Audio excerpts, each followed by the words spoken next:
Fans, check out another nifty ass podcast at Boston Loud 92. The Teak. You find me on Hood. They smoke nifty backwoods every motherfucking day. They see it. Y'all check out what they got by offer on Hood. New podcast on Hood. Y'all check that motherfucker out. Check that motherfucker out, kid. Let's go ahead and support black businesses on Hood. Let's keep it 55th Street.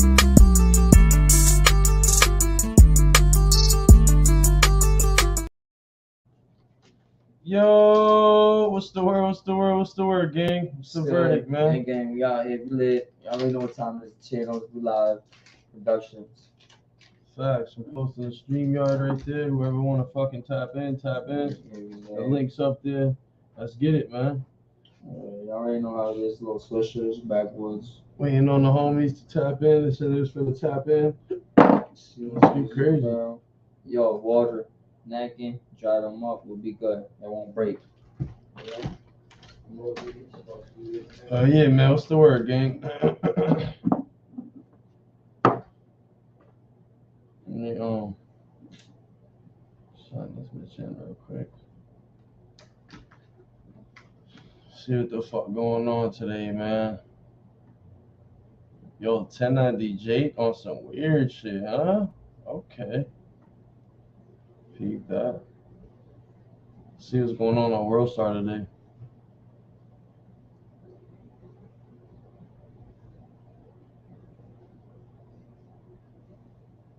What the fuck is that?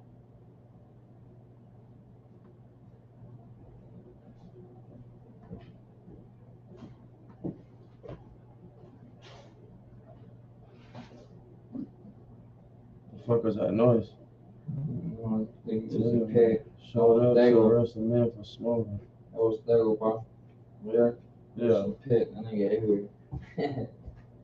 Practice ties in the Free God, GTA, when the cop pulls up on him. Let me read this. My fault, y'all. Let me see what the fuck we got going on, man. Tap in, man. Somebody tap the fuck in, man. My niggas ain't been tapping in like that, man. 2 women stabbed each other in the face and neck in Colombia. Sheesh. Player or just a simp. Dude says if you don't cash app a girl for her hair and nails, leave them to him. He will take care of them with no doubt. Simp ass nigga. 6 pickpockets gang up and Iris Karen is upset with her white neighborhood for bringing these 2 black friends to the pool. Dot's father is outraged after the doctor asked if his 6-year-old son identified. What if the spaghetti's out 8? I don't waste the pool. What? I'm good one, G. I tried to, you heard? From the staleness, from the blunt.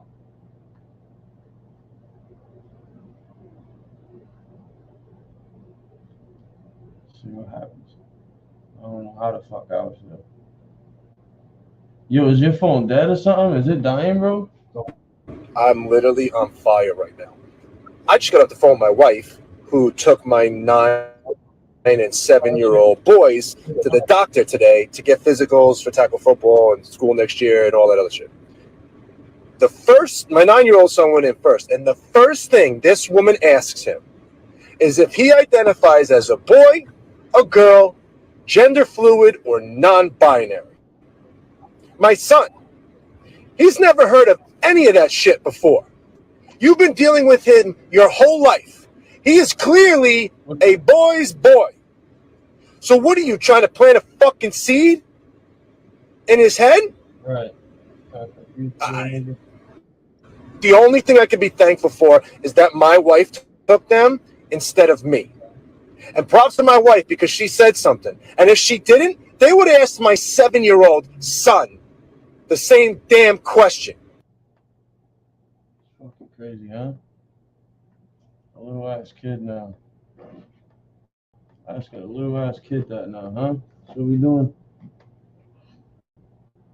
Bro found a loophole. Homeless man found living in an underground vault inside a museum. No way. Father, was a ball out here with a freestyle. No, stop it. And then the dude goes off on a chick for not responding how he hoped for after complimenting her on the street. Little boy has a meltdown because he's not Mexican. What's Yes, happening not here? Mexican. Such to be the most suspect wrestling finish move ever in mankind. Legs folded like a fitted sheet. Karma spun this block fast. Damn. He blocked fast and man, somebody help me. Do you know who the fuck I am? Georgia mayor held at gunpoint after being arrested for allegedly entering a home he thought was abandoned.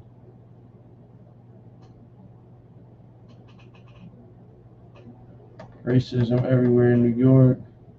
Just filed 2 black contractors get cops called on them claiming they tied up and kidnapped an old man at gunpoint at this job site in upstate New York.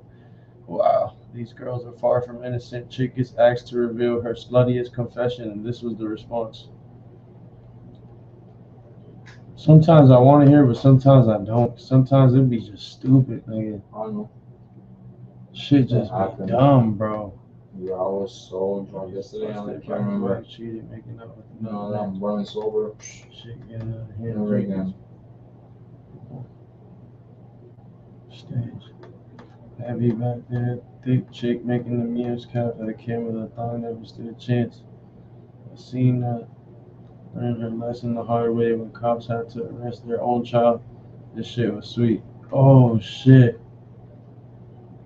When cops have to arrest their own child, this gotta be cool. It's gotta be good or hit. Hey yo, before I smoke, you can give me a plate, bro. Alright. Nigga, what? Nigga, you better go make a play, nigga. So awesome. I seen on the 5th, nigga. I was drinking on the 5th, nigga. No, I was so happy, nigga. Bro, I'm blocked, bro. Saying about this queso, bro. I said, what, bro? Give me 2 seconds, y'all. I'm done. I'll be good.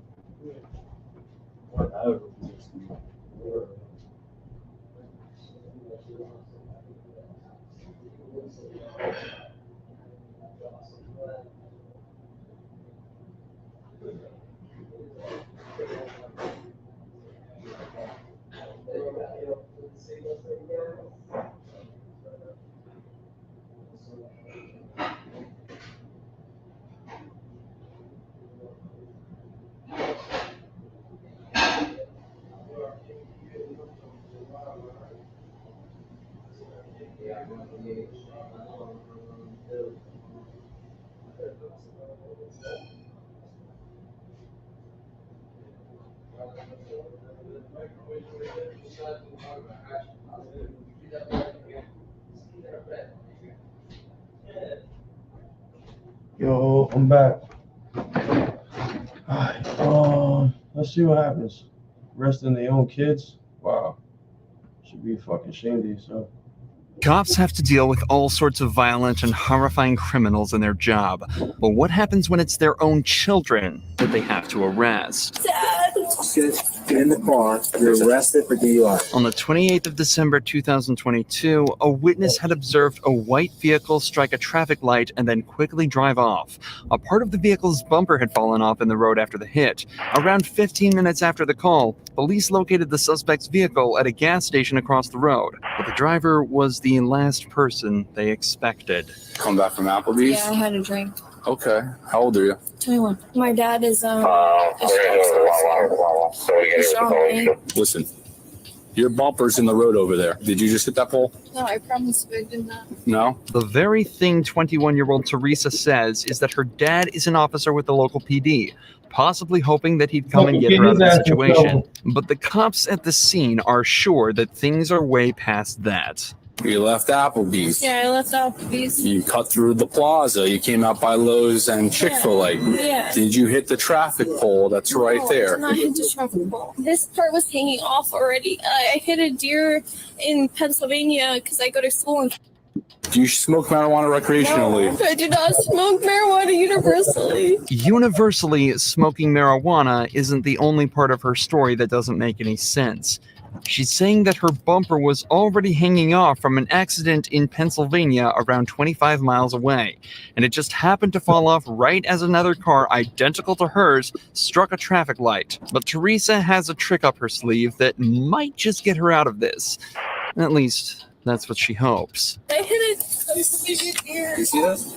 I hit a deer before this. You can ask my dad. This piece fell off at the traffic light that you hit, that you knocked over. 6-7. Do you have another unit out with you? Can you call my dad? He's a sheriff's All right, officer. hang out. Over the course of just a few minutes, Teresa brings up her dad over 5 times, obviously praying that he'll be able to find a way for her to get out of this. But before he can come to rescue her, the cops are starting to zero in on what really happened and begin to get at least some of the truth from Teresa. Did you drive away because you're scared because you had maybe had one drink and you It would have been cool if the bitch told the truth, but the bitch was lying. That's the problem. think you're drunk? Yeah. And you might get arrested, but you don't seem like you're drunk? Yes. So you want to just tell the truth? Yes, I'm telling you the So when truth. after Applebee's, did you hit a traffic pole? You can't miss it. It lights up. It's red, green, and yellow. I hit a curb. You hit a traffic signal. No, I hit a curb. Yeah, you went up the curb. You hit the traffic signal. The traffic signal fell down, and you I left. was texting. If you Okay. just call my dad, he would tell you. Well, The sheriff's here's the officer, thing. Your dad, the sheriff's officer, wasn't driving your vehicle today. In just this one short conversation, Teresa admits that she did hit something, that she's more intoxicated than they realized, and that she was texting while driving. 3 driving faults that can each come with their own punishment. So now that the truth has come out, the detectives decide to speak with her father, John. But it turns out he's not there to help her. Hey, John, how are you? So your daughter hit a traffic wall. Okay. Where's the damage on the car? Okay, the damage on that car, there, I think it was like the front right bumper. John explains that Teresa did hit a deer earlier and that the damage was on the front right bumper. But it was nowhere near as serious as the damage the car was currently sustaining. Can I come out? Are you guys out there? That's up to you. I'll see if she wants you to come out. If she wants, you to drive her home. Yeah, I appreciate it. Let me come out there and I'll see you guys. Thank you. Okay. All right. Sounds good. It looks like Teresa isn't going to be getting the salvation she was hoping for from her dad. And just 5 minutes later, he arrives at the scene to talk with the cops. What's up? Take her ass to jail. What she's saying, and where the damage was, doesn't really make too much sense. So, tried to get some more information out of her, but that piece of bumper there. So, for the other one, was it just like the bumper wasn't hanging like that? Yeah, no. So what it was is basically this was intact. Okay. This piece was missing, and the scratches here. Those were all. That's all from the deer that she used officers. So right now, this is going to be my call. I'll supervise from now. Okay, gotcha. He's going to be providing all details. Okay, who's your supervisor? He's trying to finesse my daughter. I'm just asking. The cops who were first at the scene almost seem as though they're expecting John to try and make excuses for his daughter and get extra nervous when he asks who their supervisor is. Obviously, there are countless examples of corruption where officers, especially those in the higher ranks, are able to use their power to prevent their family from getting into trouble. However, the officers quickly realize all he's trying to do is gather all the information on the incident so he can make a fair assessment himself. This quickly becomes evident as he checks his text messages from her to try and create a timeline of events. I just want to show you this so you can see it. You home 1039. What do you think? Time do you think that initial call came? Because she probably hit it and was like, "Dad, what the fuck do I do?" Somewhere between 10:45 and 11. That's about right. And we're talking to her. She goes telling us that she's got all. I mean, lying to she knows better. I'm a cop. She knows. She knows not to do that. Well, maybe she didn't even. Do you think she? I'm not. I'm saying she didn't lie. Yeah. Okay. No, I want to be very clear about that. Yeah. But she might not even look at the freaking car to see if there's any difference. However, despite John's willingness to help the officers out, the sergeant at the scene asks him not to get involved, so to guarantee the integrity of the investigation. So far, everything other than Teresa's conduct has been perfect and is a great example of proper policing. So, it's back to focusing on what Teresa had mentioned earlier. She says she'd only had one drink at Applebee's, but it's starting to seem as though she may be a little more drunk than they realized. Suspicions that were only confirmed after some field sobriety tests. And everything that happened today, right? I don't think that you were okay to safely operate the motor vehicle. Dad. So, Dad. you gotta Dad. Where's my dad? Oh, your dad's right over here. Dad. You stop with this shit. Get in the car. I'll be arrested for DUI. Go ahead. Have a seat. After being forced into the police vehicle by her own dad, Teresa was driven to the police station where her blood alcohol level was tested. It came back as 0.17%, over twice the legal limit. As of this upload, Teresa is still awaiting her penalty, but has been issued a court summons for driving under the influence, reckless driving, and failure to report a car accident. Teresa's dad followed protocol perfectly, but Kenneth Adams' dad did the exact opposite when he tried to abuse his power as a commissioner to try and save his son from prison. Tell me who I called to find out why he's in jail. You want me to sue the son of a county sheriff? In November 2022, Kenneth Adams was pulled over for running a stop sign. But as it turns out, Kenneth was in much more trouble than he realized. How's it going? Good. What did I do wrong? Good. So the reason I stopped you, you didn't come to complete stop the stop sign, I did. and then you didn't have your turn signal on. I sure did. Okay. I know for a fact I had my turn signal on. Okay. That's why I was surprised you were pulling me over, but whatever. The officer then took his license and ran it through the system, where he would discover Kenneth had a warrant out for burglary and theft of a vehicle. All of a sudden, Kenneth becomes defensive and refuses to exit the vehicle. Can I get you to step out of the vehicle with me? What are you doing? No, what's going on? Seriously, what's going on? You have a warrant. How do I have a warrant? I don't know how you have a warrant, but it's on our system right now. You have an active warrant out of 7th District Court here in San Juan. I've gone to, no, that's incorrect. Okay. I've gone Well, to it's on our system right now. Well, I'm not going to argue with you about it. You're going to go to jail tonight on that warrant, okay? No, I'm not. Dude, this is absurd. Mr. Adams, you do have an active warrant for your arrest. And who issued the warrant, though? The courts have an issue. For what, though? Because I've gone to court for everything. There should not be an active warrant for me anywhere, dude. Kenneth claims that he's already been to court for his previous crimes, but the warrant still calls for his arrest. For the majority of smaller cases, the suspect is tasked with turning in the documents that prove that they've been to court and completing any classes they were made to attend by the judge. Without those documents, the court cannot confirm they attended anything. So when Kenneth forgot to turn his in, the warrant remained open, and the police had no way to tell that he had in fact been to court. That prove that they've been to court and that he's already been to court for his previous crimes, but the warrant still calls for his arrest. For the majority of smaller cases, the suspect is tasked with turning in the documents that prove that they've been to court and completing any classes they were made to attend by the judge. Without those documents, the court cannot confirm they attended anything. So when Kenneth forgot to turn his in, the warrant remained open, and the police had no way to tell that he had in fact been to court. Issued October 13th. For what? It has some felony charges, burglary charges.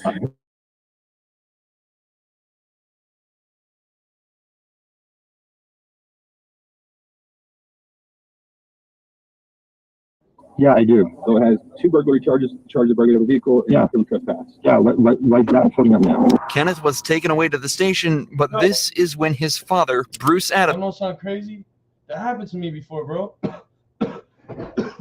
I got arrested for a warrant, and I was in like, I had a warrant in Brockton, and I had a warrant somewhere else in Boston and somewhere else.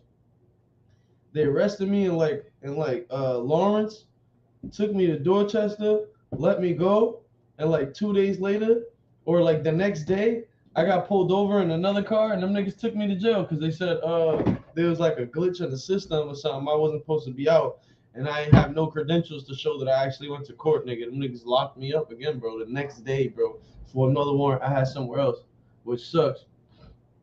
Adams turned up, who turned out to be the county commissioner for the local area. How convenient for Kenneth. Immediately after arriving at the scene, Bruce demanded to know what was going on and quickly started to show signs of corruption. Where's Kenneth? He's in jail. They took him. You already took him to jail? They took him to jail, and I stayed here with the car. Why? For a warrant. Who do I call to find out? To find out the warrant? You're a police officer. Tell me who I called to find out why he's in jail. I got to be careful with this stuff, Bruce. You understand that? Okay. That's the warrant. Okay, so it says warrant status active, offense burglary, burglary, theft, criminal mischief, burglary of a vehicle, burglary of a vehicle, burglary He's of a vehicle. already been to court over that. You saw the warrant right there. I showed you a warrant. He's been charged with that, and he has a plea in abeyance on all of it. What do you want me to do? I want you to turn him loose. I can't turn him loose, Bruce. Who can? Nobody can. He's been arrested for a warrant. The courts can. And the warrant's false. Huh? The warrant's not false. You want me to sue the son of a county sheriff because he arrested my kid on a false warrant? The warrant's right there. Bruce is obviously trying to abuse his position and influence the commissioner to try and save his son from the law. But luckily, this officer stands his ground and refuses to cave in. Eventually, though, Kenneth was released from jail, the warrant was withdrawn, and no further action was taken against Bruce. But the officers that arrested this law student weren't as lucky. There's nothing in this vehicle. I promise you. I didn't do anything. Marion Humphrey Jr., son of retired county judge Marion Humphrey Sr., was pulled over after an officer allegedly witnessed him driving dangerously. Footage shows him swerving slightly after missing his exit. Marion is lit up by the officer and pulled over. He's then told the officer witnessed him nearly wreck his car and is suspected of dangerous driving. When did you rent the car? Yesterday. Well, you gotta take it, turn it back in a Payville? You pick it up in Payville? I'm sorry, sir. This is, I'm trying to figure out that you have problems with yeah, because you're super nervous, so I'm trying to figure out why you're so nervous. Being a law student, Marion asks if the officer has probable cause for pulling him over. The officer struggles to give a good answer before claiming Marion seems super nervous. First of all, being nervous isn't a crime, and isn't evidence towards a crime either. And secondly, Marion actually carries himself incredibly well in this situation. He complies with the officer's requests, asks why he's being pulled over, and why he's being held. He even calls his dad to listen in on the entire arrest, something the officer clearly didn't like, as he then asks to search Marion's U-Haul. If I bring a dog, is it going to hurt anything? No, it's not going to hurt anything. I promise you. We just don't want to decide. That's all, and I'm sorry about that. It happens. I know it happens. Honestly, I don't want you to bring a dog because I don't think that's fair to me as a citizen, as someone who, if the only thing I did was kind of, like, I did not almost wreck my car. You don't need to bring a dog. Just let me look in here real quick and I'll get you down the road. I don't have to bring a dog. I just think that's so invasive of my rights, but you can look in here if you like to. Marion does an extremely good job of eloquently showing how terrifying it can be to be stopped by the police, while maintaining a calm and respectful tone with the officer the whole time. But regardless, Marion is placed in handcuffs for over an hour while the cops search his vehicle with a dog. According to the officer, the dog smelled narcotics and alerted the officers before even entering the U-Haul. The dog alerted on narcotics in the vehicle, so I detained him and he's in the back car while I searched the vehicle. No, but he almost did, so that's probably kind of sad. Daddy, he's arresting me. He's arresting me. Give me your other hand. He's arresting me, Daddy. There's nothing in this vehicle. I promise you. I didn't do anything. Predictably, the cops find nothing in the vehicle. Marion has since opened up a lawsuit against the officers, claiming they violated his 4th and 14th Amendment rights. As of this video's upload, the case is still ongoing. It's pretty crazy. I mean, I guess it must be nice to have your dad as a cop or something. You know what I mean?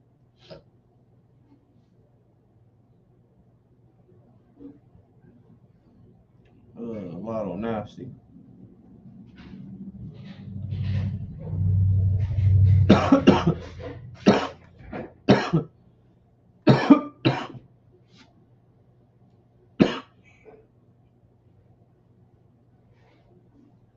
Goes off on the man that park on a handicap spot.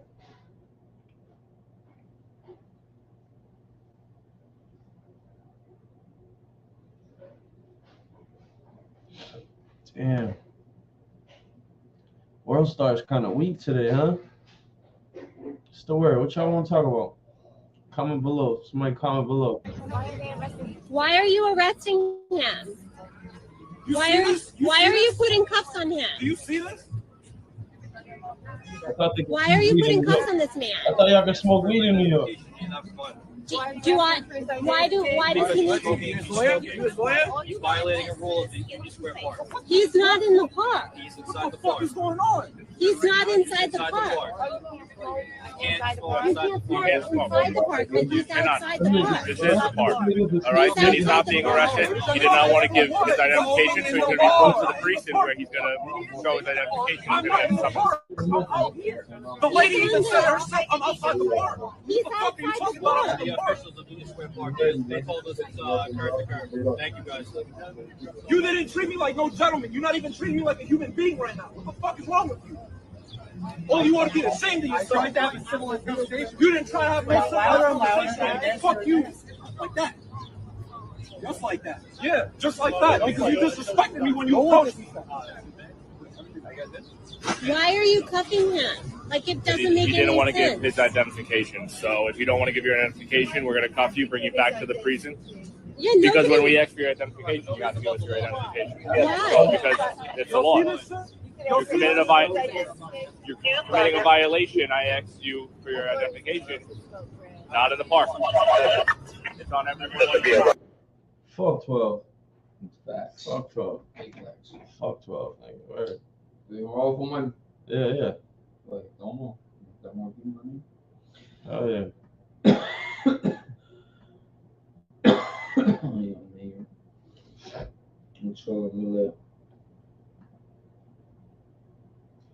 Let's see what the fuck else is going on.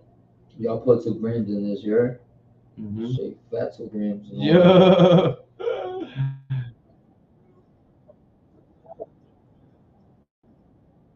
They call it what?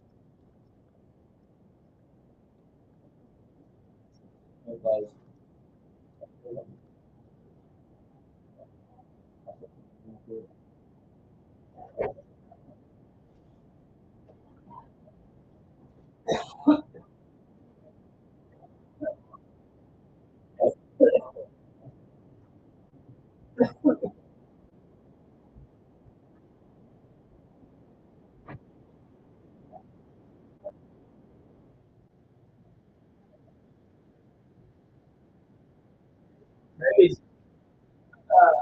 Adam 22 did that.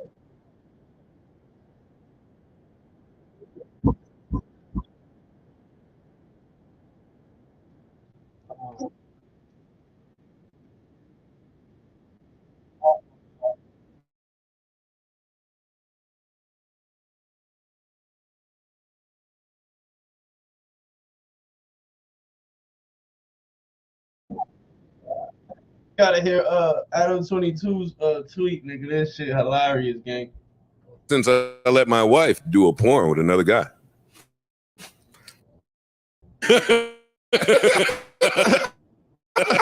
See, mine started. Well, you guys, it's officially been a week since I let my wife do a porn with another guy. Hey, yo. I felt a little jealous at first, but gotta tell you, overall, wasn't that big a deal. She's watched me sleep with see this week. It's a turn of man. Yep. She's watched me sleep with hundreds of girls, and it's never affected our relationship. Sleeping with that gentleman, oh, his dick was bigger than yours. Oh, shit. They called him gentleman. He wasn't gentle at all. At all. Holy shit. Sleeping with that gentleman has been amazing for both her career and our business. Don't try to plug his shit. Pause. Double entendre. Overall, I'm glad we did it. And I'm happy to report her vagina has returned to its original pre-BBC size. Wow. That's Adam 22 here, giving you the update on my wife's pussy and our intermarital choices. Stretch that right on out. Now, I'm not accustomed to having to talk about these types of topics. Me neither. So should we just leave it to the BBC? I don't even know what that means. Big black cock. Oh. Whoa. Right? Whoa. What? Listen, disclaimer. Nah, I don't like that. Nah. Disclaimer, audience. I have started drinking some champagne. It is the 4th, so fuck it. I have said fuck it. Okay, I'm drinking champagne. Thank you, Sade. I love when you. Thank you, Sade. She poured it for me. Thank you. Stop, cause I'll turn up. I want you to turn up. I'll shoot the shit out of something. Listen, anybody can get it. Y'all go ahead and keep on BBCing around. Like shit, sweet out here. Okay, so but wait. All right, go ahead. I didn't know that's what that meant. You have a video, of the big black cock talking. Well, the guy who owns the BBC. God. Look at your face, Ish. Stop looking at me. He's son. clutching his pearls. Oh shit! There's a video. This one time, I get this random message on Twitter, like, "Hey Jason, my wife's a big fan. She wants to shoot a movie with you. What are your movie filming rates?" I'm like, yeah, just 4K. He's like, okay, it's fine. We'll give you 10. I'm like, all right, cool. So I go there and I shoot the film with the woman. I dropped some severe glizzy destruction on, and the husband is recording this, right? I'm like, this is weird as shit. I'm like, some people I never understood it, right?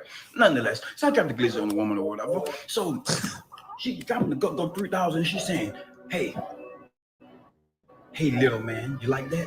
He was like, yes, sir. Yo, anytime this beat is behind you, shit.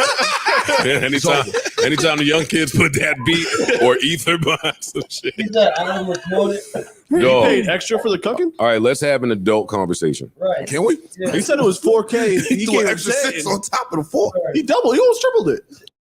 He wanted to record it. Recorded. Am I tripping, or did he refer to it as a glizzy? He did. Yeah, that's the glizzy. Yeah. That should not be the focus So- here. There are way more things to talk about. Okay, I just feel like we should. Okay, anyways, go on. Yeah. He said pure glizzy destruction. I was He didn't dropping just the say glizzy glizzy. on her. Yeah. I'm trying to saw that woman in half. I feel uncomfortable. Are we going to have an adult conversation? No, absolutely not. I don't think that's. All right, sure. I don't give a fuck what y'all want to do. It's y'all part. No, we're gonna have a conversation, but it might not be the most mature. Go ahead. Just don't do 50 minutes. You the one that was opening up the question. I know I ain't. You said we're gonna have adult conversation. And y'all said no. No, we agree. We'll balance. We'll try. No. We'll do our Okay, best. let's We'll get do it. our best. Yeah. I don't even know what to say about it, honestly. I mean, they really. I don't kink shame. Let's start with that. I don't kink shame. That's your shit. That's your shit.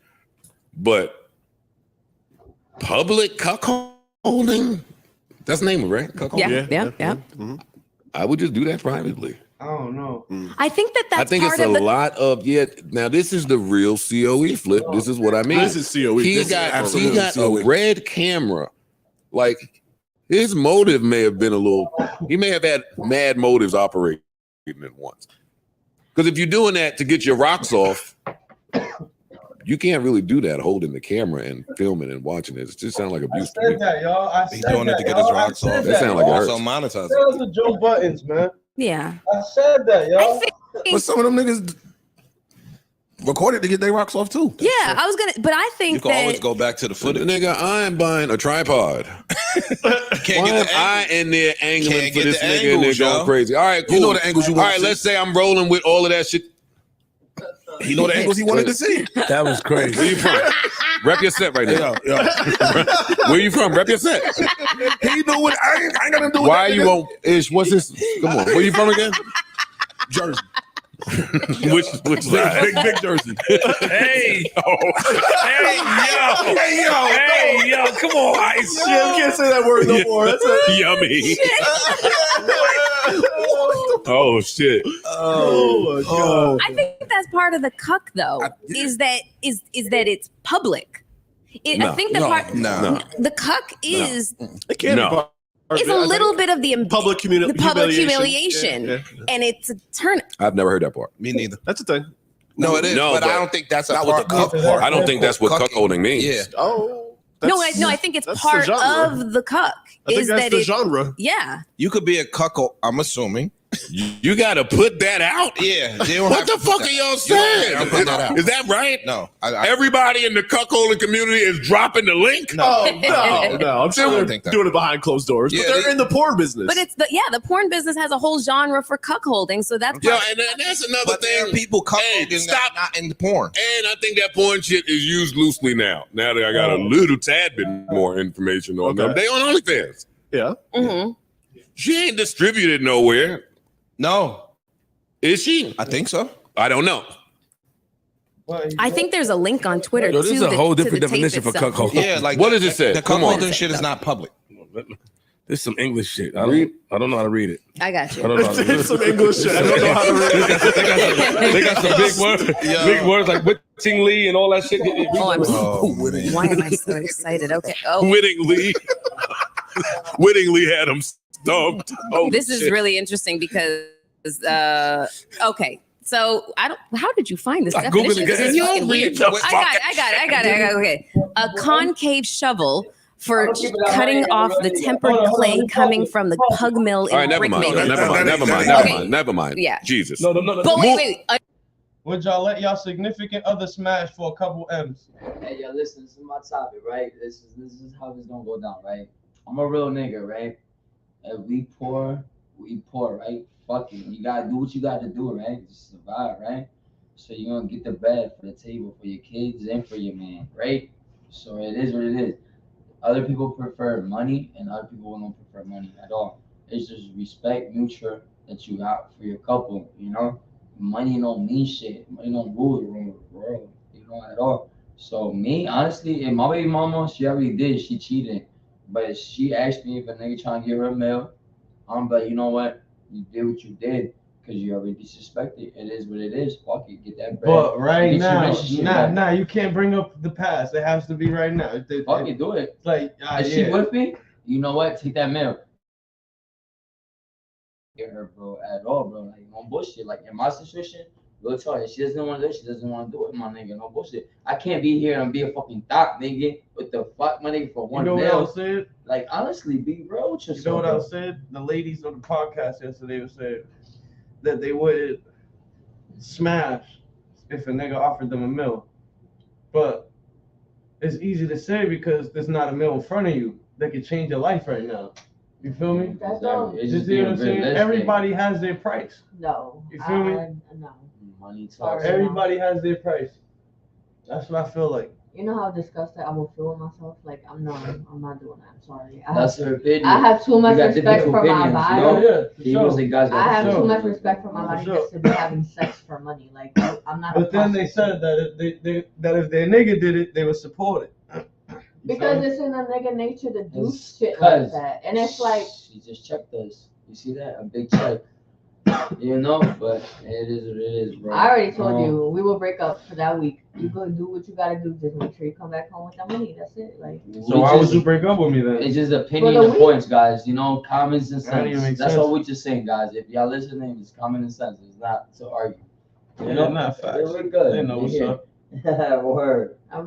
Underneath it, a cuckold is the husband of an adulterous wife. The wife of an adulterous husband is a cuck queen. Oh, shit. In biology, a cuckold is a male who unwittingly invests parental effort in juveniles who are not genetically his offspring wholly. All right, the Urban Dictionary. Y'all mute up. Yeah. A man who finds arousement in watching his girlfriend / wife having sex with another man. Thank you. That's Yeah, I don't have to drop that footage. Yeah, that has nothing to do with public. Man, he wanted to monetize off his wife getting fucked. It's okay. He's been monetizing his wife. Yeah. Man, call Fig Gotta turn it Unity up back now. and make it right, yo. Yeah, shit changed. Call You gotta Fig turn it up. Unity back and piece this Shout up. out to Fig Unity. Shouts, absolutely. Shouts to them. Could you imagine that? Fig, yo, AD, get on the phone. He probably. I would have just lost it all. Well, he probably felt like, yo, if those are my options, word. Wait, you have that video. He probably felt like I did the black people wrong Fig Unity, nigga. So now I'm gonna let a black man do my white wrong. That's payback. That's his reparation. That's his reparation. That's Like, his yo, reparation. You know what I'm saying? I've told y'all I stand with y'all, so I'm gonna prove it. Yo, my bad about the Nazi. I'm gonna let take this this dude fuck my 14 wife. inches, and we even. No Joe Biden. Yeah, yeah, it's crazy. That was crazy.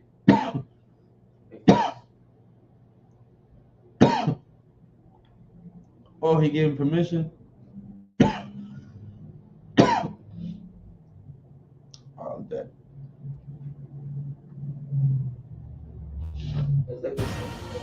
I'm not as brave as I was before you came. Not brave enough to die. What Rule had to say.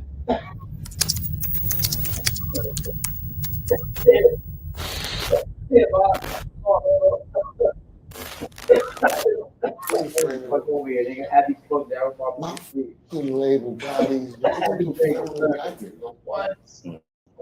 What the fuck am I supposed to say?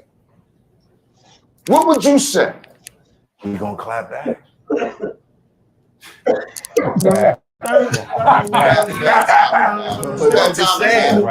that time. When I came with my disc records, it was in time. It was all right. Go ahead. Let's you know what I'm saying? Right. You saw him as someone to go back and forth with at that point. No.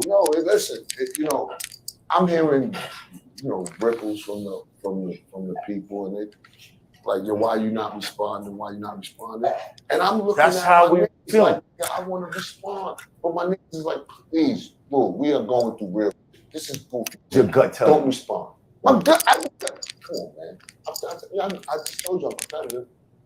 I want to compete, man. This ain't nothing but rap shit. I'm not worried about any of those. Right. It's rap. I want to compete.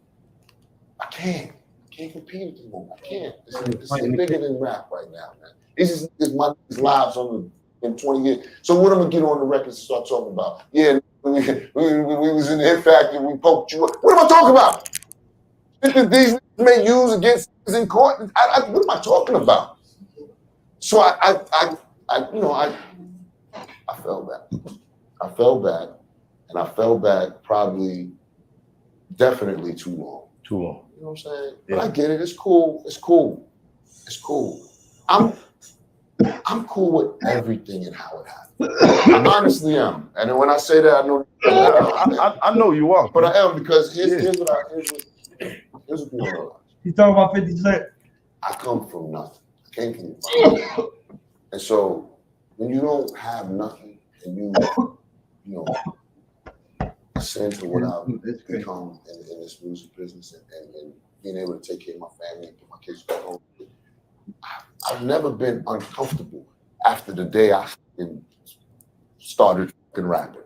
Right. You understand what I'm saying? Even through this rap beef with niggas is like, oh my God,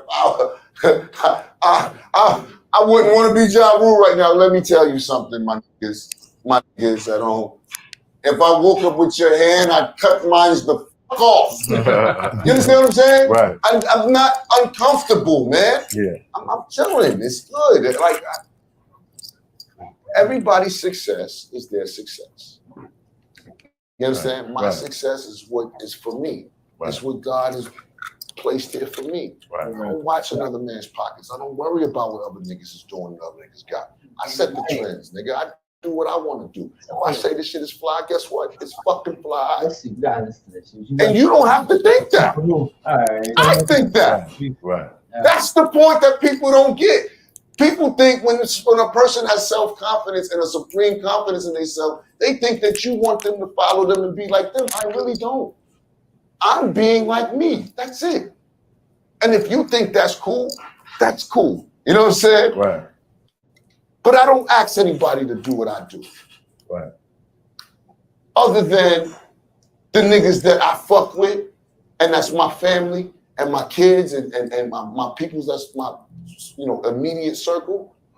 And they know me, and they know I would never ask them to do anything that I have not done. You understand what I'm saying? Right. And that's how I lead. And niggas love me for it. And you ain't never gonna meet a nigga that met me, that know me, that fuck with me, that's gonna say no foul, fucked up shit about me. And that go from prison to the streets to anywhere I've been. That's just real. You can't say the same for that nigga. You cannot say the same for that nigga. You throwing dirt on his Everywhere he goes, he muddy the waters. And niggas don't fuck with him. Yeah. You tell me why that is. The smoke is fire, nigga. That nigga's a fucking rotten piece of shit ass nigga. And that's what he is. And it's fine. You know what I'm saying? It's fine. He can make his money and be, what he is and everything. What I'm saying is, I'm beyond all of that beef shit that we've been in. He said, no. We've lived it. We've been through it. We're going back to the topic. I hate having to keep reliving it. You prefer to snitch on a nigga and give you $1 million? Now keep it $1. Would you snitch on a nigga for $1 million? Fuck no. All right, but it's some motherfuckers that will do it. Yeah. Niggas will do it off the rep, bro, because they're doing it for free. Niggas that snitching for free right now. All right, so what makes you look that door for me, brother? That's the top line. Yeah, what, that's a fact. What's that? You heard? That's a fact. That's a fact. That's crazy. We've lived it. We've been through it. Just a little bit. You heard? I hate having to keep reliving it through interviews and shit, because nigga, I don't feel wavered by the shit. I don't feel faulted by the shit, but people want me to be. You know what I'm saying? People want me to sit in this seat and be like, oh man, yeah, you know, nigga, what? But it feels like a part of the narrative still irritates you. It does. It feels like it does, yeah, it feels nigga. like, it does. Well, Imagine this. In the game of hip hop, where it's dog eat dog, modern mom. And the nigga that everybody is saying did this and that and the third and beat you and you scared of and all this other wild clown shit, right? Nigga, I felt no pressure from this nigga at all. And in the streets, like I said, with Doggy Does Mano, he's the one that's been the victim on this thing.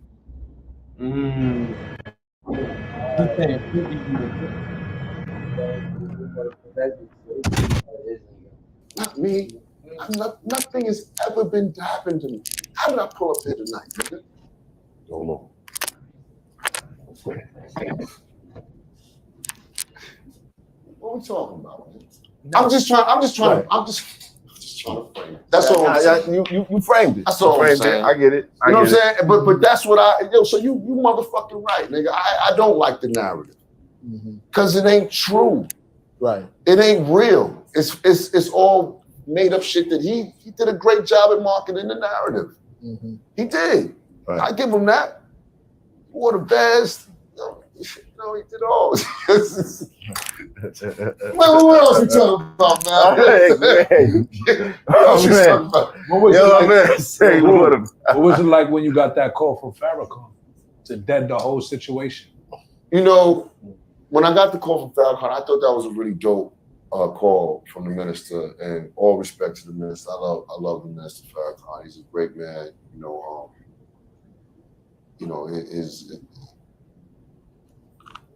His Y'all think Ja Rule still hitting off 50 or what? His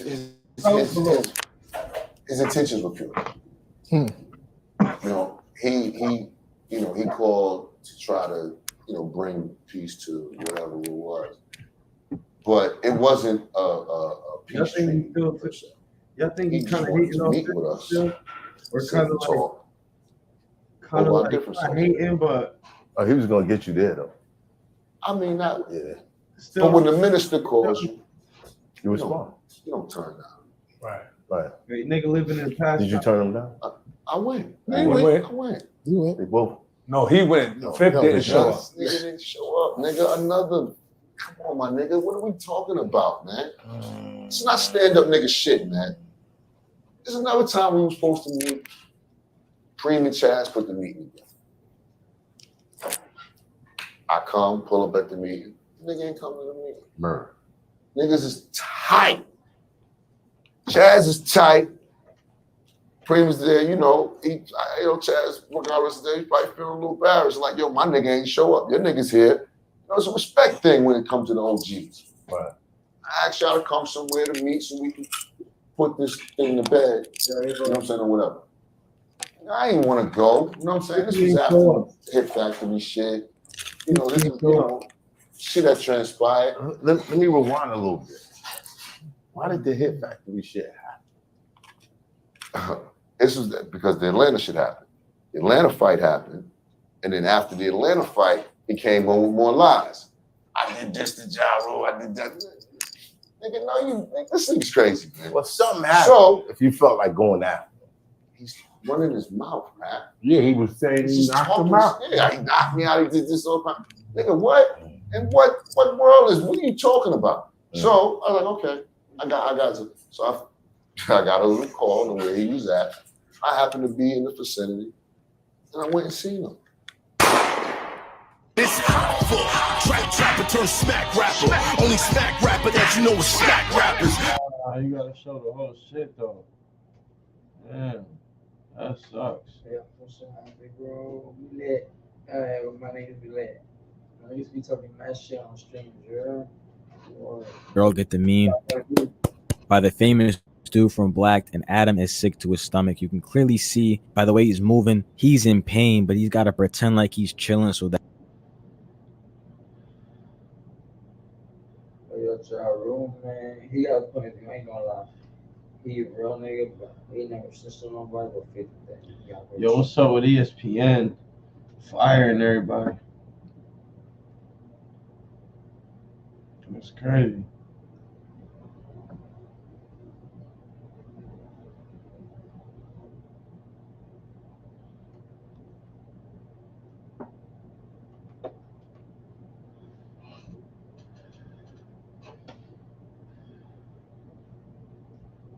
Let's see. What else is fucking going on in the internet?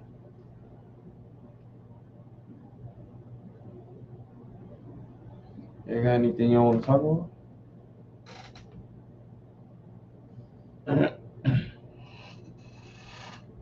See what else is going on. I'm already fucked up into it, yo.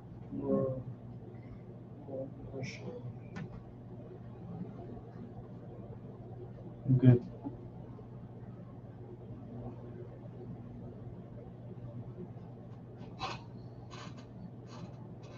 Why does this nigga look like a cartoon character? It's crazy. Hey, yo, no bullshit, yo. Cabrón, yo me voy por acá, cabrón. Dale, cabrón. Tengo una hoja encima, cabrón. Me voy por acá, cabrón.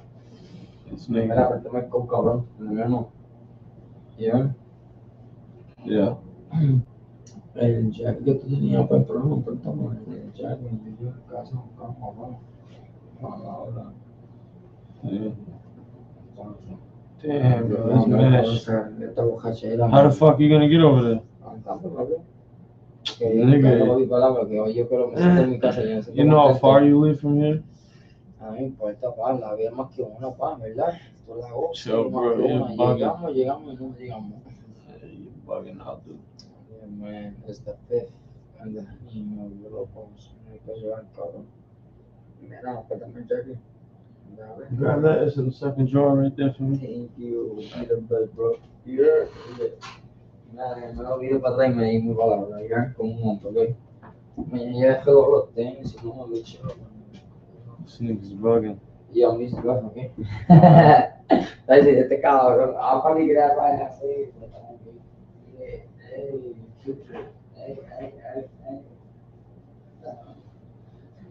This nigga's crazy. His girlfriend be seduced by another guy. Mystical. Yo, what happened to Mystical? That's crazy. Yeah.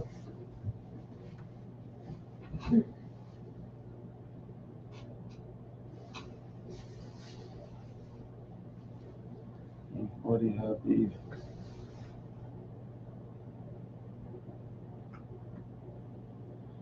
Oh shit.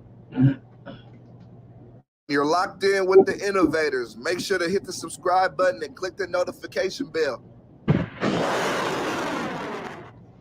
I did want to ask you this. What, like, I was like doing a little bit of research and looking at things, but people try to make it seem or try to push a narrative of 40 and Dre having issues. Is that true? Is that false? It was more of a competition issue. So here it is. So we from two different sides of town. So that was an automatic issue. It's North Vallejo versus South Vallejo. So and that was, you know, from kids. That was always more of that. Is always that, still that. So 40 from one side of town, Dre from one side of town, both from Vallejo, both from the same area. We as artists, it was always a competitive thing, but our neighborhoods funk too. Yeah. It was fights, you know. We had a show in it had to be Dre first album had to be 91. All right, bro. 91. Long, bro. I just wanted to see if Mac Dre was on that shit.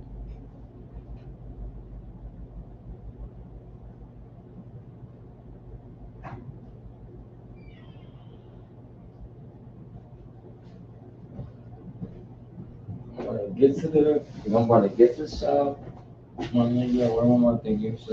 Oh, you about to walk to the shop? Holy shit, dude. You're crazy. The house. That's when I come in. We're going to get. For real, at least I'm about to be free. That's what I did. Hey, What? I got you. Listen, I'm not gonna forget about you, Calvin. You heard? I'm gonna be here, nigga. I'm gonna be Yo, here. just be You're my brother, safe. my nigga. Your brother, my money. Your daughter's just like my nieces. Anything you have, Calvin, we here, Calvin. Anybody Yo, fucking around, just be- nigga, we here. Just Don't be worry about safe, it. dude. Man, I'm gonna water for you, man. You good? Just enjoy life, Calvin. Here, Just be safe. I'm saying be safe walking down that shit. Vamos a pasar 57. por shit, good, my nigga. Mira, no tengo un bulto. El bulto que yo dejé aquí está afuera, ¿verdad? Mira, Yeah, it should be on yo the no me voy a porch. llevar esto. Y tú aquí, You had it on the porch, bro. toma, cabrón, guarda esto, cabrón. Dale. Make sure you don't fuck them up, cabrón. Yo, bro. Just take care of this shit, so, man. Yo, bro, your squares is inside the mailbox. The squares is in the mailbox, bro. And there's fucking you got squares inside the mailbox, and then that bag is on the front porch.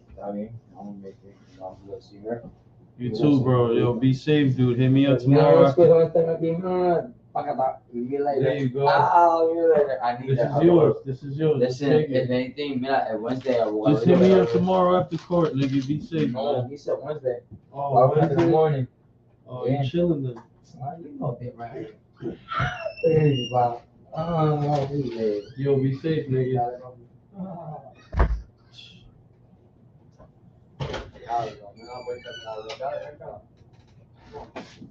Go ahead, lock up.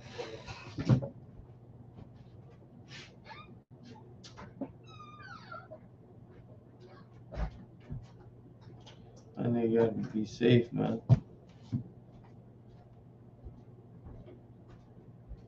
I don't like this nigga 1090J. What's up with him?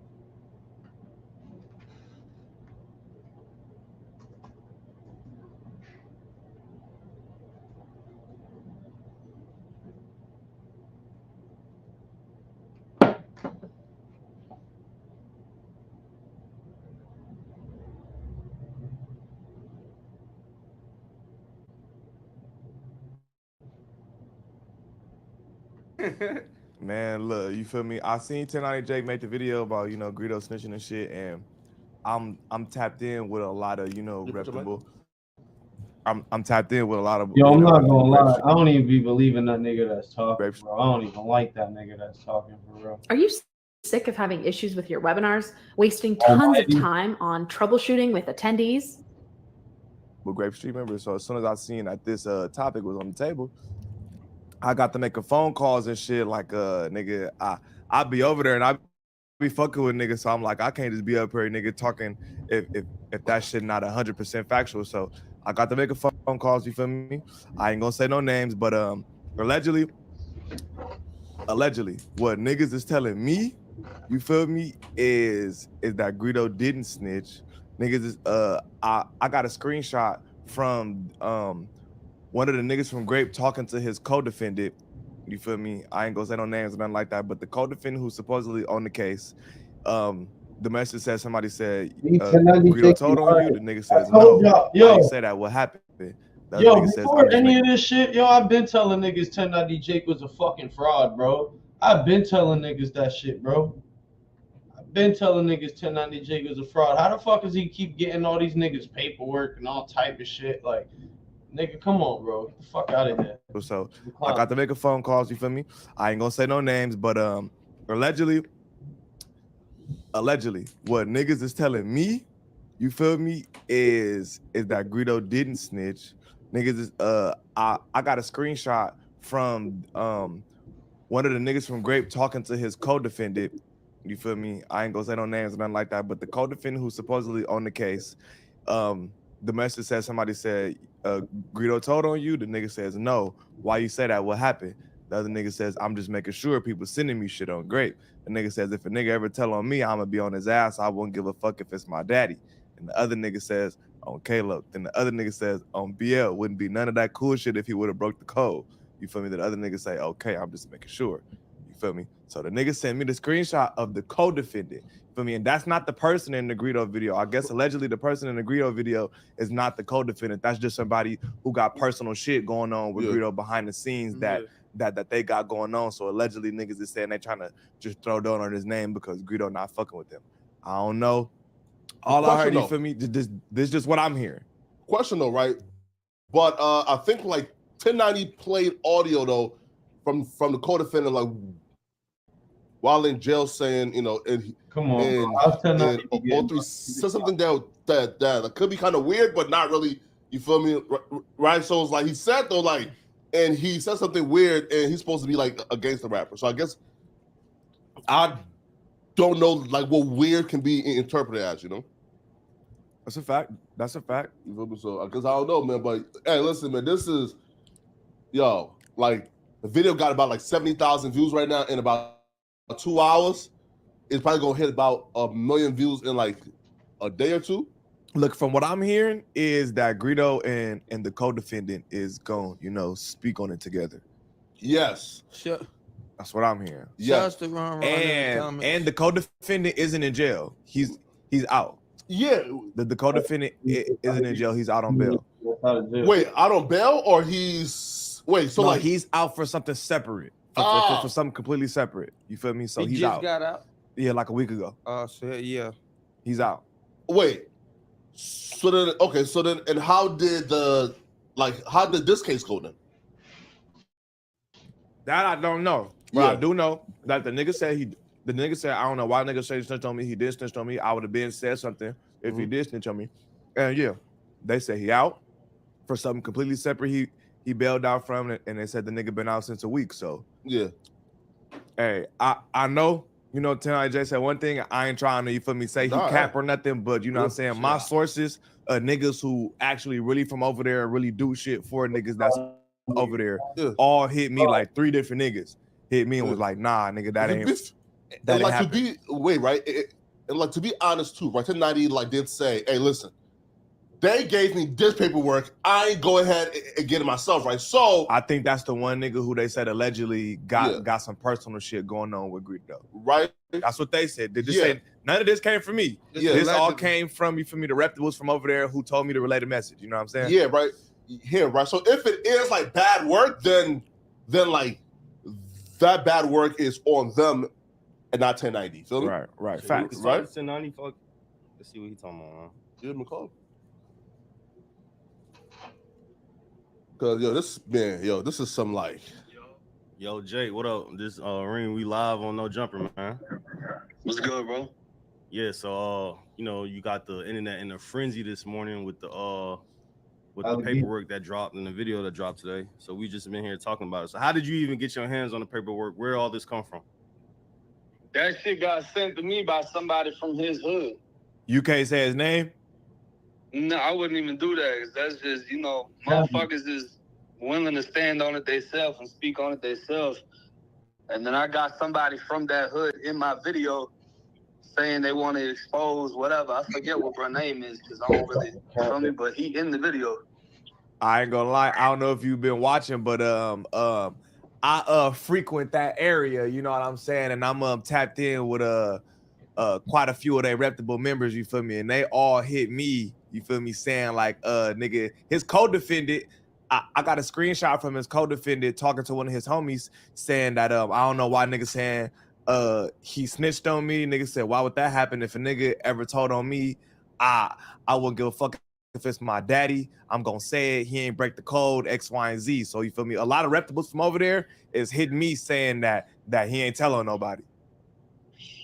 I mean, my opinion on that is, respectfully, when somebody got motion in their hood, a lot of people in the hood still gonna ride with it. And I've seen it happen before. I've exposed somebody and had their co-defendant hit me up and say, yeah, he ratted. And then that same person went on Say Cheese and said, nah, he ain't rat on me. Yeah. So it's like, that's a fact. I remember that's that. their business. However they want to perceive it, that's great business.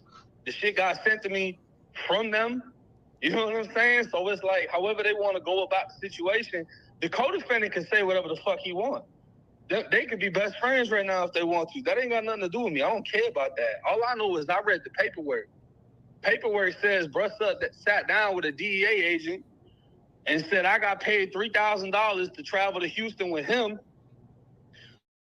And I didn't know about nothing, but I felt like something illegal was going on. That sounds crazy. There's an audio, apparently from the co-defendant, saying he thinks it sounds weird. Now everybody jumped on Gunna because Gunna and Thug was in the car. They got pulled over. The police said, "Oh, is that yours?" And Gunna said, "Nah, it ain't mine." And everybody took that as he's implying it's Thug's. But in this situation, you get pulled over with 4 pounds of meth and 2 handguns, and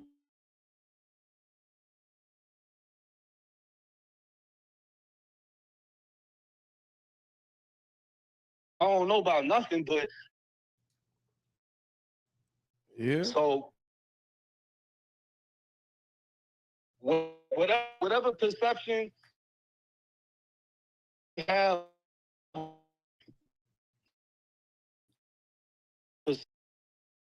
it ain't.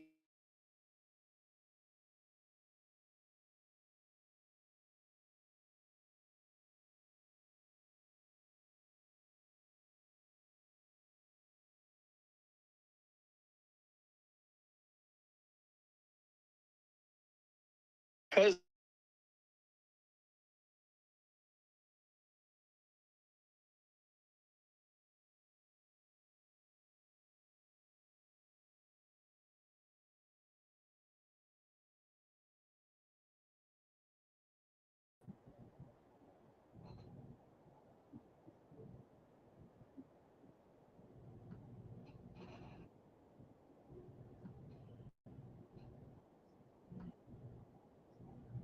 me from them, you know what I'm saying? So it's like, however they want to go about the situation, the co-defendant can say whatever the fuck he wants.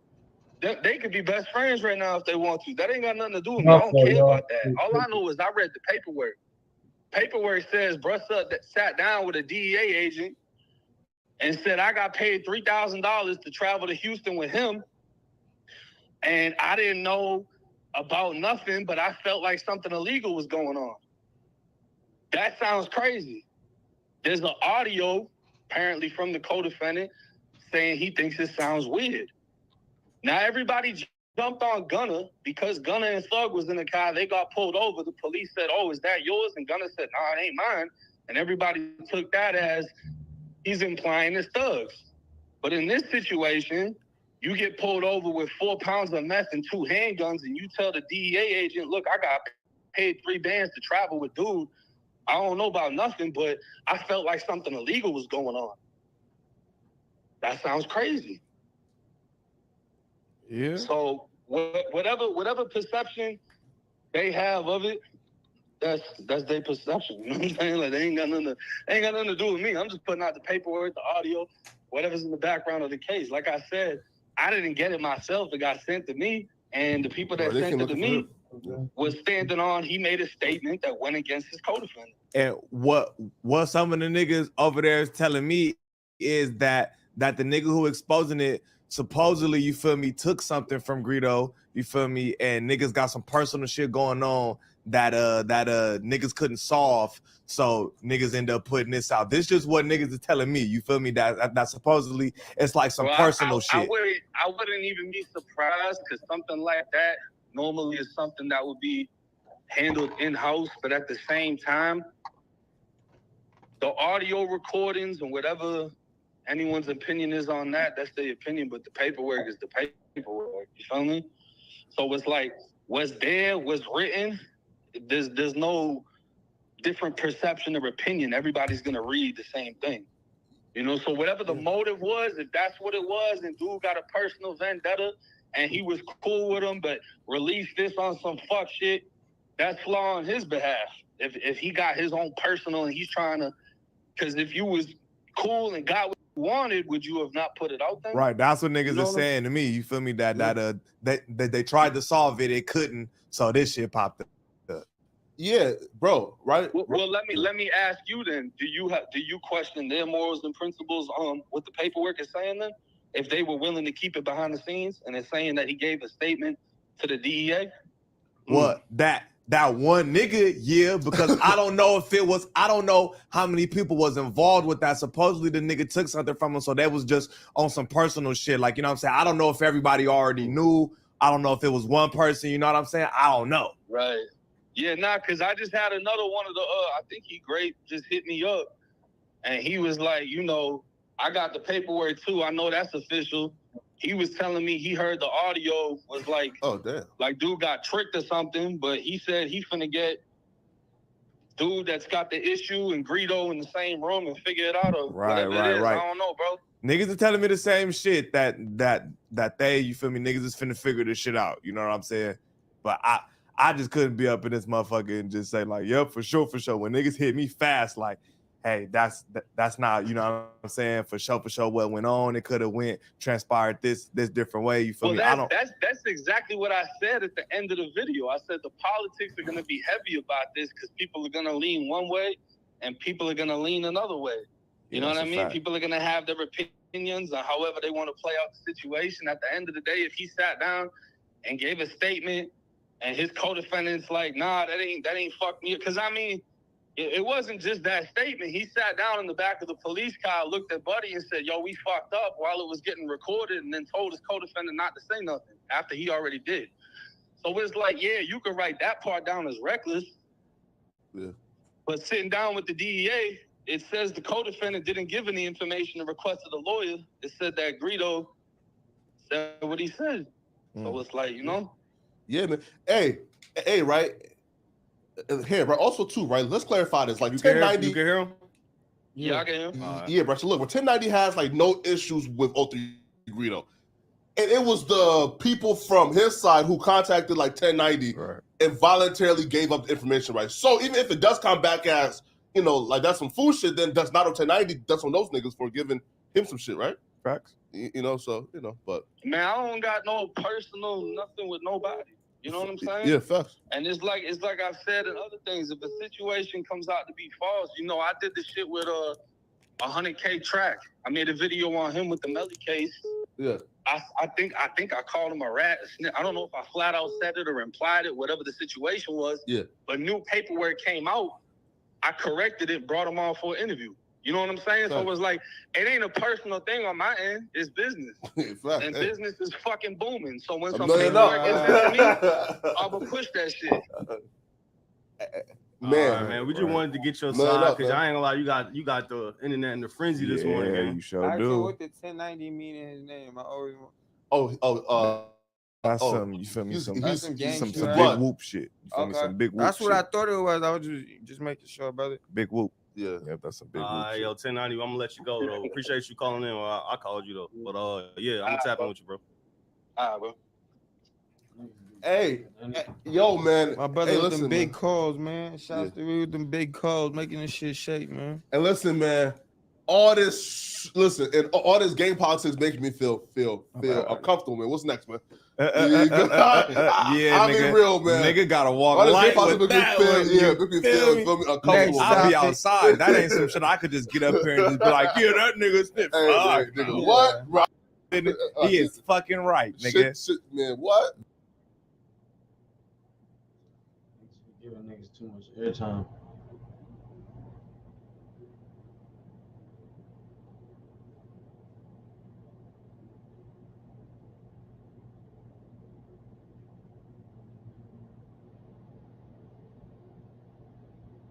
That was 3 days ago.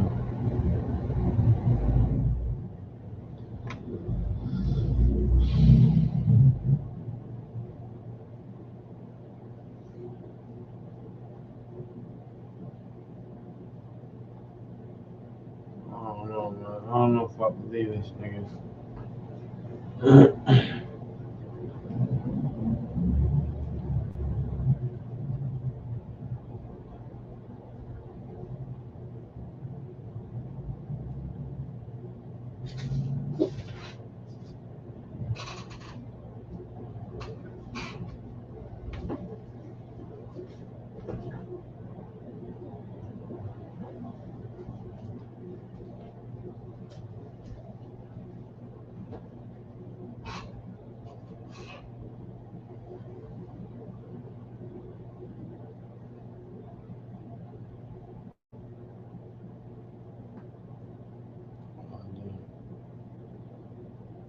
Back to Gordo and Friends podcast. It's been a minute. We back. I got some friends with me.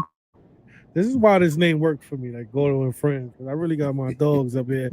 My boy My boy Mars Money, an OG co-host, is back. What up, everybody? Got my boy. I'm not calling you that shit, man. My man Uncle Nate, man. My Father man, Nate, Father God. I'm not calling you Zaddy on this shit right now. That's just for the female, man. That's just for the ladies, man. Shout out to my boys. Welcome home, Nate. Got my day one, Mike Larry, another one. Appreciate that. He incognito. Look at him. Flatbush in the building for real, man. Yeah, let's talk about it. Flatbush slash slash what? Slash what? Slash Face what? and Let's see this Tony Yayo interview. Let me show you something. Let me show you something. It's a good life. It's a good vibe. It's a good time. Yeah, we live it up.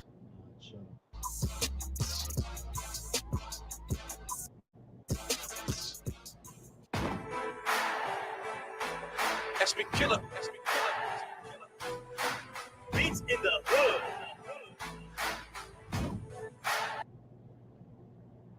Yayo and your crew is fucked up. So in case you don't know what the fuck we talking about the one, only motherfucking Tony. 5 hours. Finally, the loyal nigga wins. Bro, this shit's 5 hours. Damn, nigga, what the fuck kind of interview is that?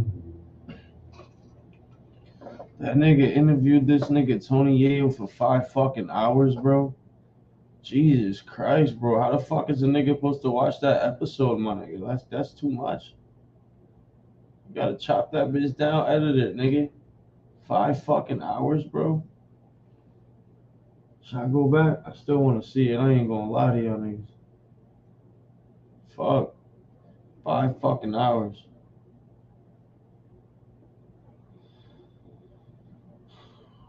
Fuck. Let's watch a little bit. If it gets boring, nigga, we go back. Fuck. 5 fucking hours. That's crazy. Skip to the middle. But I mean, I'm guessing, like we like okay, we all kind of like into the game with like street local problems. Right. I think the thing that makes rappers being one of the most dangerous targets is us when we travel. Right. And when we travel, like I remember like back then, person will come up to you and say, yo, I run a town. And you gotta really like size him up to see like, do this motherfucker run a town? Right. Because you don't know if you don't want to piss him off and go in Walmart and this nigga really does run a town. I don't think it's about checking in. I think it's about knowing the geographics. Like when you look at the Roscoe's, rest in peace, PNB Rock was at, ain't that shit like in South Central? Yes. I ain't never been to that one.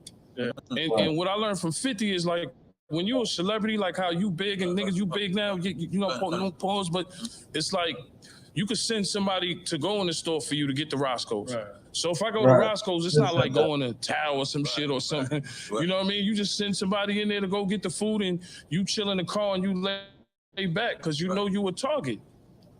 Especially with the jury shit. You know what I used to robbers know shit now. You got a Richard Millie on. Yeah, exactly. I could say, yo, that shit costs a nigga in the streets like doing the math. That shit 300,000. Niggas' imagination might think it's 500,000. Niggas know, and then you got what's crazy about it, they can't even sell it. Look, you can't even sell it, but the gift and the curse is Instagram. Because niggas want to see shit. They want to see Yayo with a chain, and they want to see us for Richard Millies, and you an artist, or niggas ain't gonna fuck with you. The young boys, they want to see it. Everybody, they want to see it. You know what I'm saying? Because if you ask a young artist now, yo, what's the first thing you gonna do? What's your money? Nigga gonna be like, I'm gonna buy Richard, nigga. Very true. Ask any young artist, I'm gonna buy that Richard. And they gonna fuck that money up. That's $250,000. Yeah, they gonna fuck that money up. So I always thank God we had a nigga like Fifth, like, cause Fifth ain't gonna buy Richard now. I heard him say that he don't even buy designer clothes. Nah. Fifth and M or two of the richest niggas I seen that never spend no money. Who you said who? Fifth and Eminem. Wow. I seen Eminem probably with one watch. It's probably gifted to him. Wow. Fifth buy jewelry and cars and all that, but he never really go. He like the richest shit. He might not. I don't think he's gonna go that crazy. Like he gonna look at it like $500,000. Hold on. Wow. You do something else with that, or $250,000. You know. Right. But to each his own. Right. Yeah. Right. You only got one life to live. I love the Richard on you. You look good, man. Yeah, man. You this guy. It's too hungry out here. Everywhere you go, everybody's hungry. Right, and the young boys, it's crazy. Yeah, nah, you It's crazy. Like back in the days, you know, a nigga look for a nigga he got beef with, he trying to hit the target. Now these little niggas got switches and all kind of crazy shit. They don't care. Back in the days, they protected the rapper. Yeah. Like if you was a rapper or you was a ball player, like the local neighborhood drug dealers would protect you and say, "Yo, it's cool." Now it's none of that. I always say, look, if Pop Smoke stayed in the rest in peace, Pop Smoke, New York, it's like we almost cursed because we always have bad luck with our rappers. They either get Rico'd or get killed. Bad luck with what? Our rappers. Oh, rappers. Okay. They either get Rico'd or killed. Right. Wow. Rico. Wow. Shout out to Chef G. So what you about to Shout out to Sleepy say Hollow. about Pop Smoke? Pop Smoke. Like I wish he would have stayed in the hotel over the Airbnb. Yeah. Those Airbnbs again. Yeah. Rest in peace. You know what's crazy? But that kind of fucked New York up. New York was coming back, bro. We had Pop Smoke, you got Fabio, you got all these drill niggas starting, A Boogie. Like, but Pop was, you know. You know what's crazy about those hills? Like, those mansions been there for years. Everybody know you can't trust that Beverly Hills shit. Those same mansions been there for years. So when you post a picture, there's somebody that be like, oh, okay, it's right there. Like there's rappers out here. Like I promise you, that they stay at certain hotels, and I always be like, oh, that's 808. Because you gotta think, niggas from New York, we look used to our geographics. Yeah. Brooklyn niggas, Bronx niggas, they used to mad projects. We know that. We've been, you know what I'm saying, Queens, we got more houses, but we got projects too. Right. So you take a Brooklyn nigga and you put him in Beverly Hills and we chilling. We good, yo, we chilling. I was in the Airbnb chilling with some niggas and they was like, yo, Pop Smoke got killed down the block. All right, yo, our time to go, bro. Right. The shit a $4 million house, but Compton could be It's a false 10 minutes away. Right. That's how dangerous it is, because knowing the geographics. Right. So it's not checking in, just Canada. Right. You think Canada's sweet? I thought Canada was sweet. Niggas got blicks out there, bro. They got it. Yeah. You know how much they pay for a blick? $6 grand. $6,000. So you got to be a special nigga to have one to be getting a lot of money, but they got it. Right. Wow. There was just a situation with DJ Drama. Oh yeah. Oh, I hope Canada. I hope him. You know. Right. That's my guy. So some dudes called me about it, and I helped them. Right. Okay. Figure that out, because Canada ain't sweet like Toronto and all that shit. Nah, it's not. I'm chilling in a hotel. I'm watching the news. Nigga drove a car through the mall. Go through the electronics store. Yo, what the fuck? This shit ain't sweet out here. So it's like knowing the geographics, because you might go somewhere to eat. You got your jewelry on, but that shit is the hood in Canada or Africa. Or Paris. Or I went to Naples. That shit was worse than any hood in America. Oh, you see? Yeah, of course. I landed. Of course. I was like, wait a minute. The mob like, y'all is real there. Y'all playing tricks on me, right? I'm not really in here. Like this shit was hard. Nah, they got some crazy shit. They even say DR getting dangerous now. I seen some shit. Well, yeah, certain parts. Yeah, outskirts. Well, it's always been dangerous in DR. Like, DR. It's always been dangerous. You gotta know where to go. Up. Like, yeah, certain places you gotta know where to go, and then you gotta also have local people around you. Like, I'm hearing like it's anywhere and everywhere, man. Yeah, anywhere, everywhere could be dangerous, bro. Right. Yeah. But let's get on some fly shit though. Hold on. On some fly shit. Yeah, that's why I like being in Dubai and all that shit. Yeah. What's one of the flyest places? What's one of the flyest I always say my three on the list. I say my bucket list was always Dubai, Paris, and Amsterdam. Okay, you did all three. Dubai, of course. Okay. Dubai. Yeah, passport boys, baby. Come on. We travel with 50, man. You know, everything is first class. So, I mean, Dubai, I would say, the man-made beaches. I mean, we stayed in a hotel with 50. It was the Burj. That's like an 8-star hotel, fire, all that shit. That's the shit McEnroe played tennis on and all that shit. Oh, shit, I never. So I like Dubai. Paris, I would say, is good. You take wifey there for the shopping. Yeah. The bags are tax-free. Yeah. So if you want to, you pay $5 grand for a bag for your girl or something, you can go out there, it's tax-free. They got shit that may not even come out in the U.S. And then what's the last one you said? And I like Paris for the Mona Lisa. You seen Paris and then Amsterdam, right? Amsterdam, red light district. Well, let me tell you about Paris. That's dangerous too. They got the waiters. They got the pickpockets. They got the waiters that call the people on the motorcycles. Yeah, they tip them off. Yeah, so that's but in Paris they would know you. Like the security guards there was some African dudes. They knew me. Skipped the line to see the Mona Lisa. They know you out there, bro. I was good, but they know you, bro. It's dangerous everywhere, man. But to be a nigga from the hood and just say, yo, I skipped the line and go see the Mona Lisa just now. It's the experience. I done been in Nelson Mandela cell, right? Robbins Island. I done been in Dubai fucking with cheetahs and all kind of shit. So it's a bucket list. Everything was on my bucket list. Well, you said you've been in Nelson Mandela's cell? Yeah, Roberts Island. We flew there. 50 went to go meet Nelson Mandela. Cape Town. Wow. Was Chris Lighty alive at that time? He might have been alive. I think Chris might have been there. It might have been Chris or Barry somewhere. They went to go see Nelson Mandela. Wow. Somebody from Violator was like, you can't bring 30 niggas to Nelson Mandela crib. Y'all niggas bugging. But we got to Robbins Island and we got to go in a cell that Nelson Mandela actually was in. It was tiny, mad small. Yeah, it's just wild. So experiences like that is like, come on. You go see the Mona Lisa. I'm from the hood. I never thought I'd see shit like that. But now let me ask that. How do you balance that after experiencing all that? I mean, because our heart is still in the hood. It's just our mentality has seen something different. I mean, listen, my first lesson was Freaky Ty. Because I was from 134 and God Brewer. So when we were selling drugs, me, 50, everybody on the block, rest in peace, Freaky Ty, was Lost Boys. Yes, Lost Boys. And they had their success. Right. And we were sitting there selling drugs. I seen Freaky Ty do everything for the hood. Right. Buy niggas sneakers, get on the dollar van, come back to the Ave, chill on the block all day, play the music. His brother J Ball, shout out to them. You know, and he still got killed in the hood. Nipsey Hussle did everything Was for Freaky us. Ty the first one? Freaky Ty was the first one that I experienced me selling drugs in the hood. Okay. We still was getting money. Doing good. Like. Yeah, because Freaky Ty was from my block, 134 on God Brewer.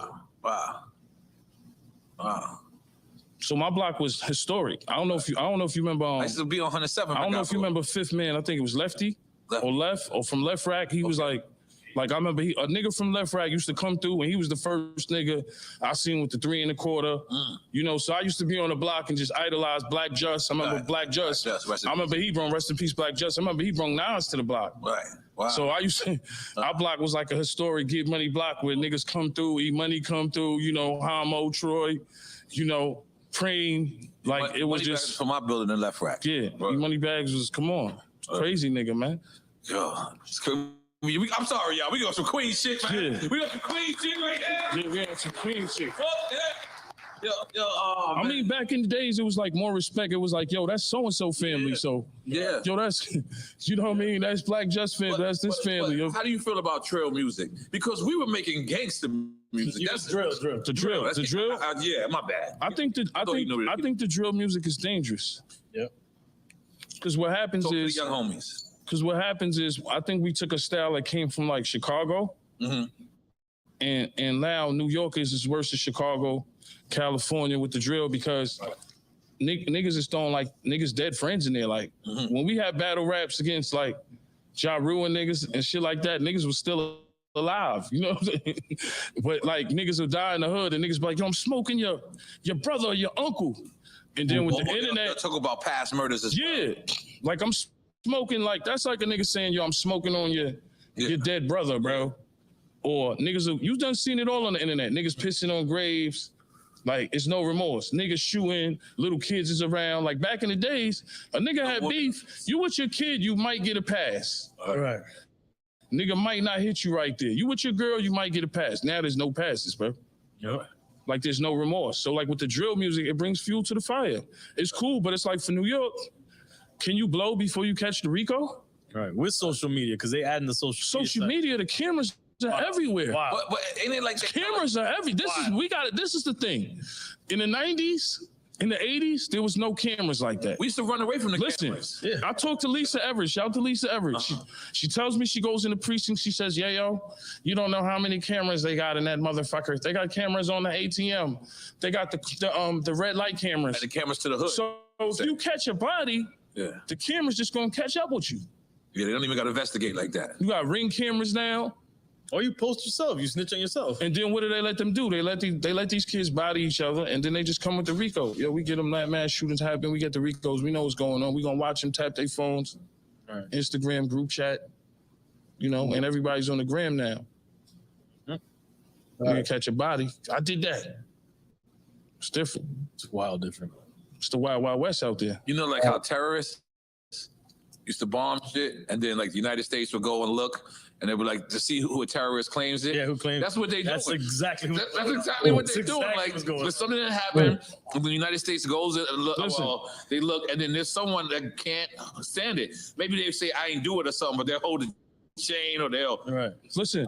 I'm Yeah. talking. You know Terrence J. Okay, BET. yeah. I'm talking to him. Yo, yeah. I'm talking about what happened with him in LA. Yeah, I'm talking to him. He like, yo, yeah, I had to move out of LA. Yeah. I'm like, yo, what the fuck happened? Like, I'm he's a pretty dude. Look. I'm like, when I go to LA, I stay, like Woodland Hills, Sherman Oaks. Niggas stay in the cut. Mm-hmm. He's like, yo, man, 7 niggas from Crenshaw follow me to the crib. From Tao.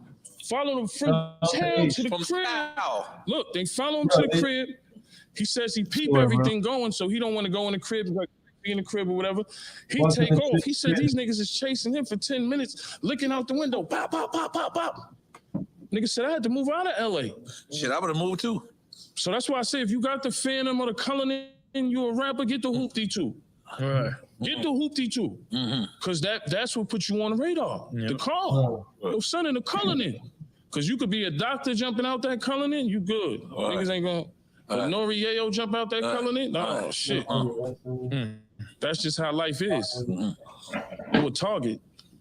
Real talk. Whatever you do, internet, whatever. You know what I'm saying? You a target, bro. Real talk. I just don't understand why they're going to go after one of us. You know why? Cause niggas are hungry, brother. That's why. Real shit. If I can get a Richard Mille and I ain't got it, I ain't got a pot to piss in. I'ma risk my life for that watch. Yeah. The niggas that killed Pop Smoke, what they sold his watch for? $4 grand? What he had an AP that probably is worth like 50 grand? Wow. And you say they sold it for $4 They grand? say sold it for like They 4 sold it bands. for 4 bands, bro. That's insane. And one of them little niggas only got like 4 5 years, bro. yeah, 4 years. Word. Come on, bro. It's crazy out here, bro. We already know what it is, man. It's no respect, bro. Back in the days, your neighbor could slap you in the head, bro. My neighbor, Miss Peoples, could slap me right in my fucking head, bro. This shit ain't, we had respect back then. Right. Drug dealers had bus trips. Right. To great adventures. Niggas Hershey violate Park. the block, girls are fighting. Yo, you're violating the block, get the fuck off the block. 2 girls fighting now, 2 girls, niggas pulling out the cameras and shit. You know what I mean? Cameras is out forever. Nigga dead, niggas pulling out the cameras. Yeah. This shit fucked up out here, man.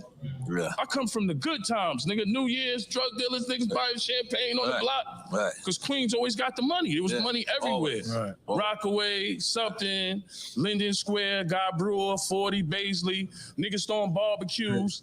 Right. Trip to Donny Park. Right. What's the other park niggas used Great to go Adventures, to? Hershey Park. Hershey Park, Great Yeah. Adventures. Yeah. Come on, bro. Buses pulling up. Those were the good old days. You know what I mean? We on the block hustling, just having fun. That was some of my greatest times. On the block, having fun, bro. Good time. 4th of July, niggas buying mad fireworks. I remember one time, funny story, nigga threw an M80 in the street on 134. Jamaican nigga had the Pathfinder. Nigga come through, blew off tire. Niggas laughing. I'll be back. Nigga came back. So it's just like, it be mad stories like that in the hood. Like, if you disrespect a nigga, do something to you. You know what I'm saying? Like E-Money and them niggas used to come to the block. 50 tell you, come to the block looking for a nigga we know. Niggas that had that party flyer. Wasn't no Instagram. Niggas had a party flyer. Shit, there you go right there. You know, when niggas like E-Money and them niggas look for you, it's like the boogeyman's coming. Yes. It was different. Like, niggas had a name, but now everybody got a name. And there's more gangs now. Because you got to think, it went from us. Everyone is fighting for a name. No, everybody's in the gang. Oh, I said in gang. I thought you said everybody has a name. Everybody's blood. Okay. Oh, yeah. You got the Dominican gangs. Yeah. Trinitarios. Yeah, Trinitarios, big machetes on them. Spanish wild niggas in the Bronx. Everybody's in a gang. So now New York is like LA now. It's no different. Word. Damn. You come to New York and you think it's sweet now. Nah. It's like LA now. Because you got gangs everywhere. Everybody's indicted. Every rapper's indicted. We can name a list. I don't want to name that list. K-Flock, Casanova. Oh, come on. Rappers indicted. Rappers indicted from New York. Okay, gang. K-Flock, Casanova. Mad niggas. So many. Mad niggas, right. Chef G now. Shout out to Chef G. Sleepy Hollow, mad niggas. There's like a list 67 of bodies. Bronx niggas You indicted. heard H? 67 bodies. There's a whole bunch. Niggas on the island. And the island don't even have control. The inmates control that Chef shit. G You and seen the Sleepy video? Hollow. Niggas don't like it? Yeah. Niggas had the weed store. Oh no, I didn't see Niggas that had one. the weed store. Niggas had knives, all that shit. It was a video, music video. Tell one of your people to look that shit up, Wait, bro. wait up. You gotta see A this weed shit. store in The there? niggas had the weed store. Niggas had shanks out. Niggas throwing gang signs. This shit was a live video shot on Rikers Island. The inmates. A video shoot. Bro, a video shoot on the island. Right. Niggas You was pull that selling up, weed. Has? Can you please somebody look it up? Come on, please? what are you doing? All right, well, look. It's a video on Rikers Island. Niggas had shanks. The inmates control the island. You don't want to go there. Well, you never want to go there, but after COVID, it felt like it's worse.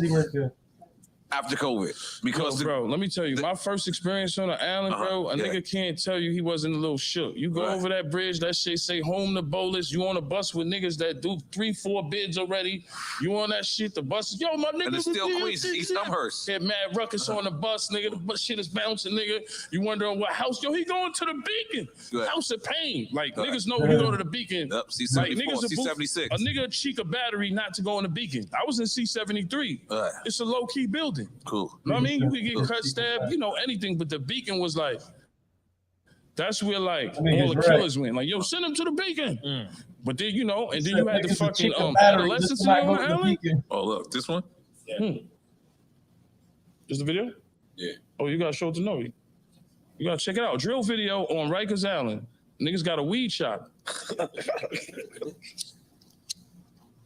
No way, gang. Shanks dispensary.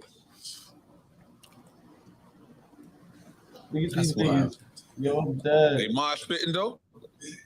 No, I didn't. Yo, they got Niggas got ski shanks, masks, niggas got fights going on, all kind of shit. Yo, this is a live video. That's why they want to shut down the island, man. That shit crazy, man. I ain't gonna lie, the video ain't that bad. The video is good. Nigga, I can't hear the Who directed it? Oh no, Shawshank Redemption. What the hell? Nigga said Shawshank Holy shit. Yo, but look, it's edited and everything. Right. It's not like it's a straight shot. Yeah, and he changing outfits. You got ski masks. It's three. How the fuck you got ski Yo, masks? he got 3 different outfit changes. They showing niggas cut. Oh my god. Holy shit. And Nora, nobody's exempt when it comes to the feds. All right. Let me see. Nobody's exempt, bro. Look at Tory Lanez, bro. That nigga went from filet mignon to Nah, but God bless him. county, nigga. I don't want to make fun of that, but did you I'm see not him in making the court? fun of it, but I'm just telling you that shit could be real. To a certain amount of money, bro, you a target for everybody. All right. Stick up kids, All right. IRS, Yes. fucking people trying to get over on your money, and the feds. You're on the scope, bro. That's how I was, nigga. I went home. I got home. I had a fraudulent passport. I had a passport with my brother's name on it. Because we got over. I had it wasn't fraudulent, but it was fraudulent. But it wasn't my mind, it wasn't fraudulent. Somebody wasn't supposed to put the paperwork, the passport in there because it had my brother's name. It didn't have my name. I was on the run that whole time. That's when the yayo shit came and all that. I was on the run from a gun charge previously. You know what I'm saying? So I had this judge called Judge Wong in Queens. Everybody was scared of him. They said his daughter died over ODing on dope or whatever, right? Wow. What's that you smoking? Let me get one of those. Hell yeah. So, I know you be having that good shit. So, Judge Wong, everybody was scared of him. Big Asian dude, he'll tell you got shorts on, go home. Like he was one of them niggas, you got shorts on, you gotta go all the way home, change your clothes. So Fifth goes, yo, he's gonna lock you up this next go around. Do you wanna go on the mixtape tour? Or do you wanna turn yourself in? Me, I don't like jail. Nobody does. Time to go. You out of here. So I went, I had the balls to go on the passport. I could talk about it because I got convicted for it. Right. I had the balls to go on the passport place, and I used my brother's name, and they gave me the passport. So I was in Barcelona with Eminem, all of them on the run. I'm chilling. Wait, I'm living I heard life. Niggas being on the run, but not on the run in Barcelona. Niggas on the run here. That's Lori's name. Niggas on the run every day. Niggas going on the run in Virginia. Not Virginia, not Barcelona, nigga. That's I'm with Paul Rosenberg, Eminem. I'm in Barcelona on the run, bro. Right. I thought it was never gonna end. Right. I remember one time I went to 50 house, his grandfather. That's because 50 get his side. His grandmother was always quiet. You never know what she was thinking. She was a church lady. God bless her. And his grandfather was the one that got like the crazy, talk crazy. That's the one who said, you know who your friends are about. You know who you are about keeping your friends around. Okay, continue. So I'm on the couch, and his grandfather just came in there and said, "You got to face that. I ain't curd one day." And I just thought about that shit. I was like, "Oh, because he knew you was gonna run." Yeah, he knew I was gonna run. Why you think I was on the couch? 50. You know what's crazy, Brody, is that he's literally told that in mad interviews that same story to mad niggas too, like how 50's grandfather said that shit to him while he was on the run, nigga. That's why I always show love to 50. 50 always took care of me. If a nigga like you catch a body, God forbid, or something or anything, or catch a case, He said it on Vlad. Come over here, man. You good? said it Come on on, Vlad. come over here with me, bro. He's a nigga take care of his people. He the type of nigga that a hire nigga that got a felony that can't get a job. Let's make some noise for 50. You know what I mean? For real. Hold on, before I lose track, I want to know, name the countries that you went to while you was on the run. This tour. So many. Barcelona. Because I want to we create this tour. We're going to call it On the Run Tour. We could do all the Me and states. you. We could do all the states like Chicago, St. Louis. I want to do. That's when I do started. Europe. Name the countries though. In Europe? Yeah, Europe. I'd probably say Barcelona. Brazil. Maybe Paris or somewhere else. There was a couple These are places. nice places so far. Yeah, nice places on the run. My brother's passport. Yeah. I don't remember the rest, but I definitely remember Barcelona was big because I remember I think that was like some kind of awards. Okay. So we need to be at an award ceremony. we create this shit. Yo, but listen, it's look, I have a run. Your group we taking off. Mixtapes is taking off. Everybody's fucking with G-Unit. Right. Everybody's loving us. We killing shows. Finally get to where we want to be. Thank God, right? We thank God. Bless. Oh shit. And it's like time to go to jail. That's why when I see niggas go to jail and some niggas be happy or having a good time, I don't really believe it. I believe that you stress because niggas in jail don't even want to be in jail, my nigga. Especially when you got the chance to make millions of dollars. Right. Hell yeah. That's the thing with the game, but it's like when niggas blow up, especially for the young drill niggas, like how you said I feel about the drill music. Yo, H. Yeah. I'm gonna ask you. 50 asked you, nigga, you coming on tour with us or you turning yourself in? What you doing? Turning myself in. I don't know. I might do the yayo, nigga. I might be out. Nah, nigga, I'm going on tour, nigga. Fuck you mean? I'm out, bro. That's the obvious answer, nigga. I'm out. I'm going to jail anyway. We some project niggas. Might as well go make some money before I do. Facts, bro. Let's go experience, see as much as we fucking can, bro. Because sometime we're gonna get jammed up. You feel me? And how he got jammed up was on accident too.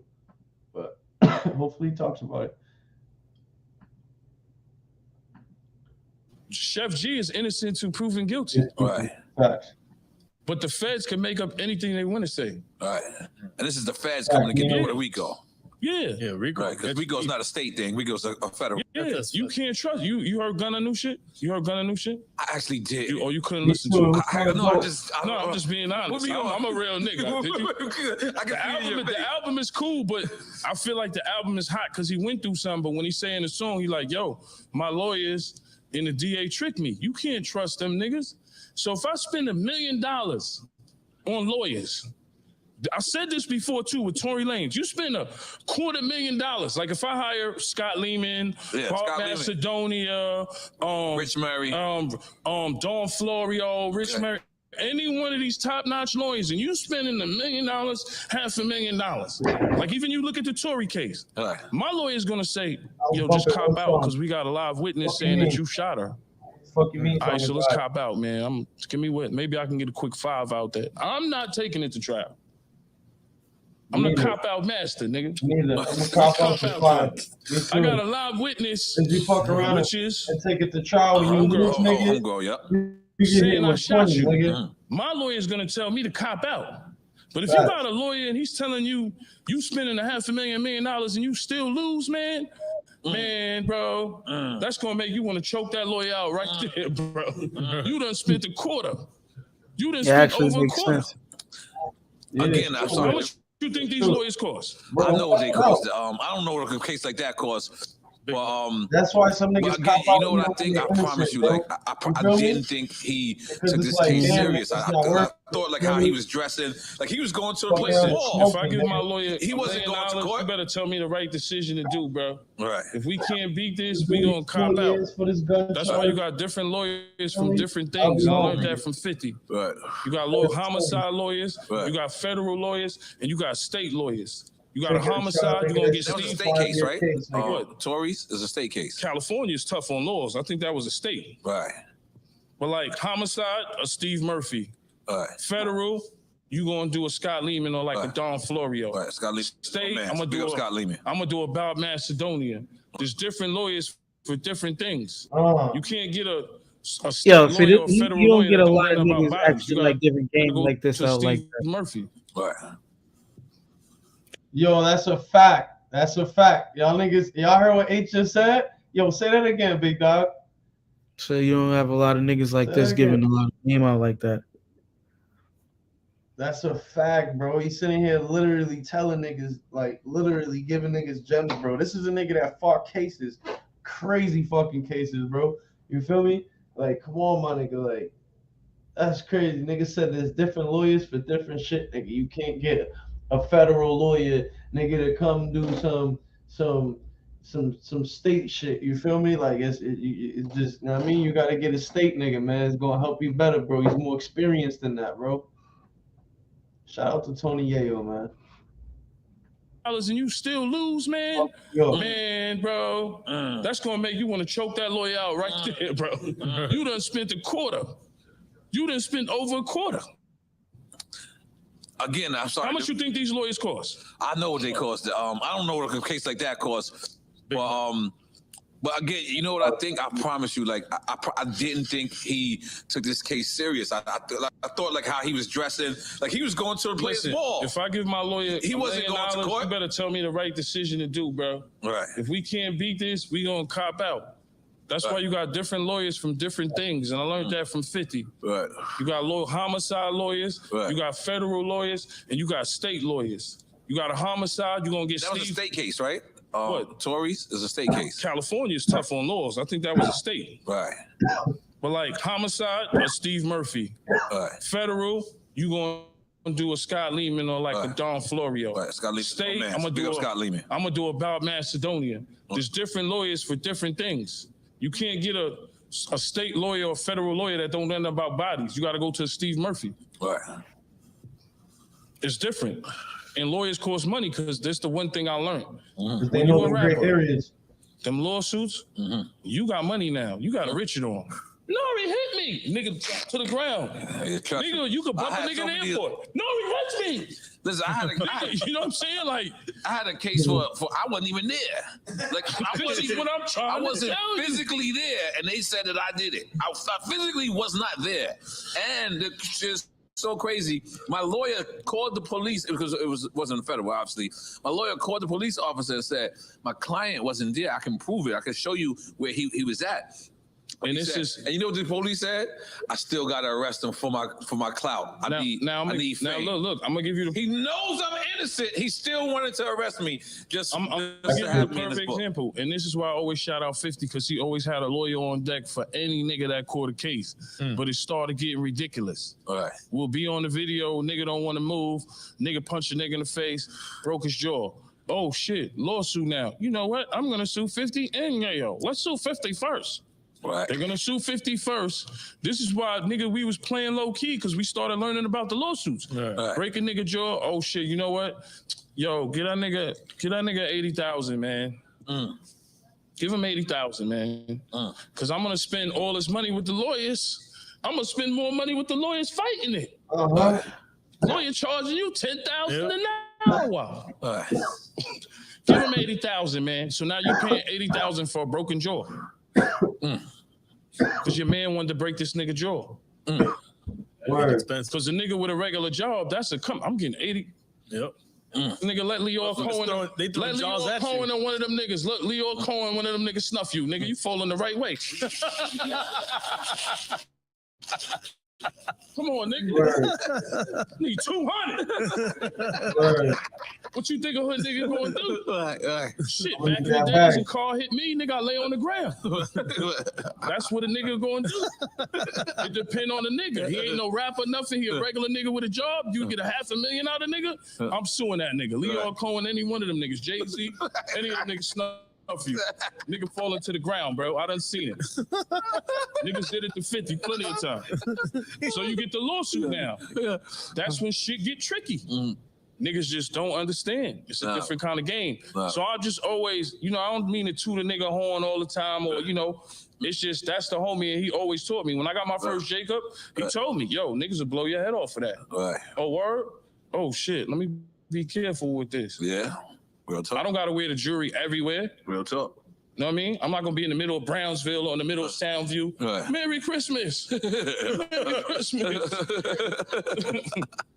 So when niggas be like, yo, why I keep going on? Because niggas are hungry out there. LA, Miami, Little Haiti, Merry Christmas. Anywhere you go.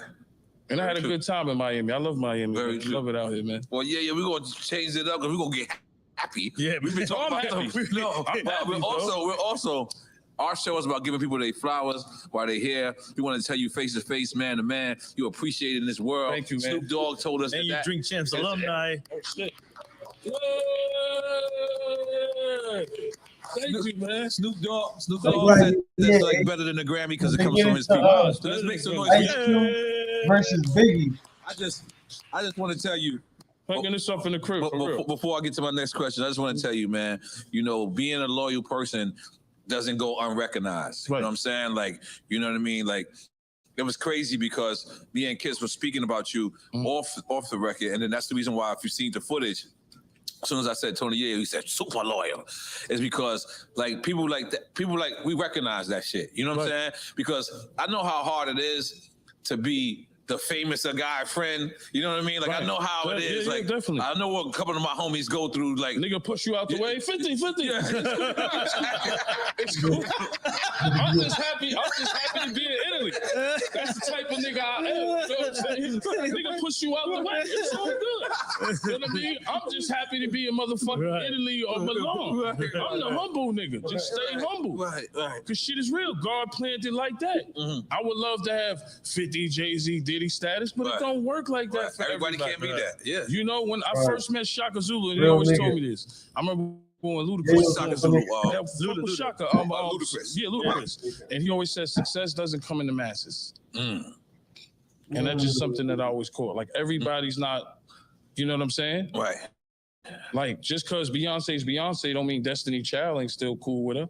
Right, but I can be successful enough that I can help my friends. Yeah, that's why I love that. I love, you know what I mean? Obviously, I follow you on the gram. I follow 50 on the gram, and I just love seeing y'all. Like, I just love it. Like, because you know, I always talk about all the dumb shit that's going on because I'm from the old school. Like, if I go to your crib, I'm gonna ask you if I can open your refrigerator. Right. That's my man Sonny D right there.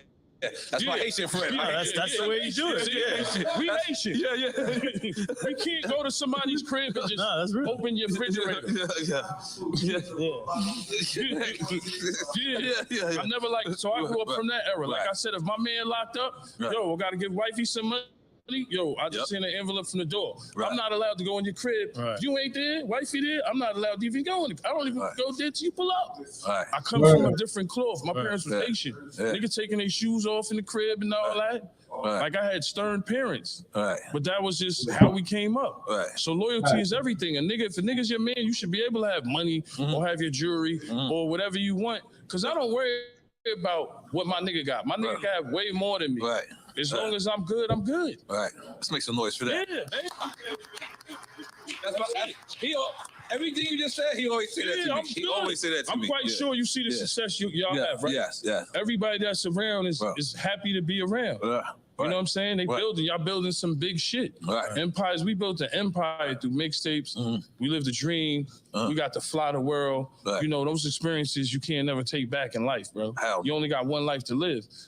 We come from neighborhoods where we never thought we could leave the block. I just seen you in Italy on a boat chilling. That's right. Hat on. That's right, goddamn. You know what I mean? You from left, That's right. Come on. You know what I mean? Yeah. It's my first time in Europe not working. I Right. went there vacation. That's Yeah. why us as artists, what we got to do is like going on this big tour we got going.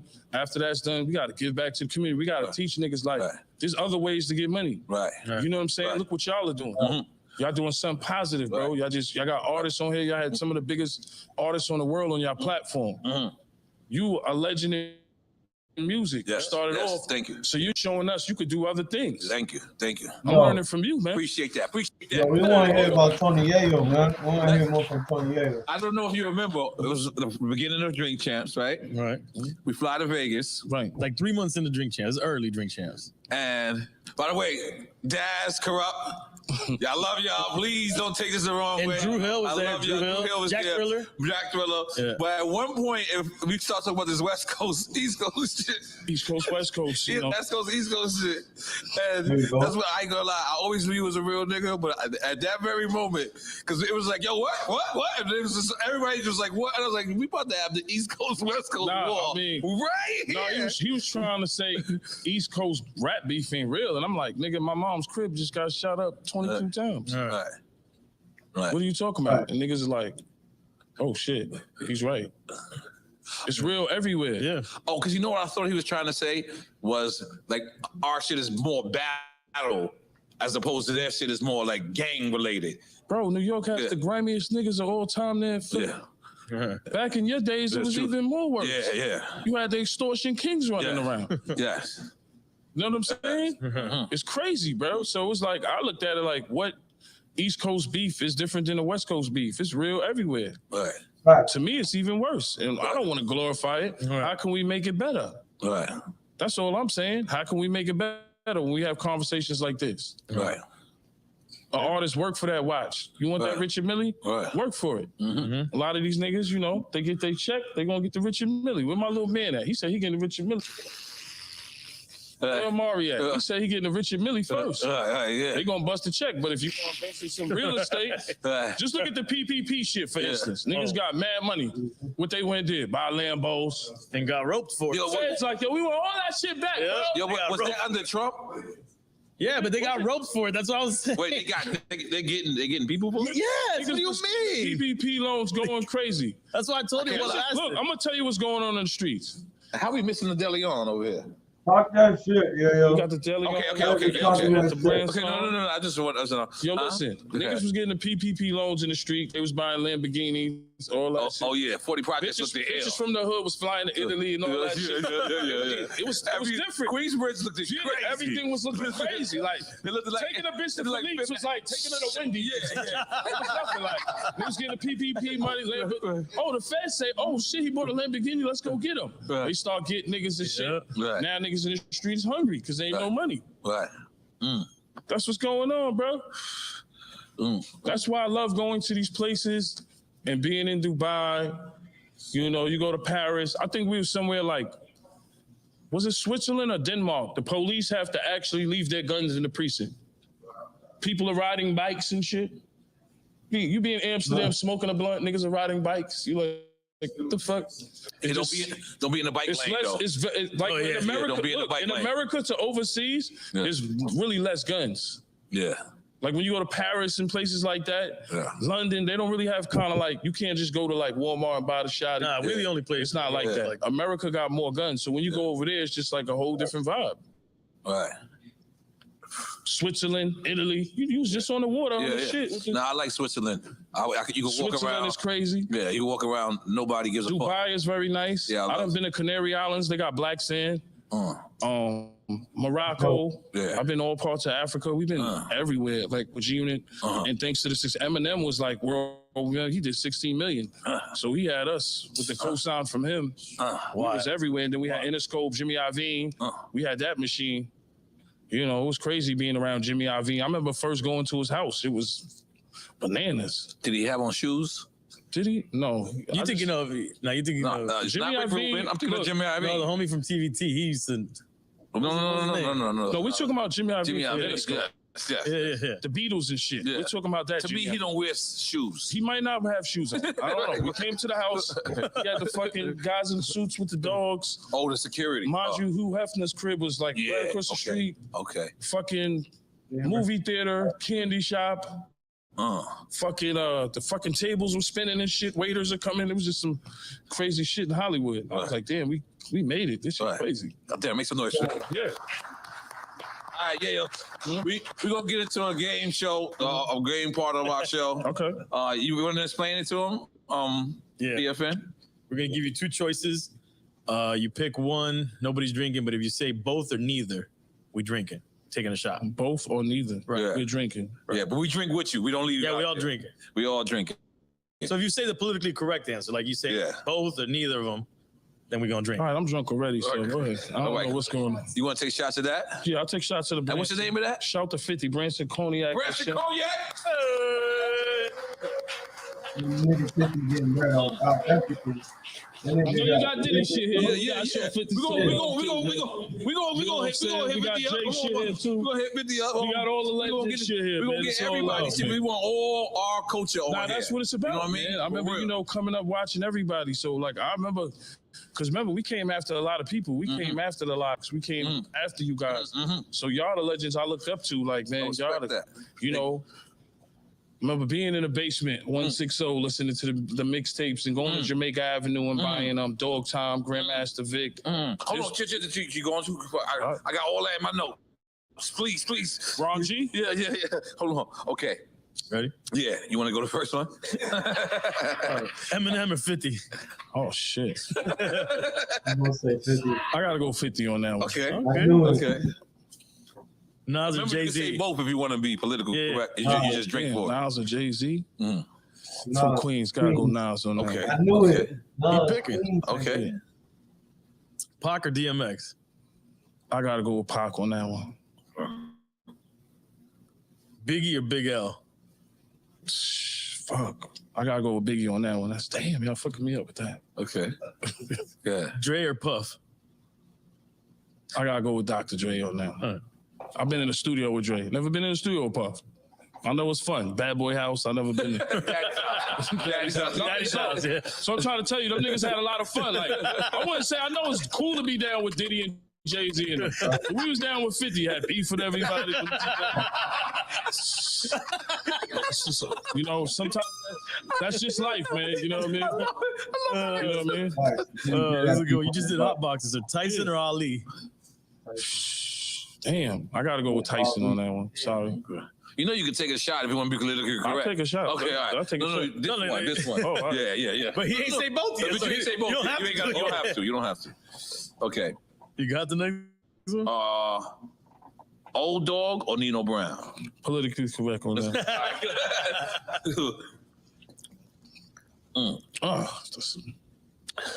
LL or Big Daddy Kane? Politically correct. Okay, all right. Now he gonna do that across. Salute. That's a hard one, bro. Okay, well, this is a good one. I gotta answer this because this is my queens in me. Go ahead. By the way, I'm being politically correct on this one anyway. Get Rich or Die Trying or Illmatic?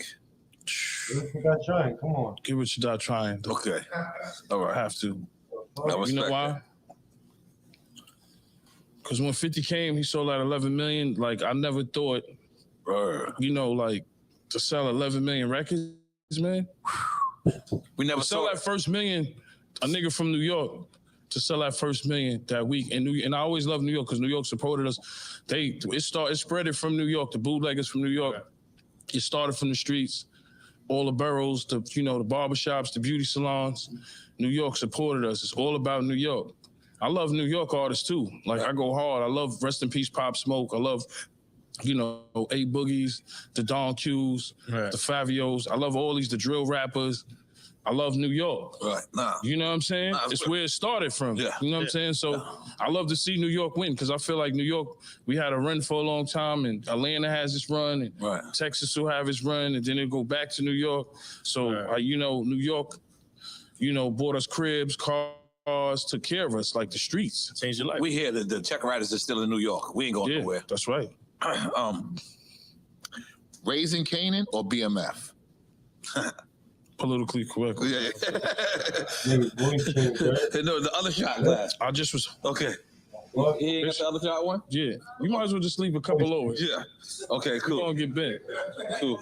It could be whatever at this point. Let's go. Thank you. Was partying with me the other night too. Yo, that's what I tell you. Parties in Miami. Yeah. This is the shit out here. I was seeing y'all through Lala's Instagram. I'm in the party. Lala's there. Fucking Amari. What is it? Amari Cooper? Amari Cooper party we went to. Fucking my man Kane. You think actors hate when you call them by like their I do it. Their part name? Like I think they do. Like I don't call Joseph, I call him Tommy. Everybody does it. I do it. Yeah. We called him Tommy the whole time. Yeah. He did the show. I call Lorenz Tate, Senator Tate. His brother was there. I call him old dog. You said, like, Yeah. Murder call him old dog. I'm sure they do. Okay. How about this? Well, let's go. Lost Boys or Onyx? Lost Boys. I gotta go Lost Boys. Okay.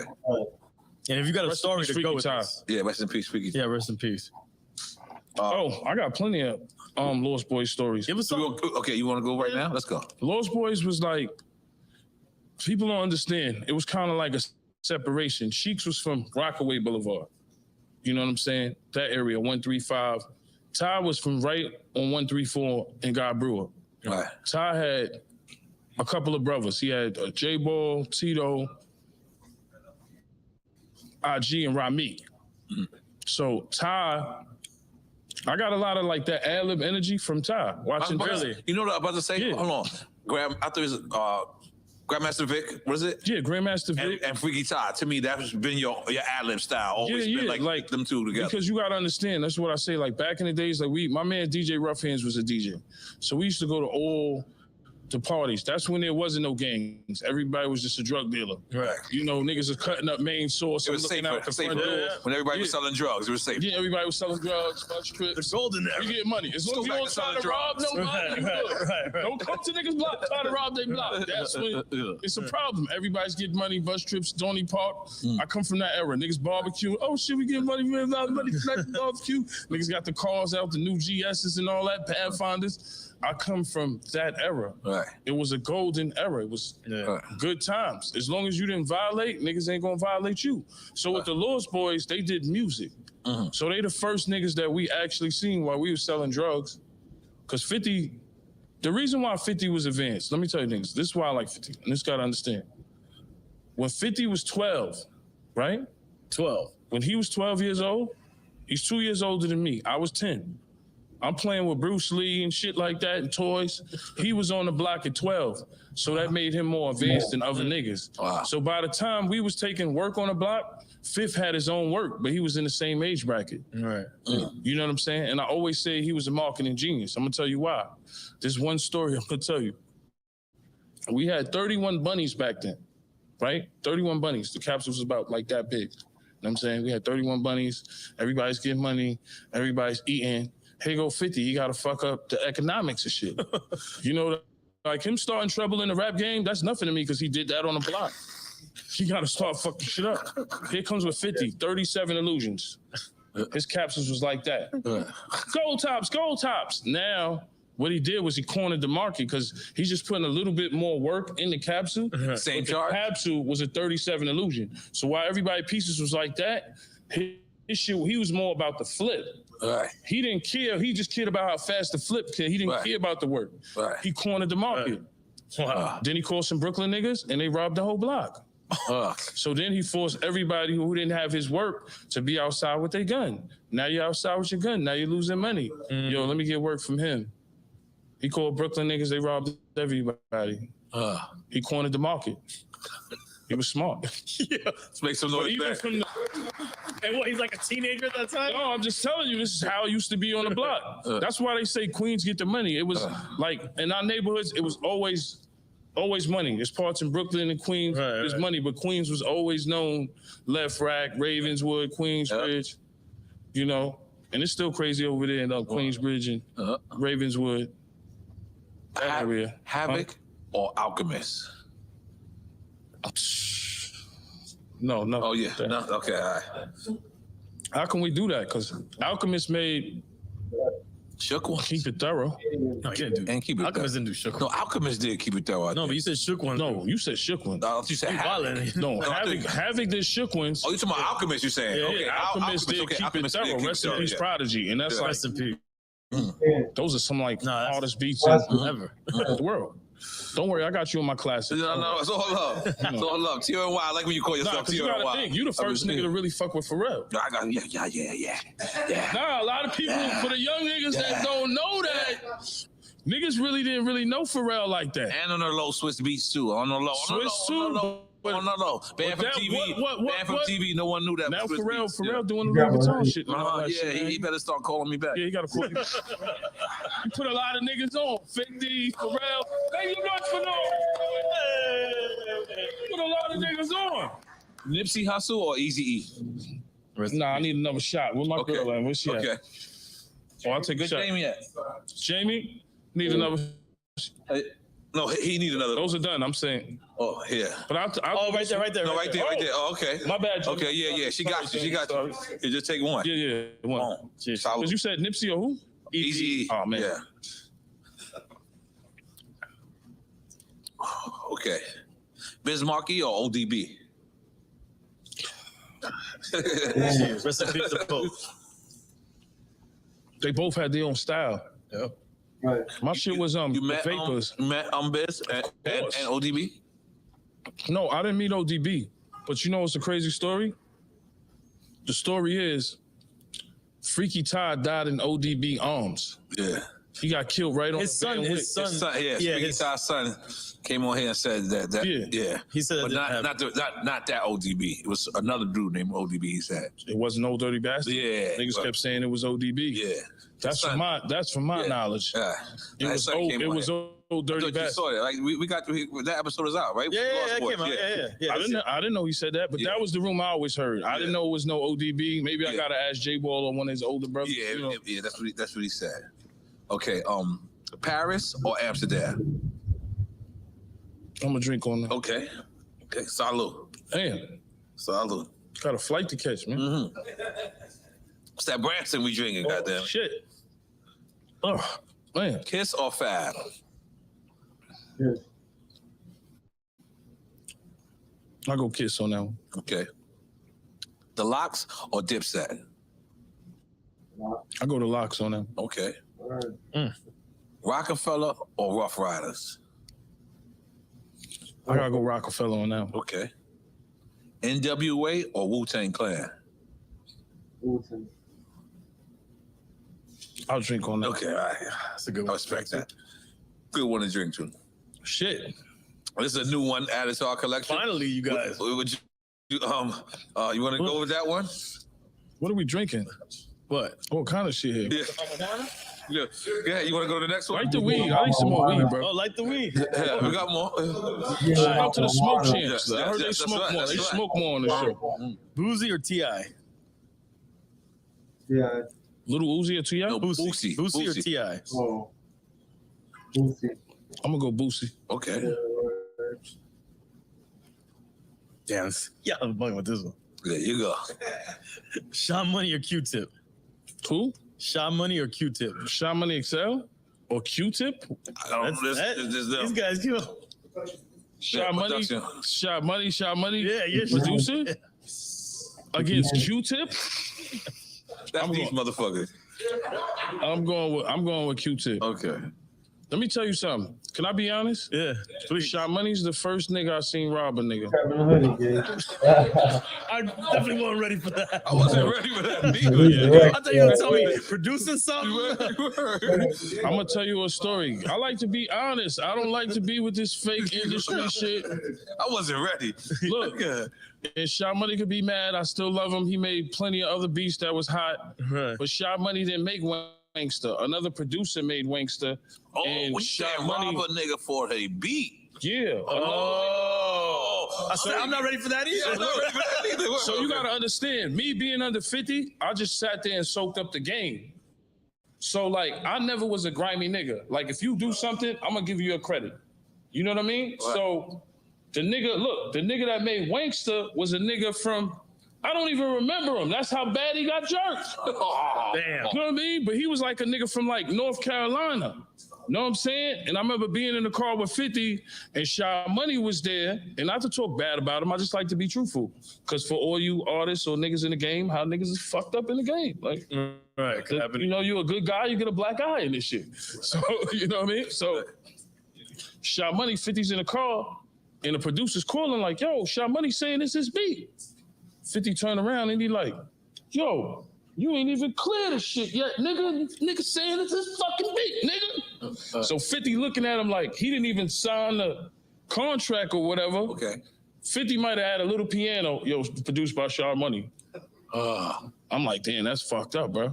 It's just being truthful. The game is fucked up. You know that shit. But on the actual production credit, does it say produced by It was Shy Money. I don't even remember the producer that made it. It was another nigga, bro. That wasn't so I just seen you, you know, jerk your first nigga. I'm like learning in the game. Shit. I'm not trying to diss him or not. He made shit down the line. He's a, you know, that's my brother. Right. But I just seen, yo, this how business go. You could produce some shit. I add a little string. I made it. Right. Oh, word? Add a little string. I made that. But essentially, it's supposed to be co-production. But hold on, ain't that what Dr. Dre kind of does? A lot of niggas do it. Let's be serious, nigga. Now, if you put people together and purposely and you orchestrate it, you could say you produced it. But he's saying they didn't agree on that. But there's a lot of ghost producers that niggas don't know about. Absolutely. Yeah. Let's keep it real. That's what Mailman was in really Dre's they camp. take credit on shit. I think it was Mailman. But that shit how it goes. You got that's how the game goes. Right. Okay. Now niggas kind of know they shit a little better. They're like, what? I want to. My name. They put their tag on that shit. Oh, that's why the tags. The little clear cup. Want his credit on the beginning of the shit. Yeah. Okay. Lloyd Banks or Styles P? Oh, man. I gotta go with Lloyd Banks on that one. Okay. Shout out to Styles, but Banks don't get enough credit. He do got a lot of punchlines, man. Yeah, super. We was the bad guys of the game. Everybody hated us, so it was kind of like different. Mm-hmm. And then niggas started to pop, and it was different. You know, your man Khaled, DJ Khaled. It was just over like shit. In the club. I got set up. Look. That wasn't right. No. Because look, look, G-Unit was the bad guys of the game because of 50. So it was like, damn. There was situations where I'm like, damn, man, this is my guy. And hold on, because I want to ask that question. Please, can you hold that? Let's just finish quick. All right, go ahead. I promise you, I have that question. Go ahead. We got that question. We go back to that, man. You got me get right over here. Let's go. All right, cool. Yeah, now we're slowing it down. All right. Okay. Yeah, okay, I'll ask this one. Uncle Murder or Casanova? I gotta go with Uncle Murder. Free Casanova. Free Casanova. Free Casanova, though. Yeah. New Jack City or Juice? I gotta drink to that. Okay. So I respect that. Those are classics. Come on, bro. Yep. Tommy or Ghost? I need another shot. Where's my girl at? Yeah. We need another shot. I need more shots because Tommy and Ghost are two ill characters. Yes. And Tommy's still alive, so his shit, they about to come back. For some reason, I'm thinking they're gonna bring Ghost back. I don't know. That shit Ghost might, or Ghost. You never know what 50 got up his sleeve, man. Salud. Okay. Woo. Shit. Paid in full or criminal minded? I gotta go with paid in full, bro. Barry B and Rakim? Yeah. No, you know we're not talking about the movies. We're talking about the albums. Oh yeah, those are kind of fucked up. I did think you was talking about the movie. I was thinking about you, yo, Pollo Loco. You know, every time I was thinking about you. Who were you in that movie? Not Pollo Loco. I didn't have a name. No, he was in Paid in Full. I know, but what was you didn't have a name? I was drug dealer number 2. Yeah, that was my name. I ain't have a name. Yo, man, nigga got cut and shit on the dance floor, man, yo. You know where I got that from? And you freestyled that shit in the movie, too. You a good actor. I don't know why you stopped, bro. You know where I got that from? What? I was in 40 projects, because I told you, I got my family in 40 projects. Nigga, you was everywhere. I know about you, bro. 7 I got Brew, I used to be there. You was everywhere. Haircuts, everything. Well, one day, I was a kid, and I was chilling in 40, and I seen fucking Alpo come through 40 projects on a motherfucking moped. And I forget which drug dealer it was. Was it Pappy or one of them? And Alpo and them was just going up and down. and they didn't like that at all. That's why I said the Puerto Rican nigga popping willies. They didn't like it at all. Shit, man. But because at one point when Griselda later on, and I know this sounds like out of this world. But I later on found out that when Griselda moved to Queens, all Queens became uptown. Like how we had to go uptown to re-up, Queens had became uptown, and all of the uptown dudes had to come to us. Right. So that was so crazy. Yeah, paid in full or criminal minded. Paid in full, Airbnb Rakim album and criminal minded. Criminal minded, you've been blinded. Paid in full. I gotta go paid in full on that. You gotta go because. Criminal Minded had the bridges over on there in South Bronx. Good fucking choice. We ain't making that shit. Oh no, I love that album. Love KRS, we love you, but when you said Queens was faking it, damn. Yeah, we didn't forgive you. Dang. He went in. That's what hip hop was. Hip hop. That's why I always say I love Ralph McDaniels. Video Music Box, Nintendo, good times, man. Yes. You know what I'm saying? Legend of Zelda. Yeah. And we need Ralph. Double Dribble. Yeah, Double Dribble and all that. Mobb Deep or MOP? Mobb Deep. I gotta go with Mobb Deep. Rest in peace. Okay. You know what I mean? I got Rest in Peace Prodigy. I gotta go with I like MOP. I love him, but Tribe Called Quest or Brand Nubian? Tribe Called Quest. Queens all day over here. Yeah, I love his Queens answers. Okay, and I like Brand Nubian, but what's my man? Lord Jamal be dissing Eminem all the time for no reason. Eminem's my guy. Yeah. Free Yayo. When I was in jail on the island, Free Yayo. And I was just listening to a record and I love Eminem Brand and Nubian. Obi Trice. Yeah. And I love Brand. One for all, Brand Nubian. They was one of my favorite groups. Right. I can't lie. Yeah. Right. Okay. It's the last one on Quick Time with Slime. The last one for the interview. Quick Time. I like this game. Loyalty or respect? Loyalty. We asked you to explain. Well, I think from being loyal, you get respect. Continue. So, like, shout out to all the dudes. Like, it's not about who got the most money or the most cars. It's about just, going to check a nigga in jail, making sure his family good. Just the little shit. That's what make you a superhero. Right. Niggas got everything the wrong way. Niggas respect niggas on Instagram. I'm lit, look. What about the niggas that came home, we know, that did bids 10 years, 20 years, changed their life around, trying to do good shit for the community? I know niggas like that. My man Boopy like that. He did time, he work in group homes with kids and shit like that. You know what I'm saying? Get them in shape, he box, change their life around. Those are the niggas that matter too, not just because a nigga lit on Instagram or a nigga got this or got that. Loyalty to me is more. It's like, you should be able to be around somebody's wife or kids or money and be trusted. God damn, I'm taking a shot for that, even though you don't have to. Yeah, no, I got it. I'm taking a shot for that. Yeah, man, it's true.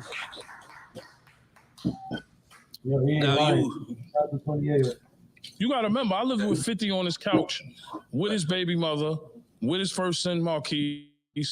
I was on the couch. And I always tell people, I know the difference. If I'm at your house, your crib, I can't be on your couch on the run on no boxers. I'm gonna have some sweatpants on, fully dressed. I'm gonna be out your way. Even if you and your lady have an argument, it's time for me to leave the crib. Let me step outside and throw out the garbage or something. You know what I mean? Or let me just try to walk off or something. Because I'm on the run, I'm on your couch. I gotta be respectful. Why I wanna look at your lady for when there's a million ladies in the world? Sometimes, look, no, think about it. Sometimes a nigga wanna fuck with your lady because it's you. Yeah, because she happy with you. You want that happiness. Exactly. So it's like for me, like when I was in 50 crib on the run, I just appreciated being allowed to be on the couch. I'm on the run. You trust me. You my brother. You done did a lot for me, and my mom's even loved 50. 50 was, he was a street nigga, but he always was witty. So my mom's be like, 50, take him with you. He's gonna get in trouble out here. She always knew he had the plan. Haitian accent? 50, Haitian accent. Take him with you, please. Because 50 always was smart. He always had the plan together. Listen, anybody sell drugs? Get away from me. You want to kill niggas and call me? Get away from me. The feds are watching. So what you saying is once he got legit. Yeah, once he got legit, we around people like Chris Lighty and other people, Jimmy Iovine. If you sell drugs, get away from me. You want to do that? Get away from me. He got 50 million legitly now. What the fuck you want all this shit around you for? Right, real. You know them people is watching. Real. I'm taking another shot for that. Yeah. So this the 50. Yeah. No, where's your other shot? You got another shot somewhere. I know Jamie. Jamie, you got another shot one. Jamie. somewhere. Jamie. Oh, all right, cool. Got Jamie working. Oh, my bad. Give him an extra shot. Just to have him around. I'll take that. Yes. Solid. So this is to 50 Cent, man, for being a real dude from the beginning. To y'all keep going. We love you. Shout to Continue 50, to do it, man. One of our favorite Drink Champs episodes. One of our favorite Drink Champs episodes. Yo, it's gonna be fighting out here, though. They're gonna be arguing and shit. Oh shit! I was like, let's get that. They're gonna be arguing and shit. Need that for the crib, man. Yeah. Don't drop it again. No, he got the new and improved one. Yeah, but don't drop that one. Yeah. Bring it. Oh, yeah, brother. That's fire. Yeah.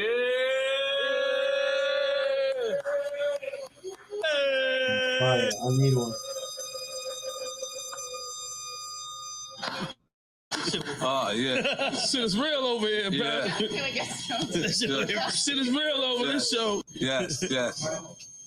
Man, come on, man. And salute to you, man, because, like, he's one of my idols, man. Nah, but I want to you know what I mean? Like, but yeah, yo, let me just tell you. I want to make it. No, but you got to understand, for me to be in these rooms, look, I'm just a dirty nigga from 134. Nah, right? I don't say that. So, look, no, listen. I'm a dirty nigga from 134 and God Brewer.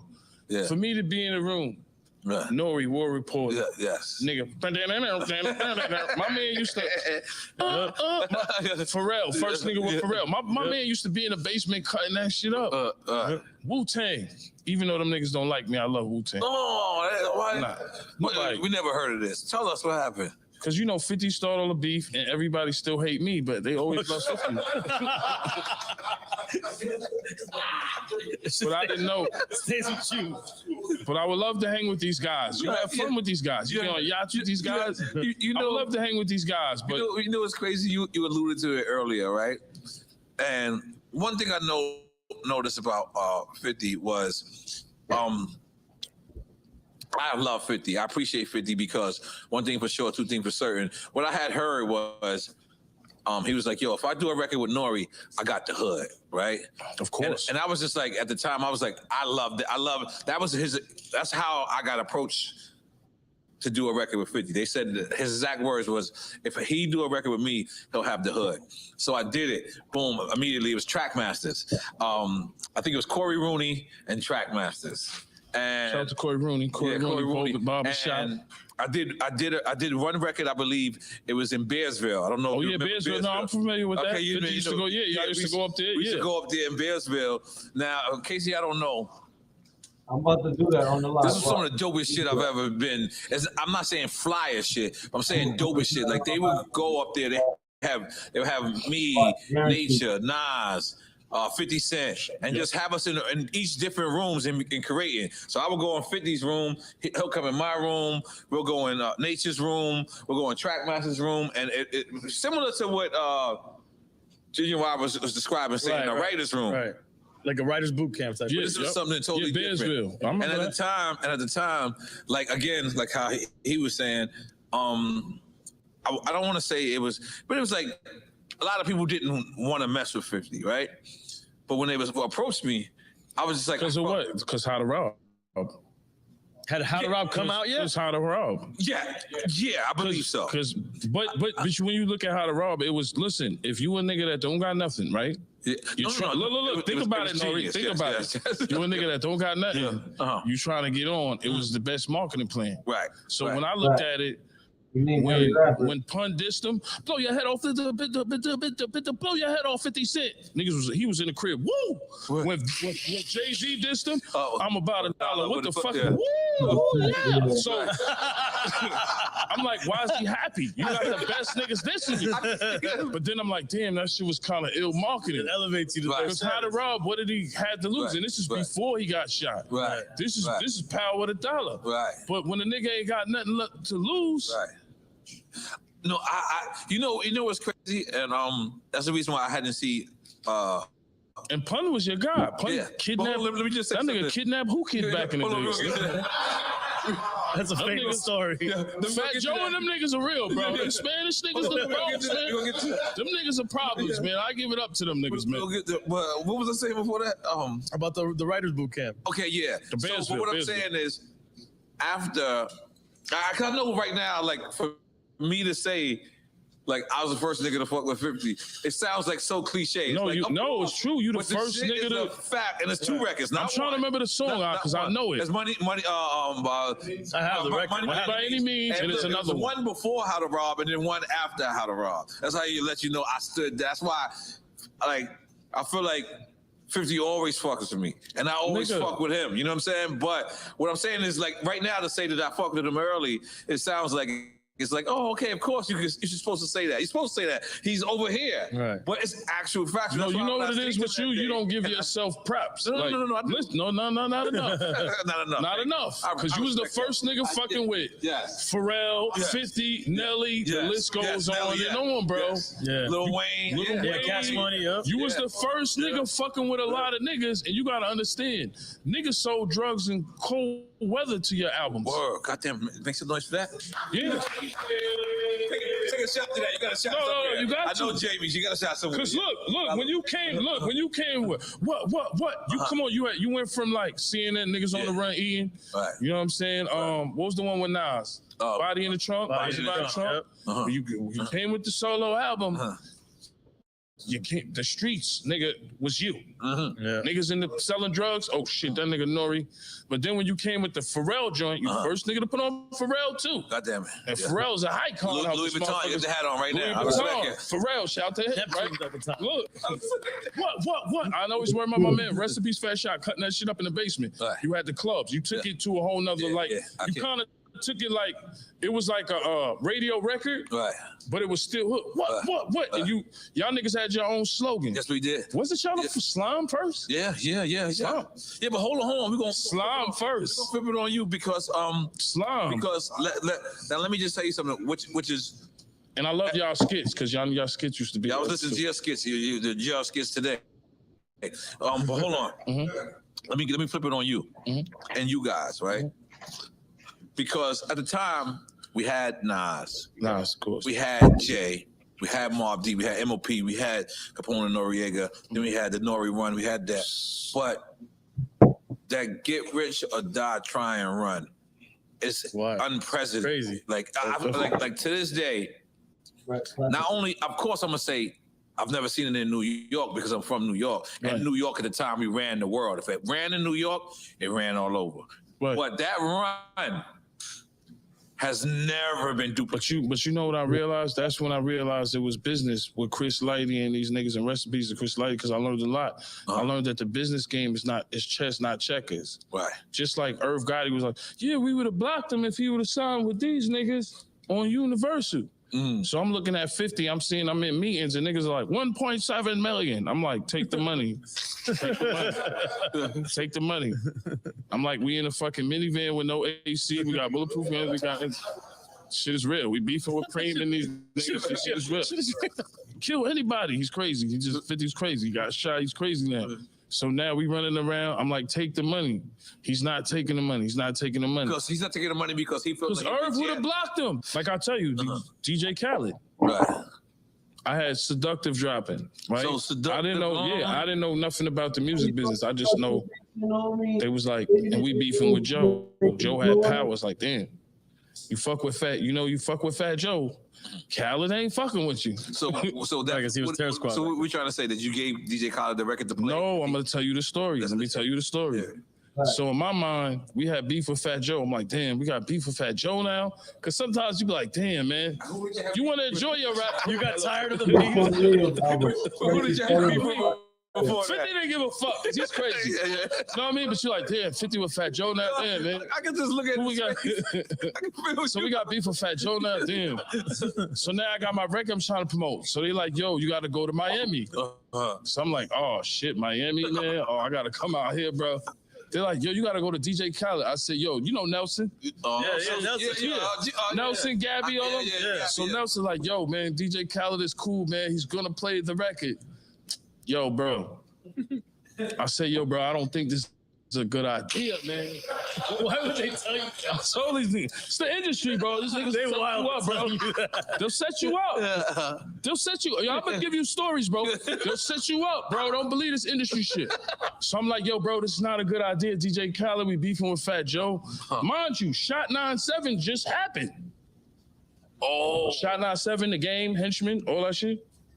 we all okay. Shot 9-7 got we was the first shootout at Hot 97, just so y'all know. I know y'all was the We first. was the first. All right, let's see. I know y'all. We got there second. Yeah, I'm sorry. Crazy. All right, guys. I'm sorry. Go ahead. So Shot 9-7, that just happened. So I'm like, yo, bro, I'm telling you, this is not a good idea, man. I'm telling you, bro. I'm like, yo, it's not a good idea, man.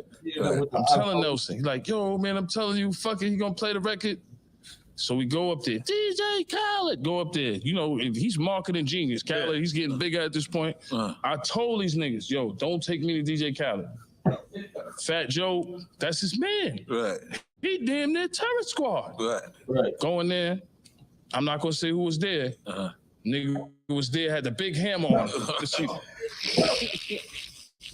Go in there, you see the weights. Oh boy, here we go.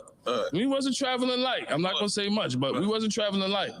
So you know, go to Khaled to shake his hand.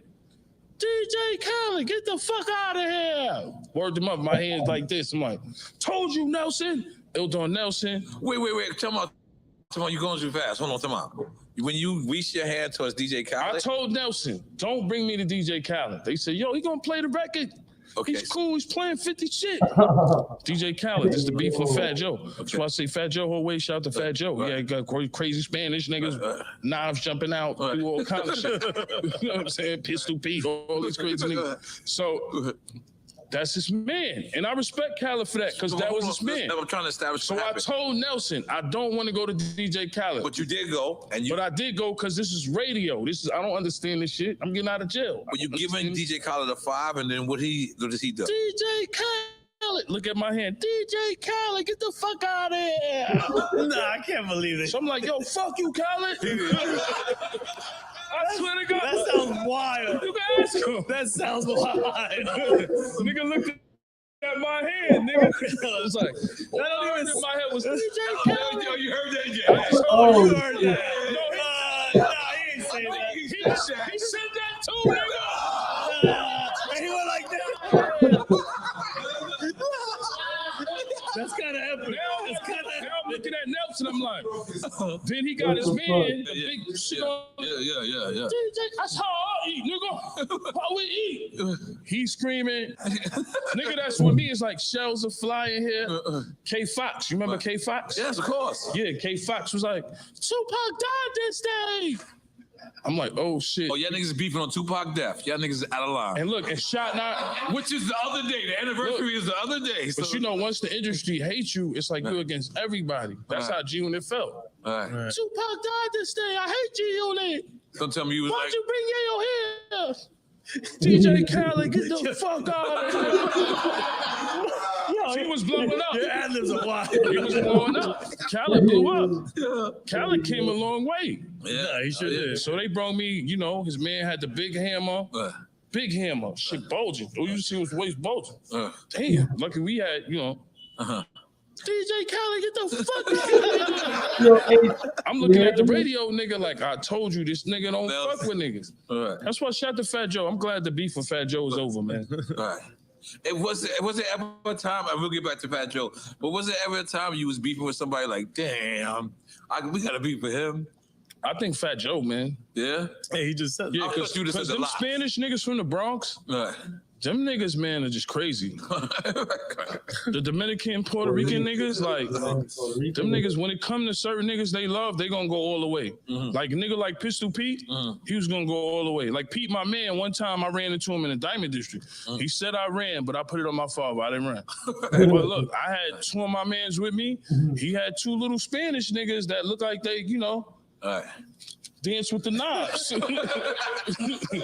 know them niggas in the Bronx? Them niggas start dancing with them West Side machetes Story and all, shit. like, my nigga. He had 2 little grimy niggas with him. So, like, Joe got niggas. His brother was somebody, right, in the Bronx, right? I believe his brother was somebody. Joe had niggas that was ready to die. know them niggas in the Bronx, niggas will pull a machete out on you, start dancing. Right. Start dancing. That's when I realized, them Bronx niggas is crazy. Right. I seen the E-Moneys, the Troys, the Homos, Black Just. Like I used to be in the hood. When Nas brought, when they did Hate Me Now on Farmers, I was there. Yeah. On top of the store, we go to the block. Yo, Nas and them down there. Yeah. That's how it used to be. Oh shit, they shooting over there where LL used to live at, the Rock. Bimmy and them, The Rock, the Black Rock. Yeah. Because LL is like one of my favorite rappers. Like I always debate with people. Like you think about it, he had 3 different eras: the '80s, the '90s, and the 2000s. And he's still out here. Right now. He's still out here. And then he went to the movies. Yep. Yeah. And TV. Yep. He's still out here. So LL is like one of my favorite rappers. I'm Queens all day, man. That's why. He doing the Rock the Bell shit. Even Bimmy, like a nigga like Bimmy, like we was in Brooklyn Chop. I'm chilling with Banks, and Bimmy bring Bobby Brown downstairs. God damn. You know what I'm saying? I'm like, shit, I ain't never ma. I start thinking about prerogative. It's my prerogative. You know what I'm saying? right. Bobby's like the fucking man. New Edition. Like, damn, we in Brooklyn Chop. This nigga Bimmy be with everybody. Tracy Morgan. Right. But I always know Bimmy, having cars, and that's what Queens. You know how Queens is. But let me ask you, has that because at one point, everyone is all down with the same crew, right? Right. But it's like it's great to go off and venture off and do your own thing, right? And then come back to the crew and make sure everything is cool, right? You know what I mean? So you're not getting everything from the crew. Was that something that damaged you? Like when you went out? I feel like when you look at the success of G Unit, right? When the nigga that got more money than everybody is working harder than everybody, then something's wrong. Say that one more time. When a nigga that got the most money out of everybody is working harder than everybody, then something might be a little bit wrong. And not taking nothing away from Banks, Game, or Buck. But 50 is the type of nigga, if we on the road, he gonna go to the gym twice. We gonna stop in Bahrain. He gonna shoot the extendables with Stallone and them that's coming out. So I'm looking at his work ethic like, damn, I gotta make sure I'm early for Drink Champs because this nigga's outworking me and got way more money than me. As well as a Diddy or a Jay. These niggas are outworking niggas, bro. So niggas will complain like, yo, I ain't getting no money. You not working. Nigga like 50 ain't sleeping, bro. We on a plane, he reading a script. We land, he in the gym twice. Yo, we here, yo, where he at? Yo, he gotta go shoot. Like, so when you around a nigga like that and he be like, yo, you lazy, you kind of don't take it personal. Wow. It's just the niggas just outworking you. Wow. And it's all good. Because me and Murder, we in the Armani Hotel, we lighting up. Relax. I'm not, no, listen. Me and Murder, we in the hotel, I'm lighting up, but we like, yo, damn, 50 went to the gym twice, and he reading the movie script. Damn. We not working, but it's all good. You know what I'm saying? You got to work hard. Take the shot, sir. Oh, yeah, take the shot. Yeah, we watching you. So it's the work ethic, man. And then I'm seeing like all these guys turn into stars. You see like Meech. I remember Meech was rapping, and now you're seeing big jewelry on. He's looking good. Yeah, Lil Meech is looking good out here. Yeah. He's out here. I'm with Woody, Kane, Tommy. These guys are stars off of Power and all these good shows that's coming on. And I'm like, yo, now niggas in the hood that I know, they want to be actors. Niggas like, man, fuck a rapper. I want to be an actor. Get whatever, everything that a rapper get, jewelry, chicks, whatever. You know what I mean? Because that run that 50's having right now with the what do we call them? Sitcoms or what would we call them? Not sitcom. Not sitcom. Series. Series. What series? They're dramatic series. Yeah. It's not comedy. You say comedy? Oh, dramatic series. Yeah, there's dramatic series like that run that he's having. It's an empire. But I think when you look at this, right, and to be honest, I feel like even back in the days, I was watching I think it was some on CNN. I was in a hotel watching it, and it was talking about how a lot of black television built a lot of stations, like Martin. Queen Latifah had her show. A lot of them shows blew up a lot of them stations back in the day. Right. You understand what I'm saying? So our culture always be loved. Like I said, Paid in Full. That's a classic, bro. So if I'm watching The Heat with De Niro and all that, Paid in Full is like, You know what I mean? You in there like these are classic movies. I think people just want good content, and now you got so much content out there. Like you got Instagram now, you got Twitch, you got Hulu, you got YouTube. So like when you keep doing these interviews, just don't stop because niggas we just want the content. Right. Because I'm on my phone all day. I'm not gonna say I'm not addicted. I'm addicted to the internet too. Right. You drop an interview, I'm gonna watch it. Right. You know what I mean? As well as, you know, the other guys that's out there that's good. You and Joe Buttons be talking a lot of shit too. Shout to y'all. But y'all did it. Y'all shit is, y'all popping, man. Yeah. Y'all pop a lot of shit. Y'all can do it. No. It was only when we were together. It was only one episode. One episode, but I love it. You know, I mean, you had some of the, I love it, you know, but you deserve it. You know, you know, y'all had some of the biggest stars ever on the show. But people want content. Right. Yeah. I want content every day. Right. What's going on? What's the new news? Right. Yeah. We want it. Because, you know, it's all about the content. And that's what I realized. 50 like working. And catalog. Look, you think about it. He did Power. Like when we think about classic series, The Wire. Yep. Right. Sopranos. Yep. Right. What else we gonna think? What you say? Oz. None of them had spinoffs. Who? Out of BC? None of them had spinoffs. All of them were classics. What's the one with my man that was selling drugs? Who? Which one? No, not Snowfall's in there, but before that, with the white guy. Breaking Bad. Breaking Bad. None of them had spinoffs. Yeah, Breaking Bad does. It has Breaking Bad got a spinoff? The lawyer. What? The lawyer. Yeah, that's huge. And it's big. It's huge. Oh, that went huge. Oh, the leader, the Shy's up there. Yep. We gonna say Godfather of Harlem. Okay, yeah. Because what's my man that's in there? My man. Forrest with the Whitaker. eye. Yeah, Forrest Whitaker. Godfather of Harlem's good. And we definitely got to put Snowfall in there. Yeah, Snowfall is in there. Absolutely. I don't know how them overseas niggas throw their voice like that though, because my man's like straight from London. Yeah, they do it. Oh yeah, we never do it. Then you gotta put Power. But look, think about it. Power had an 8-year run. Damson. That nigga Michael Rainey was like a baby when he first started in that shit. Wow. That shit kept going. Wow. So like I'm gonna keep it real. I didn't know what a Stars was until 50 started fucking with it. Wow. I'm gonna keep it real. Like, niggas wasn't really checking the Stars like that, but niggas want content. Niggas want content. Word, this shit, because when you think about it, the only thing that was on TV was Godfather of Harlem, Snowfall, and Power. Wait, Godfather of Harlem wasn't on TV. I thought it was just on Hulu. It was on Hulu, but that's the only 3 shows niggas was really jacking during this little time period. Okay. It was Godfather of Harlem, Snowfall, and Power. Because it went from BMF to Power. Snowfall ended. Godfather of Harlem, remember, they was coming out with episodes here and there. They was like, but that shit was ill with Forrest Whitaker. I ain't gonna front. But those were the 3 shits niggas was checking on TV. Snowfall, Power, and Godfather of Harlem, that shit was, those were the super ill shows. For me. Nah, that's real talk. Wow. I think we should make some noise for that. I want to go back to some. You was talking a little bit about M.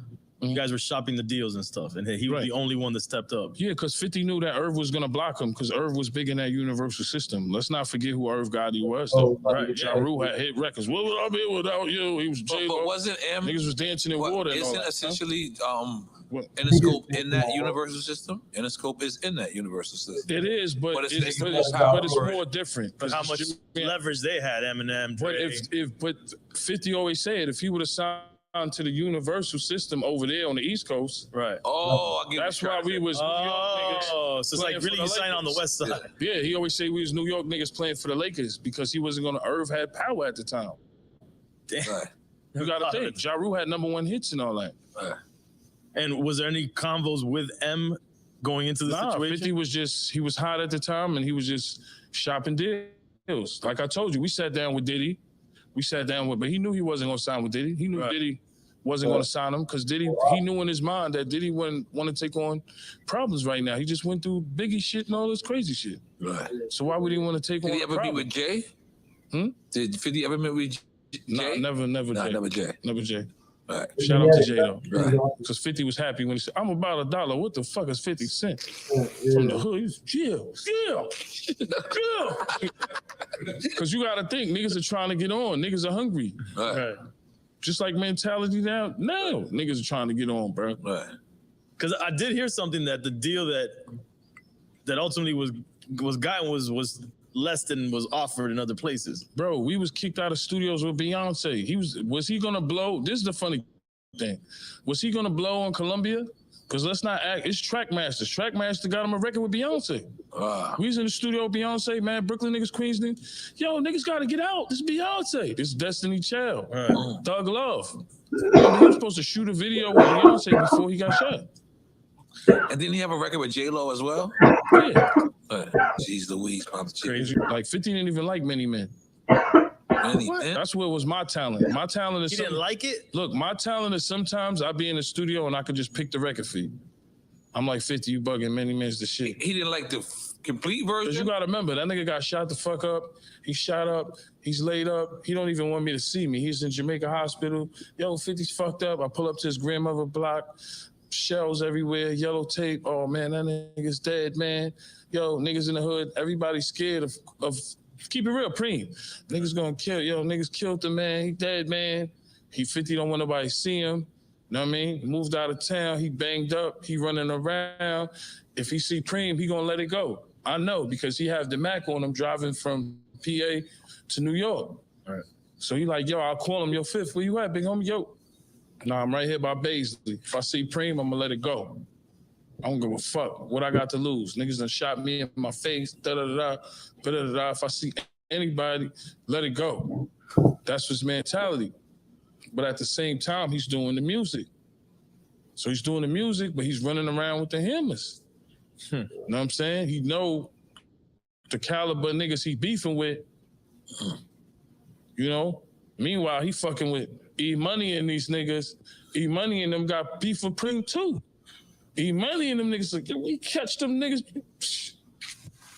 So he in the studio with niggas like that. Right. You see E-Money, brown skin, short nigga, in the studio, yo. Niggas in the studio, I remember one time in the studio, they was like, yo, who that nigga, man? He ain't all that. I'm like, yo, be easy, that's E-Money bags, bro. Niggas shoot you for saying that you don't like his shit, bro. Cause you remember when E-Money flipped on Jay? Remember Jay had the artist H-Money bags, nigga. H-Money bags, yes, that's yo, right. E-Money called up, yo, Jay, I don't know what's going on, bro. Yeah. But these was real niggas, bro. Yeah. You hear the stories about E-Money, yo, E-Money shot out a limo, man, with an Uzi, man. Rest in peace. These niggas are gone, so you could tell the stories. But I done heard shit like, nigga was in left rack with the Uzi, man, of the limo. Yeah. You hear shit about E-Money, Troy Homo, these niggas like that. As well as Black Just and Preem and Cat and, everybody. So just crazy times, man. So I come from that era, like Fifth being in the studio with him, like after Sony, after the stabbing. Like after the stabbing, I got cut right here, and I got like poked right there. 50 had like a scratch on his back and all that. But we was in Columbia, them niggas. But what happened was we had Clark Kent DJ. Clark Kent, Clark Kent, the legend, shout to him. Super legend. Fifth was fucking with Clark Kent back then. So we had his nephew was a DJ, but Giz was like a good kid. He wasn't like a street guy. And that's cool. He was a cool guy. So we was in the studio, we in Sony. I'm new to all this industry shit. I'm just, I don't know what's going on. I'm just like, Fifth say we go to the studio, Tone and Poker, like, see where the bar's at? Tone and Poker them is like in the room where the bar's at. And we in the room, right? So it's me, Giz, 50. I don't know what song he's doing. So we good. Fifth got a 45 on him. I shouldn't be saying all this shit, but fuck, I'm drunk by this time. So that's why they get you drunk, nigga, so you can talk.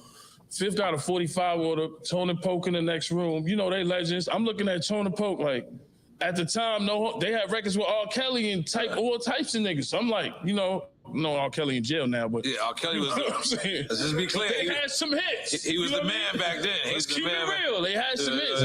I'm looking like, yo, this Trackmasters. Trackmasters. Oh shit, these on top of the world. They fuck with Destiny Child. Everybody went to Track Masters. Tone and Poke, shout to them. Like, so I'm like, damn, 50 on, he got Track Masters. So we in the studio. Was it Sony? You remember how there was two studios? Yeah, it was Sony up the block to the left, and then Sony to the and then there was down another the block, one across down the block, street. on 54th Street. Both I was remember on one of 54th them, Street. Beyonce shut down one day.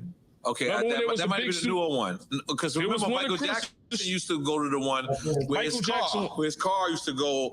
He used to bring, like how the Porsche building is, where you can bring your car in. Michael Jackson used to do that shit back in the days. He wouldn't walk in the studio. His car would go in the studio. Yeah, because there was two major studio buildings. Yeah. I think they turned into condos They now. in condos now. They I ain't gonna condos. lie. Shout to I them drove by it the other studios. day. It hurt. Shout to It them hurt. It studios. hurt so much. I was like, what? I want my wife in the car. I'm driving by it. I'm like, yo! And she's looking at me like, what's wrong with you? Now, let me tell you, these two studios, everybody performed. Beyonce, Jay-Z, Wyclef. These studios was the studios. Like, everybody knew Mariah Carey. It was. How about Right Track? You ever use Right Track? Of course, Right Track. Right Track. Unique? D&D. Go all these D&D, of course. Yeah. There was so many legendary studios. But I remember that Sony building, because I used to see Clef with all the crazy Haitian niggas. Yeah. I used to be, I'm back earlier, I see Scooter Tut. Niggas look like the niggas from, what's the shit? City Soleil? They look like the niggas from, City Soleil. what's the movie with Steven Seagal with the dread niggas? Niggas looking like niggas from I'm seeing Wyclef niggas like that, I'm like, yo, I'm like, what the fuck is going on? Screwface. So I'm seeing what Clef with niggas look like Screwface. You gotta take the shot.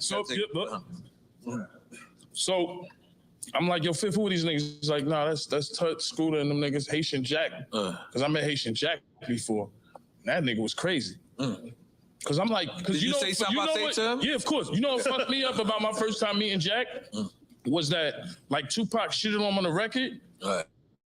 And I seen that nigga like in LA Dolo. Like he was in Dolo, like, I'm Haitian Jack. I don't give a fuck, man. And I was like, so I was like, yo, this nigga is crazy. My arms out of cop, man. He had like big arms. Out of cop, man.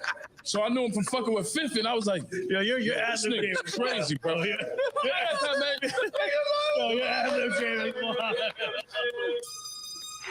Yo, look, so one day we in the studio, and this is a true story. I don't care. So look, nigga called Wyclef, right? Nigga like, yo, Clef, man. Yo, Jack got 2 see-through watches from me, man. Nigga Clef is like, I don't know what you're talking about, man. So he had 2 watches from Jacob. I don't know if they got back or didn't, but that's when I started learning, like, yo, this shit different. Let me borrow 2 watches. Because niggas could say what they want to say about Jack. I seen that nigga in LA Dolo. Haitian Jack, man. Don't care about nobody, man. So niggas was crazy like the niggas Clef was around. Them niggas was crazy. Scooter, Tut. You know the tunnel days with y'all niggas, man. MU. We don't want to talk about that, but you know. Hold on. All right, but let's talk about the So Seductive video, right? Yeah. Is that the first time you inducted? Nah, if you look in the club, to Know Your Face was in there. In the club. Yeah. Because I was on the run for In the Club video. From In the Club? Wait, hold on. And that was crazy because Suge pulled up, so it was kind of like a crazy. I heard it with the Mexicans? With the Mexicans. But Suge is he's a good guy. Like, he's a good bluffer. Like, he knows what to do. So what happened was, I think the Mexican niggas were just shooting the video, and Suge was probably just like, yo, come with me over here. So, they were shooting a video around the corner? They were shooting a video already, and I think Suge just, I don't know. This is in L.A. or? This is L.A. Okay, good. So describe what's going on. Listen, man. Yeah, In the Club. Is the record out yet? Or listen, In the Club video shoot. But is the record out? No. Listen, the record is out. Okay, the record is out. So this is out. In the Club video shoot. And man, I just couldn't believe it. I didn't understand. Like, so we in the video, all you heard was, Suge is coming! Yo, bro. Suge is coming. So I'm like, yo, I swear to God, cameras are falling, dancers are running, niggas, shit is niggas, everybody's running, shit is coming. So we couldn't believe it. Like, I'm from New York, I never seen no shit like that. Yo, bro, dancers, the backup dancers are running. Everybody's running this shit. They running. Yo, cameras was falling and shit. Nigga, the cameraman, Sugar's coming. Yo, bro. So, you know, we like, damn, you know, this is Suge night. Mind you, we had already had, was the Vibe Awards after? No. The Vibe Awards. This is definitely before the Vibe Awards. The Vibe Awards might have been after. Yeah, Vibe. So look, Suge came, but this is why I always respected Eminem, 50, and niggas that was with us. So Suge came, he had some Mexican niggas. Now we from New York. You ain't never seen a nigga with a tattoo on his forehead. 118th Street crew. I'm like, what the fuck? Nigga got a tattoo on his face, homie. That's the first time, like before Lil Wayne and all that. That's the first time I seen a nigga with like tattoo on his eyes. Mexican niggas, 18th Street niggas. So niggas Suge just got the cigar. He just liked that bitch. He's like a pressure guy. That's why he got into the shit he got into lately, because he's like a pull up, light a cigar, and you seeing niggas with tattoos on their face, but we like, damn, what we got to lose? If we don't pop now, we going back to the hood. It's back to the hood. So it's like, fight these Mexican niggas, Mexican blood niggas, killer niggas. Niggas got the shit on their forehead, eyes, 118th. Or go back home to the crib. Might as well go all out, fight right here. We around Dr. Dre. So it's like, yo, we gotta do what we gotta do. So what happened? He lights the cigar and then he just lights the cigar, and it's the shit about Suge. He light the cigar and he trying to see what you gonna do. So Eminem, 50, everybody outside, nigga light the cigar. Eminem ran outside too. I was bugging because I seen this when I knew Eminem was real. He's like, I don't give a fuck, man. This is when I knew. I'm like, damn, Eminem is a real nigga. These niggas, 50 niggas outside. And then the nigga Suge just walked away. The Mexican niggas looked kind of confused, like they didn't know what's going on. But niggas came outside. Eminem came outside 100%. Okay. And Eminem was like, yo, I don't give a fuck, man. Give a fuck, man. Because you remember, it's documented. Proof told Suge, yo, you killed Tupac in the middle of a party. Remember, them Detroit niggas are kind of crazy, bro. Them 7, 8 mile niggas, them niggas always been crazy. Rest in peace to Proof. Yeah, but Proof told that nigga Suge. In a party. Proof told Suge in a party, nigga, you killed Tupac, nigga. You could ask anybody, nigga. Proof was a wild boy. Rest in peace to Proof. Wow. You heard that before? Nigga, ask around. I don't think I heard. Proof was legit. There's a rumor going around that I heard in D12 history. Proof told that nigga, Suge, yo, nigga, you killed Pac, nigga. Like he just came out of nowhere. You know, he's a wild nigga. I seen him wild out, get drunk. You killed Pac, nigga. Wow. That's crazy. We had a couple of run-ins with Suge. Because Suge, you know. You want to name another run-in? On Vibe Awards. Okay, let's talk about it. Vibe Awards was crazy. Who got stabbed at that joint? I'm gonna tell you Vibes Awards. So Vibe Awards, James Cruz was there. Shout out to Chris Lighty. James Cruz. Violator. Another Violator. That's right. Shout out to Violator. Shout out to James Cruz. Even though 50 go in on him sometimes. Shout out to James Cruz. Yeah. So James Cruz is there. Because James Cruz went through mad shit. You know what I mean? You got to think. Chris Lighty, it's mad shit being in the industry. Right. So many stories, man. I could tell you a whole bunch. Right. So I believe it's the Vibe Awards. And it's like trailers. You know them trailers where rap artists could be like jail. Niggas got their crews back there. Yeah. Shit get crazy, right? So we back. We chilling outside the trailer. Who you think we see walk by? Suge. Irv got it. Murder. I wasn't ready. Death Row. He's with Suge. They were together. They were Suge. They feeling good. They walking by. Shit, yo, that's Irv Gotti and Suge. Shit. Who said that? You know, in my mind, okay. Niggas like, yo, you know, niggas are talking. Yo, that was just Irv Gotti and Suge, bro. What are we gonna do? You know what I'm saying? That's the only thing I'm thinking in my mind. So this is why I like 50. 50's like old school. Yo, man, yo, crew, go to the hardware store, buy 14 knives. In my mind, I'm like, you know, you watch movies like American Me and all that shit. Nigga, 14 niggas with knives is dangerous, bro. Yo, listen, I'm Jet. You got 14 niggas with knives? Bro, ain't no me winning. So he tell James Cruz, you know, he's executive. You know, these niggas. So James Cruz, you know, he's a... And it's kind of racist, too. Just send a Latino to get the knives. Send a Spanish nigga to get the knife. So, you know, James Cruz, one thing I give him, he gonna do whatever for the artists, whatever. That's one thing I give a lot of these managers. So you telling me James Cruz left the awards? He left the Vibe Awards.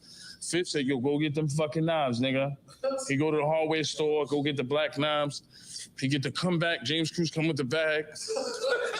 This is wild. I'm like, yo, this shit crazy. And mind you, Fat Joe in there. Oh, Suge in there, Irv in there. This shit is nothing but ops in there. James Cruz. But y'all wasn't beefing with Fat Joe at that time. I don't think at that time. Yes, we was. Yeah, y'all were too. Oh, holy shit. Okay, go ahead. Fat Joe, real nigga, bro. So hold on, y'all in the awards. Who's it? Irv Gotti, Suge Knight, Fat Joe. Suge Knight alone, you like, yo, this shit is right. You know what I'm saying? Right. And you got Irv Gotti with him. Right. Irv Gotti walked by with him. Them niggas ice grilling. They looking down. Irv feeling good at that point. Irv like, yeah, nigga, I'm with Suge. Y'all niggas is fucked. So Fifth, like, what I like Fifth is because it took him like 30 seconds. James Cruz, go buy the knives. Go buy the knives. James Cruz come back with the knives. Niggas distribute the knives. Distribute the knives. It does sound like some American Me. Yeah, it's American Me. You watch the movies, shit, American Me. Distribute the knives. Now we in the Vibes Award, you got 14 to 12 niggas with knives. So when Buck stabbed the nigga with the fork, that wasn't nothing. That nigga that Suge sent, he got stabbed in the chest. So Buck, I'm gonna tell you about that. So look, I'm gonna tell you what happened. So back in the days, there was no Instagram or no, yo, take a picture or selfie. God bless back in the days. God bless back in the days. At the awards, there wasn't no selfies. Nigga come with the paper like, yo, let me get an autograph, cuz. Know what I'm saying? Nigga got the paper and the pen. He come up to, look, Nori, nigga come up to Dre, right? Dre with his wife and all that. We had the Vibe Awards, Quincy Jones, all these good people are here. This is why I say G-Unit, we always got a bad rep. You know what I mean? We got Quincy Jones, all these niggas there, Vibe Awards. So the nigga come up to Dre, but Suge had some niggas with him. He had some nigga named Ice Pick, some other nigga. He had some grimy, torn niggas with him, bro. That's why, thank God, 50 said get the knives. Look, so boom. The nigga comes to Dre, yo, let me get an autograph, cuz. So Dre go to Son, like he's sitting down to go sign an autograph. Son just snuff him. Boom. Oh shit, nigga snuffed Dre. Wow. Nigga snuffed Dre. Now, mind you, all the New York niggas, Game niggas ain't really in there. It's just Game. Game had a whole bunch of niggas outside. Said Game or Gang? The Game. Okay. His niggas was outside. All our Queens niggas were inside. Mind you, 50 already sick, get the knives already. Okay. So now we feeling good. We got 12, 13 niggas with the knives, twin. We like, yeah. We feeling good. Fat Joe in there, Suge. Boom. Nigga snuff Dre. Yo, what's good, bro? Dre fall over a little bit. I ain't gonna front. Dre got up. He was with the shit. This Nigga nigga snuff fried. Dre. So you know this nigga eating with 50 now. 50's he making all the beats and all that. Get rich, die trying. Nigga snuff Dre. That's all you kept hearing. Niggas on the nigga now. Boop, boop, boop, boop. Dre wailing on him. You know Dre a big nigga. Yeah. Dre a big nigga. That nigga ain't no. Yeah, he like the Hawk. Nigga diesel. Nigga, boop, boop, boop. So you know Queens niggas, you know, want to impress Fifth. Oh, these niggas hit him with cheers. Niggas want to impress because when you around a nigga get money, you touch Nori. There's certain niggas. Like, yo, you touch Nori, touch you, bro. Yo, that's the show. Yo, niggas touch Nori. Oh, my God. Stop the Dre. You got to think about it. We looking at it like this Dr. Dre, NWA. Yeah, that's royalty right there. Right. So Some niggas niggas just snuff boom. Dr. And it's Dre. only one person who actually walked over. Yeah, one nigga just snuffed Dre. Okay. Dre wilding on him now. Niggas like throwing chairs. Niggas getting ridiculous now. Everybody want to. That's how it is. This is what you gotta understand with these niggas. I don't never, like I told niggas on Math Harvard shit. I never worry about the rap. I worry about the entourage. Right. You know that. Yeah. You might have a crazy nigga. Yo, nigga snuff Nori. What? This is the only time, this is what I'm saying with Fifth. I'm eating, I'm flying the world. Right. You never know what another nigga do because he's appreciative. Right. So nigga snuff Drake, cheers is going on this nigga, boom, boom, boom. Now here come the knives. Niggas is stabbing this nigga. Oh, I don't want to say who. Right. Before we get crazy, before y'all just heard what he said, did you hear it? He said, you never know what a nigga might do for you just because he's appreciative. So he said you gotta watch the crew, nigga. So like, you don't gotta watch the artist. It's the entourage. It's the entourage. Yeah, bro. Listen to what he said right here. Peep this shit. This shit's insane. Yeah. You might have a crazy nigga. Yo, nigga snuff Nori. What? This is the only time, this is what I'm saying with Fifth. I'm eating, I'm flying the world. Right. You never know what another nigga do because he's appreciative. Right. So nigga snuff Drake, cheers is going on this nigga, boom, boom, boom. Now here come the knives. Niggas is stabbing this nigga. Oh, I don't want to say who. Right. They stabbing him. Here come Young Buck. He want to come with a fork. That man got stabbed in the chest, bro. Young Buck, you know, he was riding the wave. Like, yo, who stabbed him, man? Young Buck hit him with a fork. So the camera caught that back in the days. I don't know what they do on this. Yo, man, they said the nigga stumbled or whatever. Police maced the niggas at this time. It was crazy. Suge niggas rolled up, but luckily Suge had some crazy niggas with him. Big niggas. I think the nigga named Ice Pick. I don't know if Tupac shouted him out. Some big nigga. So we pull out the knives, like, back the fuck up, my nigga. Because these niggas was like some security side looking niggas, but when a nigga see that steel, he gonna kind of back up a little bit. That's why I think Fifth that he had the knives, because these niggas, he should have other niggas coming. We back out the knives. You back the fuck up, my nigga. On some clean shit. You know what I mean? Now it's like, you know, y'all Spanish niggas, y'all be dancing. Never get in a fight with a nigga from the Bronx. Some Spanish niggas, them niggas will dance with the machete on your ass. So Shook niggas kind of backed up. Dre wilding on the nigga. We wilding. Buck stabbed him with the fork and all that. I don't know why Buck did that. Buck hit him with the fork off stage. I guess he was fiending for the action. Buck hit him with the... Not Buck my nigga, but he was fiending for the action. Because him and Banks was backstage when it's popped. So Buck just came running. Nigga done got hit with 12 chairs, stabbed in his chest, slapped up. Dre done punched him like 20 times. They come Buck with the fork. Why you even do that? Boom. So we go back to the mansion. All you see on the news, Young Buck attempted murder. Buck said, I ain't do that shit, man. You know what I'm saying? See how quick niggas have changed? But Buck, you stabbed him with a fork. He got stabbed in the chest and all that, but it was a wild night, bro. But 50 was on point. He was like, yo, go get the knives, bro. From the hardware store. From the James Cruz. That's why. James Cruz. Yeah, James. Latino to the rescue. Yo, you gotta understand. For me, like when I used to go to Violator, right? Now, nigga, James Cruz, Chris Lighty, Mona Scott, Yandy, Lori Gibbons, Claudine Joseph, Claudine. That's what I love. All so Violator to me, like I said, that was the first. What's it from Love and Hip Hop? Yandy Smith. Shout out to Yandy. Yandy was Smith. Come on, you know, Mona. Yeah. Like so. When I used to come there, that's when I realized that this shit is a business. Yeah, it's a business. And it's a fraternity. Because I can't lie to you, all those names we just named, Yandy Smith, Lori Gibson, Claudine Joseph, Mona Scott, James Cruz, Dula, Eric Nicks.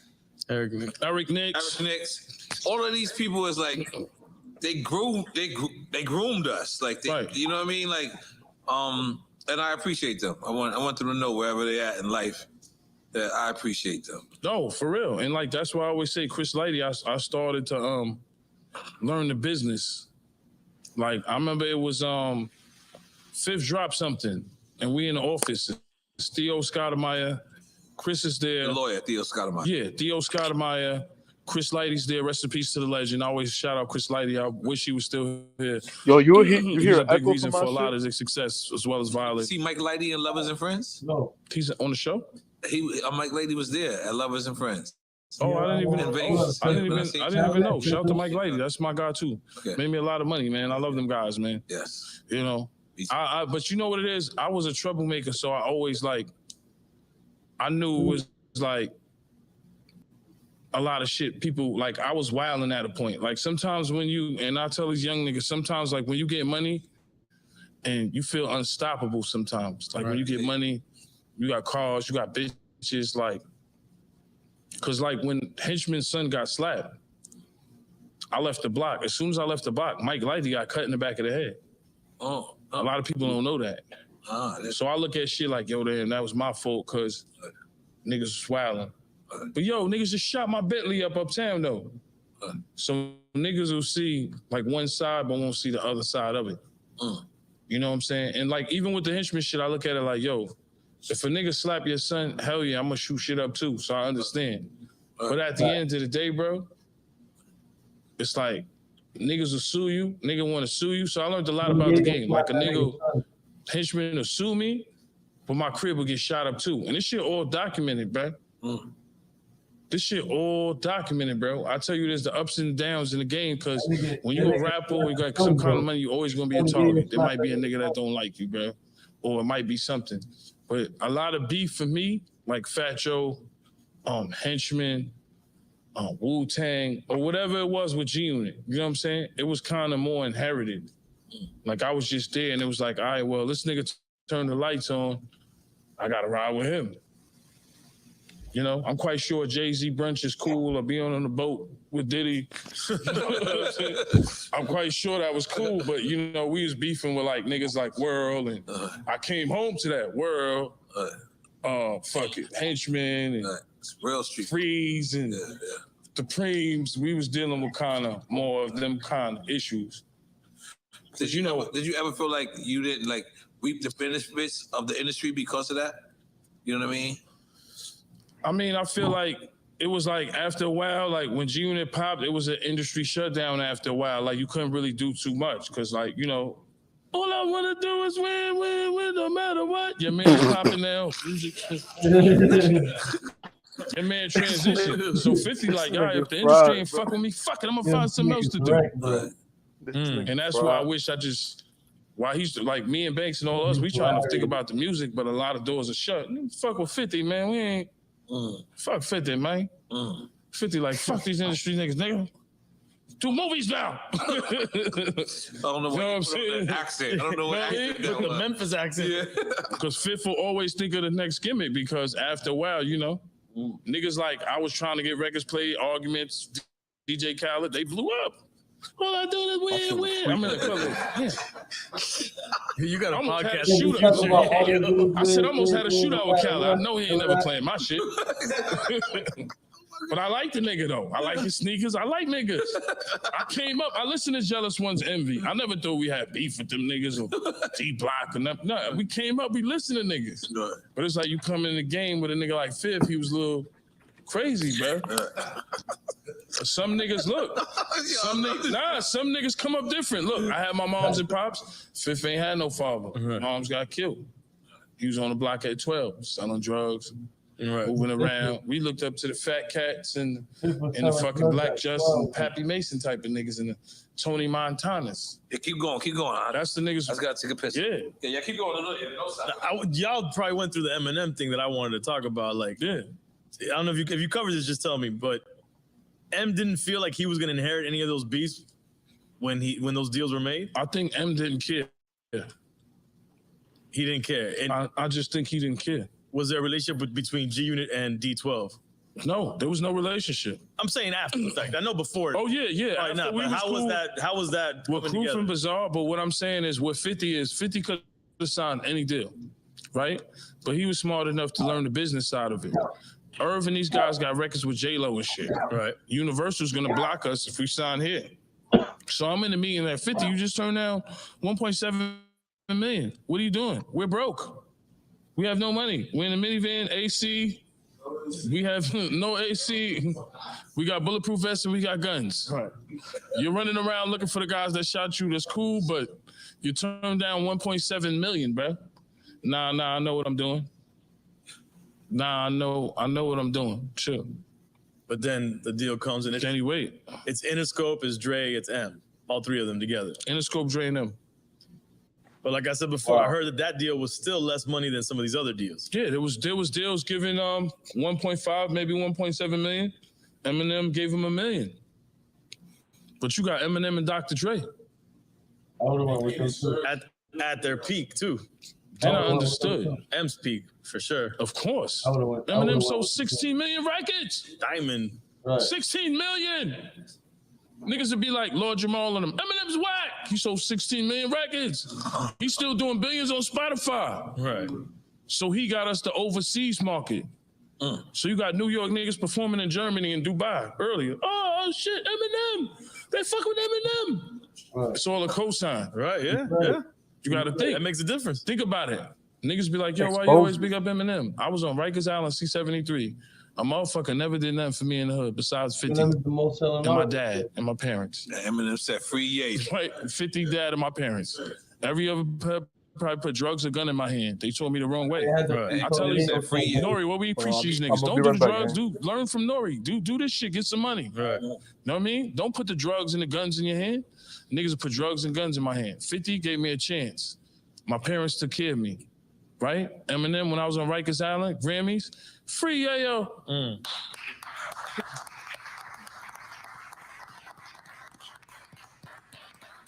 Hey, that's why, like, no disrespect. When you see games say, yo, Dre never did nothing for me.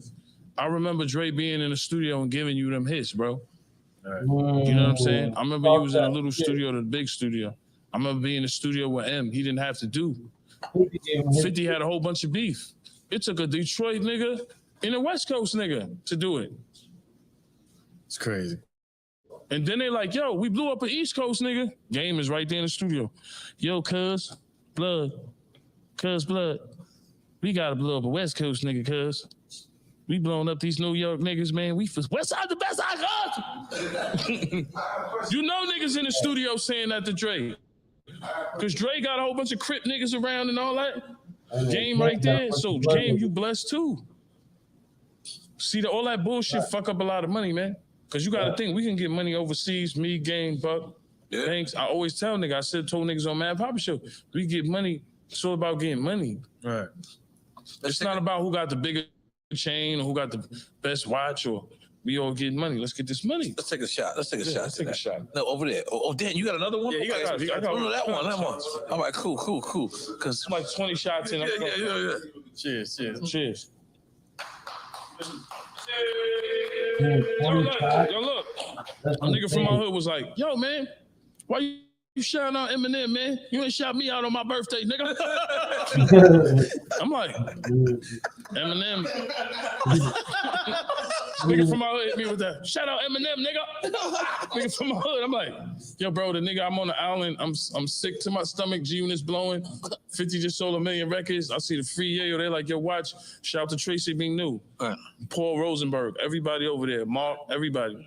Big up Paul Rosenberg. Yeah, everybody over there. Riggs, Morales. Morales, my brother. Yeah, everybody was shady. From Washington Heights. They like, yo, I'm on Rikers Island. They like, yo, you know, not asking for the TV on Rikers. You can get killed for that. You know, I'm like, yo, Joe, I just want to watch the Grammys tonight. Let me rock, whatever. You know what I'm saying? I'm not going to say, yo, rent in the house. My nigga, I had everybody. I'm not going to lie to you. But I was in population. I wasn't in PC. Being Tony Yayo on Rikers. Yo, niggas like, nah, yeah, you can rock. Grammys, boom. Free Yayo. Oh, shit. Wow. Niggas, come on, bro. You must have got all the hydrox. Nah, this is a nigga that sold 16 million records, bro. It's Eminem. Sold 16 million records. Hard copy. Because you got to think, when these motherfuckers was going platinum back in the days, that was a nigga going in the store, bro. In the store. Go ahead, talk that talk. We don't know. Go ahead, talk that talk. Don't disrespect the streams, but no, you don't know what stream. Talk that. I'm talking about niggas was going in. What, FYEs back in this? Nori. Sam Goody. Nori, 2 years. The Wiz. That's the nigga going in there. going to buy your shit physically. Harlem Music Hut. Yeah, Shit like that. That's what I'm saying. I'm So sorry, I got old school on no, y'all. I'm like, no. We's not old school. It's the truth. Yes. Because a fan going in to buy the hard copy, bro. It's a different. That means a nigga. We used to go to the store. No, CNN War Report. Going to get that. Go to Jamaica Avenue. Yeah, my shit is official gold. Not y'all gold. On the run eating. There's a body in the trunk. Him and Nas. Yeah, come on. Niggas going to get that. Well, like, what you sell? 2-3 million? Well, I'm 1 million in RE, and I'm 4 gold albums. Yes. You know what I mean? Yeah. A couple platinum singles. And a couple of platinum singles. Yes.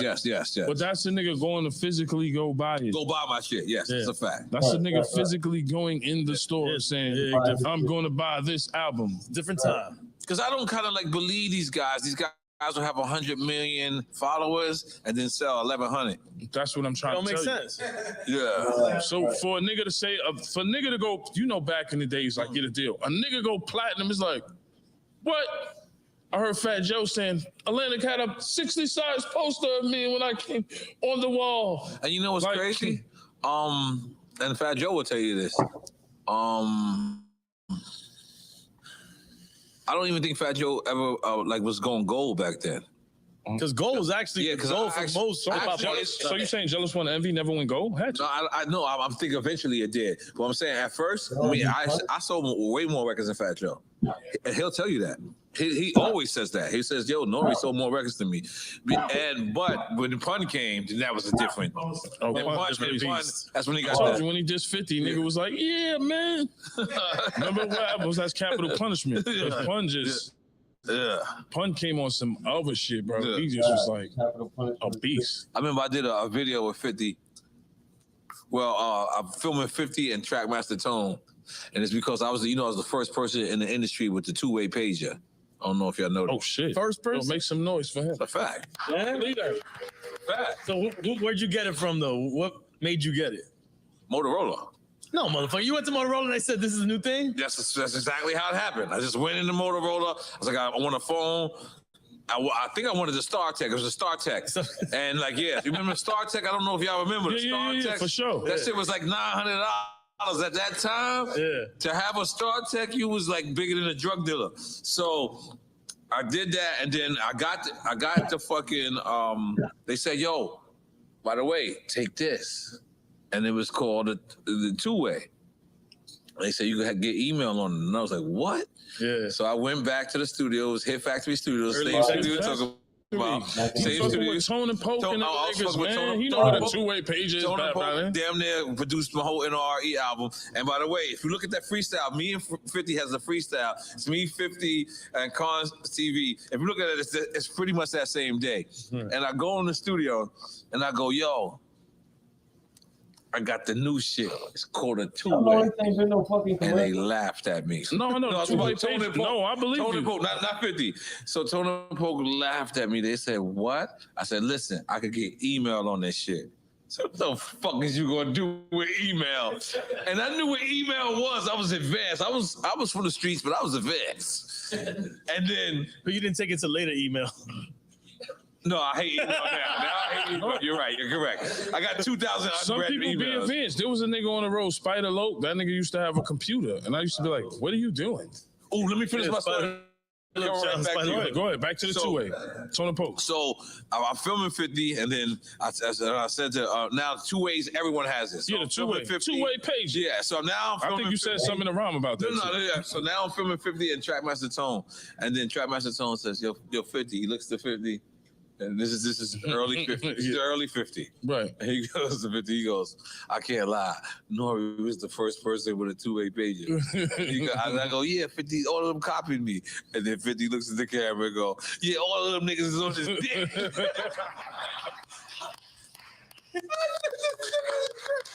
See, look, footage like that was classic back then. Yes. You know what I mean? I always tell them even records, when records dropped on radio, like if it was a Flex or Clue or whoever it was. I just want to take another shot with you. Yeah, I'm sorry. It's no reason. I'm ready. No, not that one. Look, right there. There you go. Super drunk, right?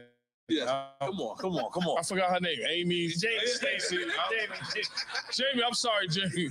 I'm sorry, Jamie. Can you remember your thought? Because I just want to say something to you again, brother. I just want to reiterate what y'all did, G Unit. Different. Not only coming from Queens, because y'all not a Queens group, y'all international group. Right. That came from Queens. Right. That comes from Queens. Right. Thank you, Jamie. But I just really want to thank you, man. Like, you know, No, I want No, you can't thank me. It's your turn. All right, Your day, your flowers. Look, what the flowers say. What the flowers say. It's your day, my brother. I want to really thank you because people like you are hard to find, and people like you have to be cherished. Right. You have to be put on the same pedestal that all of us is put on, because you know, Jay is not great without a Tata. Right. Or Emery. Right. Or Lenny S. Right. You know what I mean? Like, you know, 50 with you makes him greater. He's greater alone. Of course. But what you makes it great. And I could see your vision. Like I could see that you're the behind the scenes. And you know, but you got you have no ego. Hold on. No. All right, I'm gonna explain it to you after. Go ahead. I can tell you don't want to be big. Right. I got you. Go ahead. Listen, that type of shit is warranted. That type of shit has to be saluted, because a lot of times as the alpha male, we're so much thinking about whatever, and it's a part of the journey that we're not seeing that you see. Right. That you could be like, you ain't been there that long. Right. You ain't been this way. But you gotta understand, right? There's like I told you always, and shout to Shaka Zulu. Okay. Because that was I remember I met him years ago when Ludacris was doing radio. Right. Classic shit. Like going to Columbia with 50. Those times are a lot to me. Tommy Mottola in the building. Oh, you was in Columbia? Yeah, I used to go up to Columbia with Fifth. Oh, I used to go to Columbia. No. Columbia the record. You talking about Columbia? You try to take it somewhere else. The record. No. You with my friend Diego over there? He go to Columbia every other week. I know, yeah. So look, Columbia Records, like I remember Fifth being in the studio with Tony Pope and legends like you, and I'm like, oh shit is happening. Right. You know, like I said, 50 was Destiny's Child. Niggas got kicked out of the studio. Tony Pope like, yo, you got too many hood niggas in here. It's Beyonce. Right. I didn't know who Beyonce was at the time. Destiny's Child. I'm like, damn, you hood niggas? This shit crazy. We made it. Right. So for me, I'm just appreciative to be in any room. No, but let me look, because it's not about who the biggest. Like I said, niggas push me out the way. 50. Correct. Push me out the way. It's cool. I'm good. When we go overseas, we in the Amani Hotel. We chilling. I never stayed at the Amani Hotel. The Amani Hotel's real nice. We in the Four Seasons. I stayed at the Bulgari. 50, he take care of niggas. You know, you get in any trouble, plenty of bail. Niggas get in trouble. Oh, bail money. This bail money, yo. Bail money too. I stayed at the Bulgari Hotel. Yeah, see, my man, some rich nigga shit. I ain't gonna lie. Come on. I'll see you over there. Got style. That's what I'm trying to tell you. Queens niggas got style. I'm appreciative of being in the room. Like, I never thought I'd be in the room, like I said, with Old Dog. Right. Menace to Society. With Old Dog. Wesley Snipes. Jim Carrey. Right. So I be in rooms, I just be thinking about movies. That's so beautiful. Nori, I think I paid in full. Yo, my niggas. Like, those are classics to me. So Cameron, all these niggas, we came up, mixtapes, watching niggas. Big. Tupac. I remember when Big came with Who Shot You, I tell niggas all the time, they be like, that's not a diss record. Because I was kicking it, I think with the nigga producer, I forgot his name, but he was like, it's not a diss record. I'm like, well, Nasheed Myrick's, the guy who made it? like, well, to me, that's a diss record. Who Shot You? Because that was a classic for me. Right. And that's one of the hardest beats. Because they say he recorded before. Some beats are just special when you really think about it. So let me ask you. G Unit versus who on Versus? Blocks. D Blocks. You better say it. I mean, you seen us on Versus. I think everybody will probably try to match Dipset or D Block, right? What you want about that? But D Block. Dipset. So I think it would just be hard because we got so many mixtape records. I mean, shout to Jada, shout to Cameron, all them niggas. But I think it would be hard. But I don't think 50 will ever do it. But if 50 would do it, let's just say 50. Hypothetically. Let's say we slipped 50 some ecstasy yesterday. and he's feeling it. What do you? Who? I see 50 saying, "Yeah, yo, I sold 11 million records." Wow. Fuck out of here. Wow. That's what I see him saying. Right. You know what I'm But saying? if he was to agree to it, who you think? What Wow. crew G Unit could go against? LOX. And does it have to be New York? Does it have to be? I think it's different because when you look at G Unit, right? When you look at Dipset and D Block, which are legendary groups from New York City. But when you look at G Unit, even when we came with the mixtapes, we had shit that was playing in the clubs. Baby, smell at me, cause I'm on about your girl. Think about the mixtapes. I'm after your cheddar. We on the Avenue, Jamaica Avenue, Bronx. We doing shit over. We doing we doing fucking Raphael Sadiq shit over. We doing the hooks, we doing every babies. That fat. The niggas got your ass getting fat. Think about 50 was the kind of first nigga we had songs for the bitches. Niggas ain't really have that. Right. Like Jada and them niggas, let's keep it real. Dipset, they not. We was in Dubai in like 05, like this. What is a Dubai? Like no disrespect to them niggas. They you can say they got better bars. They niggas are nice. Cameron, but we was in Dubai like, what is Dubai? A lot of artists really, because you got to think about it. What markets do a New York artist really have right now? Once we get to the South, we go to Atlanta. I done been to shows. Mobb Deep had they single. Niggas go to Atlanta. Yo, Mobb Deep performing. Niggas is turning their back, bro. There's a point where we got shut down. I done dropped the mic. No problem. We got but the point. There's a point. You got to remember G Unit. I remember me and Banks, we went to a market in North Carolina. So Nelson and them got us there again. Shout out to Nelson, had me with DJ Khaled. Yeah. Shout out Nelson and them, man. So we with Nelson and them, because usually when radio tell you to do something, the artist gotta do it. Because the PD had control. You miss one show, never playing shit on radio again. So it was like, yo, we go to some shit. I think we was in North Carolina. And we was at the shit, and the DJs was like, we gotta stop playing these out-of-towners. We got to start playing our people. Me and Banks are like, whoa. I mean, the South did feel that. So we like this. I think. Look at this. No, I'm just. We was like, I told you. I don't know if we was in North Carolina, but we was at a conference, and they was like, fuck these out-of-town rappers. And we like, we got to start playing our people.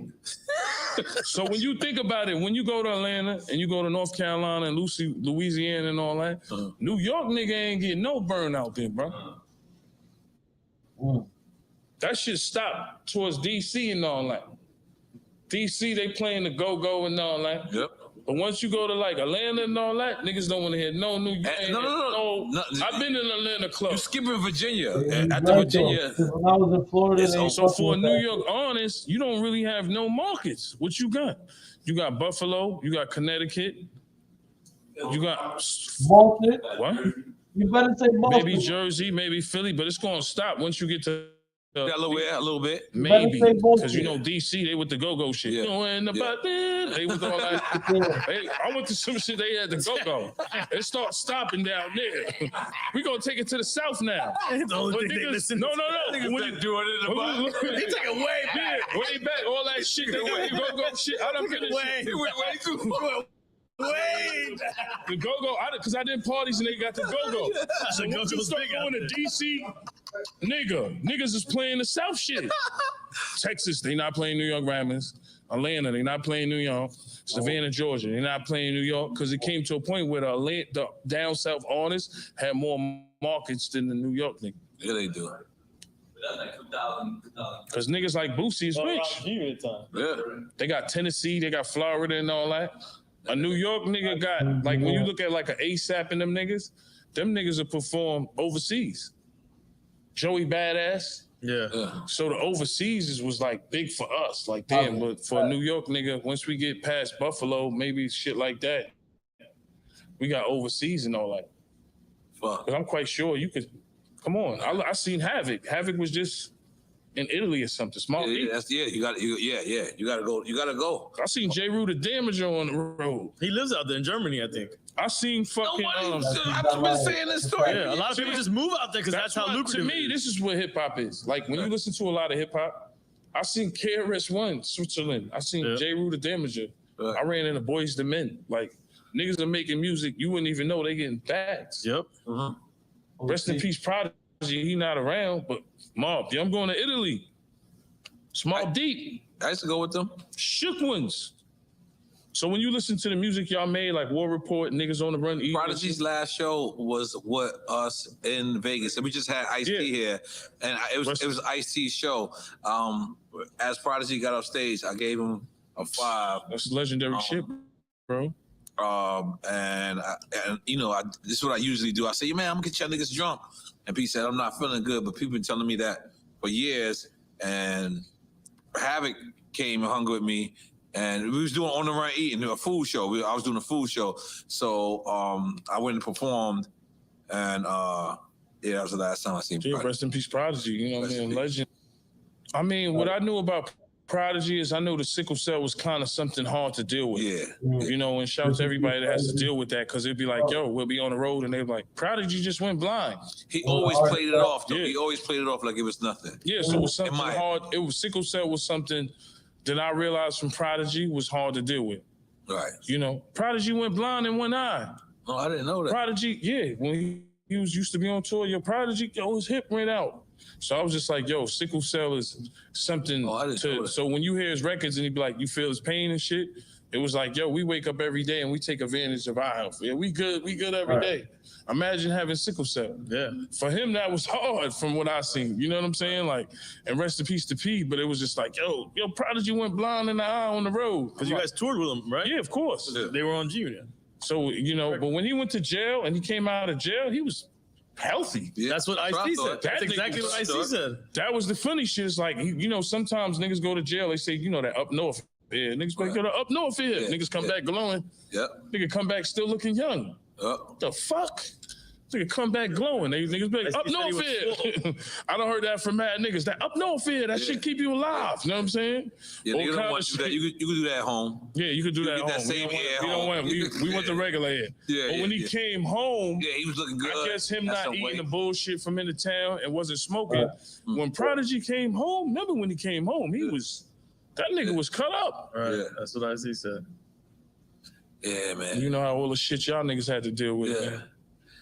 That's cool. So, how was it? How was it when, you know, because at one point it was like, all right, one of the biggest laughs I ever got here was Remy Ma was sitting right here, and I said, I still miss the days of the original Terror Squad. Definitely. And she just laughed at me because what she was trying to say is, it'll never happen. It will never happen. Yeah. So I'm gonna ask you the same thing. Right. Do you think the original G Unit that we know, and I'm not saying the original G Unit in Queens or in New York, but the G Unit that we originally saw, right? Who would y'all say? Buck, yeah, Banks, Game, Game. Lloyd, okay, yeah, okay. No, I'm listening to y'all. So, okay. You know, I don't even know what to say. But Go what I'm ahead. saying You is, think would that I know ever I'm happen? being naive. No. Would that ever happen? Would that ever happen? Yeah. No. And I'm gonna explain to you why. Okay, cool. Because when you look at 50, right? So when you sell 11 million records your first album, right? Yes. And your second album comes, and Jimmy Iovine and everybody saying, drop the second album. And you're saying, nah, I want to put my niggas on. I want to put Yayo on the album. He in jail. I want to put my niggas on. The label's just saying, you sold 11 million records. Drop the next album by yourself, man. Right. Nah, I want to put Buck on. I want to put Yayo on. I want to put Banks on. I want to put Game on. Drop Back for Mercy. He didn't have to do that. Make some noise for 50 Cent. So you got to make some noise for 50 Cent. That's hard. But you got to understand, when shit go wrong, what do artists always do? Who do we always blame? The label or the decision that we made. You understand? But what I'm saying is, me learning the game, when we was on the road, some niggas want to fuck bitches and drink all night, and some niggas want to get the information. You can't be mad at a nigga that helped you get on. Fifth helped Game, Fifth helped Buck, Fifth helped me. He helped Banks. But think about it. That second album after Get Rich or Die Trying was what? No, it was Beg for Mercy. Wow. It was the G-Unit Group Yeah. album. Wow. Yeah. You really didn't have to throw that assist or throw that alley-oop to make us in the stars. And while he's the hottest in the game as well. The hottest in the game, nigga. You want the hottest in the game, and your second album is the group album. I was on that album in I gotta make some noise jail. for that and take a shot. That's all. You gotta really think about that. I knew that. Yeah. You ain't I got was a in shot. jail. You got a shot there somewhere. So you gotta think, like, the label's telling you, Interscope's like, nah, drop the Massacre. Nah, do Beg for Mercy. Oh shit, yeah. Yeah, come on. How many shots? Salud. We gotta take that. So many, we got like 30 shots, so we're drunk. Yeah, I like how you're the only nigga that spreaded it out. I like Yeah, it. Everybody's going up. We calling that Tony Yayo now. Whenever a nigga motherfucking get drinking and leave this, no, spread the drinks out like that. Yeah, it's just like, look, this is what people usually do. I call her Jamie, Amy, and Stacey. I'm sorry, I know it's, and I'm like, she like, what the fuck, man? Who the fuck is that guy? What's up, man? Fuck that guy, man. I call her Jamie, Amy, and Stacey. No, but let's get back to that because he went with the group album. He went with the group album. He just sold 11 million. Wow. Now you sold 11 million records. You could be like, man, fuck that, man. Fuck these niggas, man. I'm gonna do whatever I want. I just sold 11 million. Eminem sold 16, nigga. Sold 11 million. Thank you, Jamie. Right? I sold 11 million, nigga. Fuck these niggas, nigga. Nah, Yayo in jail. He been with me from day one. Banks, that's my young boy. I got him off the porch. Made him a millionaire. Banks came see me, rings on. Buck was with Juvenile. Really didn't go the way he wanted to. Fifth put him on. You know what I'm saying? First nigga helped him really take off in the South. Game had Dr. Dre and 50. The story of when Banks came Helped to visit everybody. with Rings On was crazy too. So if niggas shit on you after that, you like, now think about it. You 50, right? Now think about this. You 50. You put all these niggas on. You know how shit go. Niggas start spending money. And the hood niggas don't know what taxes is and all that. Like 200,000. They fucking themselves. Now you know you flying bitches here, hotels. Take the card, baby. Cause you know Buck spent a lot. Buck he spent a lot of money. Buy a new car, bitch. I feel like Yayo didn't like Buck. He hanging with Meech and them. BMF, nigga. Them niggas buying out the club. You hang in Atlanta, man, back in them days, man, you go broke, man. Buck spent $250,000. Even when shit happened like that, Fifth will help him out with the taxes, because when you make money, you're not reeling about taxes. He helped him with the tax. You a hood nigga. You ain't thinking about taxes. Make $200,000, nigga. You make $200,000 in a week. Nigga ain't thinking about the tax money. You done spent that money. The block might get slow. No more shows for like a year, nigga. Now you could have went on this anger management tour. You could have made, $500,000-$600,000 in maybe 2-3 months, which is exceptional money for any nigga from the hood. You make $500,000-$600,000 in 2-3 months. Start spending money. You got the bitches now. Bitches, nigga. You start buying cars, nigga. You start buying your mom's bags, nigga. Then you done spend a quarter. You just like a nigga spent 200. Then here come the tax man. Well, you owe us another 200. You like, oh, how does this work? Because when niggas run into this money, we don't know nothing about taxes. They don't teach us that in school. No. Nori, they don't teach us that in school. Nope. They don't teach us about. They don't teach us that here. Yeah. Even as it's not a lot of successful people that want to turn around and say, and the industry don't teach you. Go get an account. Go learn how to put your shit in a certain account and or to take pay off more. 30%. To pay them more. Yeah. Niggas don't be knowing about all that shit, bro. And niggas will fuck up the money. And when niggas will go, yo, Fifth, man, I need, man. That's wild. Let me borrow $175,000. Then you be looking at it like, yo, that's a hell of a loan. Just because you got it, could I be like, Nori, let me borrow $300, man? Nori will be like, oh, well, hold on, bro. Like, niggas think this is just the reality of life. I used to think like that, too. Just because your man made $50 million, yo, man, let me borrow $500,000, man. Nigga, I don't care if you got a lottery, drugs, legal way. Yo, we talking about $250,000. Like, so niggas will look at loans, and I'm gonna keep it real, buck. Like, this times Fifth be like, man, that's why Fifth is shit on niggas. Like, yo, nigga never satisfied, man. Nigga fucked up. I done lent that nigga $175, man. You know what I'm saying? Man, niggas fucked up, man. Cause he's a grimy 90s nigga, man. Niggas from the hood, you can't just go to a nigga, yo, let me borrow $150, man. 50,000.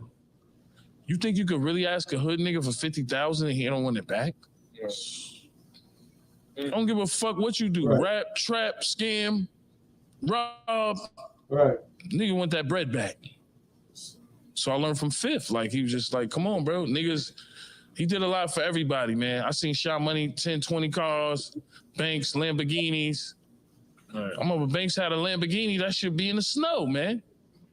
Nigga ain't even put it in the garage. Shit in the snow, man.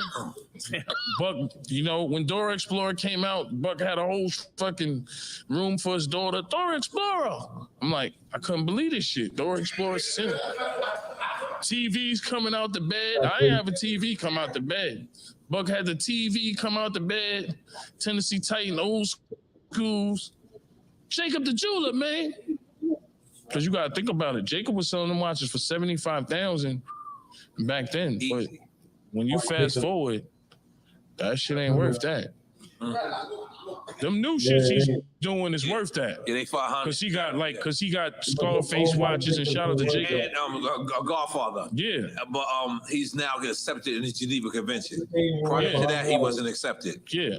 But now he's like making the watches where he got the Scarface, the Godfather. Because Jacob the first nigga to do it, but yeah, Bugatti, got all that. You try to trade in that Jacob watch for that $75K. So what exactly happened? Because right now we seeing Lloyd at prior to the homie passing away, Hovain Hilton. We were seeing rest in peace, Hovain. Rest in peace, Hovain. We were seeing Lloyd with Hovain. And we quite didn't understand. Is he still with G Unit? Is he doing his own independent thing? I think Banks was just like, that's always my guy. And 50's always my guy. So I try to stay out between them because they both my brothers. You know, we grew up a block separate apart of it. Of each other? All three of y'all? From each other. But I always say in my mind, your boss is never going to call you. Right. You got to call your boss. No matter what you go through. Like, the nigga with the money ain't going to call you, bro. You got to call him. And that's just what it is. You know what I'm saying? He put niggas in position. And I just appreciate it. You know what I mean? Like, you know, I come from cold blocks, late nights, getting chased by police, like every other nigga. I never thought I was special. I just feel like I'm blessed. And that's why I think, like, when I do these interviews and go on these shows, real niggas relate to me because I just feel blessed more than anything. And I thank God that I'm in these rooms where, you know, I'm watching movies. Wesley Snipes, nigga from New Jack City. I'm like, damn. Did he have Asian bitches with him? He had all kind of people with him. He did all kind of shit. It was a film festival. So, like, I'm going to see the Mona Lisa. Like, I'm a hood nigga that never thought that I'd go see the Mona Lisa or some shit like that. It's fine. Fucking all kinds of art. Fucking, you know, because when I go to these places, I don't just, like, stay in the hotel. I go outside and enjoy life. Like how you was in Italy on the boat and shit. Oh yeah, I go outside. Yeah, you was on the water and shit. Yeah. I go outside. I do shit like that. Yeah, goddamn it. So I'm kind of appreciative because I never thought I'd be in these rooms or these places like Nelson Mandela cell. Come on. Come on. That's fine. Come on. Which is humbling. Robbins Island. That's fine. Nelson Mandela cell. The way where they was working and doing all this fucking work in the limestone, we went there. We was in the yard they was in where they had them doing labor for kind of like no reason. So we was there, Ray, Nelson Mandela, the guy that flew us in, did like 19 years in jail. He's a political prisoner for blowing something up. You know, like I said, 30 niggas couldn't come to Nelson Mandela house. I think Chris Lighty was around at that time. 30 niggas ain't coming to Nelson Mandela house. So I didn't get a chance to go, and it was cool. I went to the jail that he was actually incarcerated in. So for stuff like that, our parents, you know, our moms and dad never got to even fucking do something. Even the places you've been. You know, have your parents or like that's what you got to think. Family members ever got a chance to be to these places? So, you know, that's big for me, you know? Yeah, man. Let's talk about Get Indicted Hotline. Get Indicted Hotline. Yep. Yeah, that's a skit. That's a song. That's a skit song. I mean, I feel like it's a skit in that song. When I feel about Get Indicted Hotline, I feel like the internet is a gift and a curse. While the internet it's a nice place where there's guys that have all kind of opinions on the internet from YouTube that make money, and it's cool. Now you got a lot of niggas. He's a rat. Put out the paperwork. That you got all kind of shit on the internet where niggas. You got all kinds of niggas on YouTube and on the internet. And if you get your money, that's your way. It's better than you being on the block doing dumb sim shit. Get money. But it's like we on the internet. It's like for artists, people want to see me with shit. Like for me, like I always say, yo, if I buy a shirt for like $1,000, I'm gonna wear it again. Like this shirt right here, Casablanca silk shirt. Oh yeah, I wear my shit twice. Yeah, I'm gonna wear my shit again. 2 or 3 times. I don't give a fuck. Or if you buy like a Louis take hat, my shit to the cleaners too. because now everything is expensive. If you buy shades now, 1,000 now, 800. So you can say 1,000. You buy a Mary jeans, $1,000. You buy a shirt, a Mary t-shirt, 500 to 1,000. Casablanca, 800. Everything is like $1,000. Mary fit me too. So listen, tight. I don't like it. I Mary jeans are good though. Yeah, but they're tight. Yeah, but you got to get the right size. No, I didn't get the right size. You know what I'm saying? What kind of conversation is this? You gotta go to the right place. Nah, Mary jeans fit good. That's why a lot of people like them. But a Mary jeans could cost $1,500 to $1,000. So you gotta understand the pressures that we had as kids. The young generation have it way times more because their jeans are $1,500. Yeah, because they showing out. Yeah, but everything's expensive now. That's right. Do you realize what milk and bread cost right now? You know the price of milk went up? Like people, because we get money, we don't pay attention. No, it's expensive. So when prices go up, inflation is wild right now. Niggas are like selling milk eggs on and the bread. block. Like At one point they were selling eggs on the block. You're gonna go to the Inflation is supermarket and crazy. bread is gonna be like $20, and you gonna because y'all get money. Y'all got Richard Millies and all kind of nice shit. A nigga with the Richard Millie ain't gonna be paying attention if the bread is $20. You know what I'm saying? But I'm still kind of hood. I'm like, damn, bread $20 now, milk like. So every single grocery. So it's a lot of pressure because like niggas on the internet, they want to see shit. They want to see the success. They want to see Nori on the boat, Italy. They want to see me in Dubai. But at the same time, a nigga that want to take shit from us or got bad intentions is watching too. Right. So you see a lot of artists, they'll go on trips, nigga try to run in their crib. Yeah, that's crazy. You gotta have security, you gotta have all kinds of shit. You got security there where you at, and the security. So I say the internet is a gift and a curse because like, look at this platform, how big Drink Champs is. From when I seen you, from one of the 7+ years. That was 7 years ago. Yeah, it's crazy. So where y'all, I done seen y'all around Dave Chappelle, Kanye, Fifth, everybody. All the biggest names in the game, you can name it. And look what y'all had, and it's crazy. And we appreciate every moment of it. And you're teaching other people the way. Like before you get on the corner, learn how to this YouTube game and learn how to master this game. He's getting a lot of checks. I see, Ace over here, you getting Diddy, Jay-Z, everybody. That's right. Shout out to Monster. Shout out to that DeLeon. DeLeon is out there. I don't make a penny off of Mama Juana, but shout out to my Branson. I don't know where the Branson went. You drink it all. You drink it all. The Branson is around. We got the Branson right here. No, we got some left. Come on, see? Goddamn, we got that Branson out here. Get the check Come for on, 50. Come on. You know what I mean? We drinking that Branson too. You gonna lie, I like the champagne too. No, I don't know how to pronounce it because it's like Luke, baby. Look, what was the first? Who was the first one doing? Remember, what was it? Cameron? What was it? The Scissor? Did you have a liquor deal? It's like the first liquor deal. Was it Dame? Armadale was It was my opinion. Dame, Armadale. Biggs, Jay-Z had Armadale. In my opinion, it was really Biggs. Biggs really like that was his thing. But I'm gonna be honest with you. I think that was the first, but I also want to be honest with you. It was horrible. Well, Armadale? I'm trying to remember it. I still got a bottle. No one says I remember Armadale. That shit was great. A vodka. No, I remember the name. I remember when it was a vodka. Did Jay say some lines about Armadale? Yeah. He definitely did. And Jay. Yeah. Yep.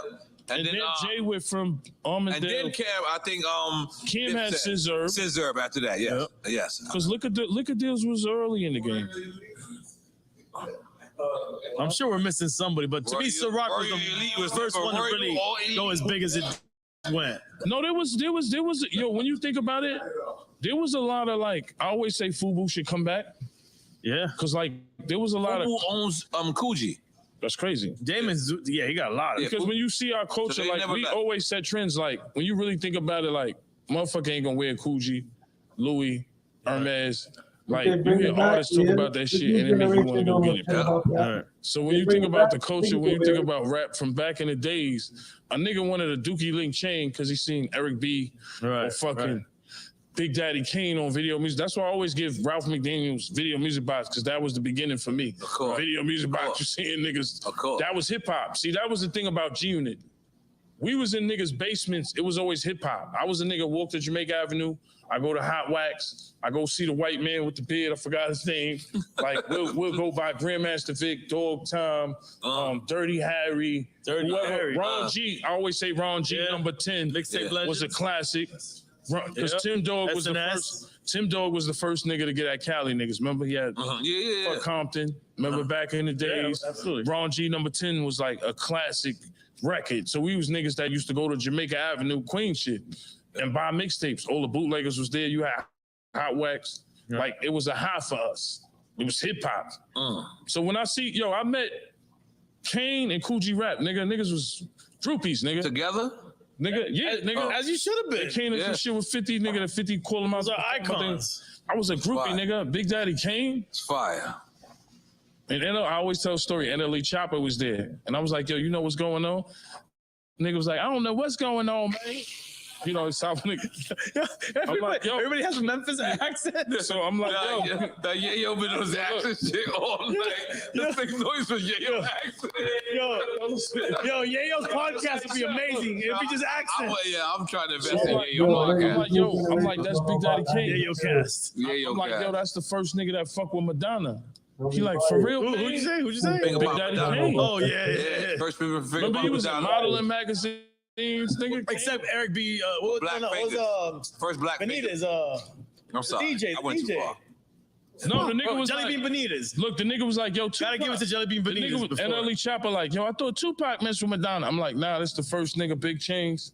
Man. You know what I'm saying? He fucked with Madonna first. He just had it on speed over, but we got over that part. No, but he alluded to something on Drink Champs. Yeah, he said he finger pops. He said, I don't know about all that, but he said something. Ooh. He never said Big Daddy Kane, yep. Yeah. And I went to dinner with him. I tried to get it. Yeah, we talked to him about that. Yeah, I tried to get him to get his girlfriend for a while, no? Yeah. It's who Kane went against again? Karis One. Karis That shit was classic. Nah, it was classic. But let me ask you. We would love to see Eric. Eric B. and Rakim, we talking about. So we know that G Unit might not never do. Yeah, Fifth's not gonna do it. But what happens if Memphis Bleak call you out right now? I still wouldn't do it. I'm going overseas. We got the tour coming up. I'm gonna make millions of dollars. What happens if Joel Santana call you out, right? I wouldn't even do it. I'm gonna make more money than these guys. I'm going to tour with 50. Why would I want to? Sheik Luke's call you out. I wouldn't do it. I'm gonna be in Dubai. We got He loves himself in Dubai. Buster gonna be on the tour. Everybody. Oh, that's dope. Yeah, that's right. The Buster's on the tour. 50 pay good, man. Is it really his last tour? Yeah, this we good. He gonna go back to his movies and stuff. Yeah, that's fire. That was crazy. So it's like, why would I want to do a versus? Like, I'm like way past that.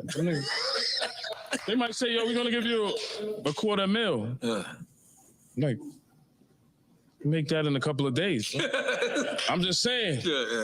Because that's what I'm saying about Fifth. He makes sure everybody's good. Right. Now, if I make the money and I blow it, that's on me. Right. Right.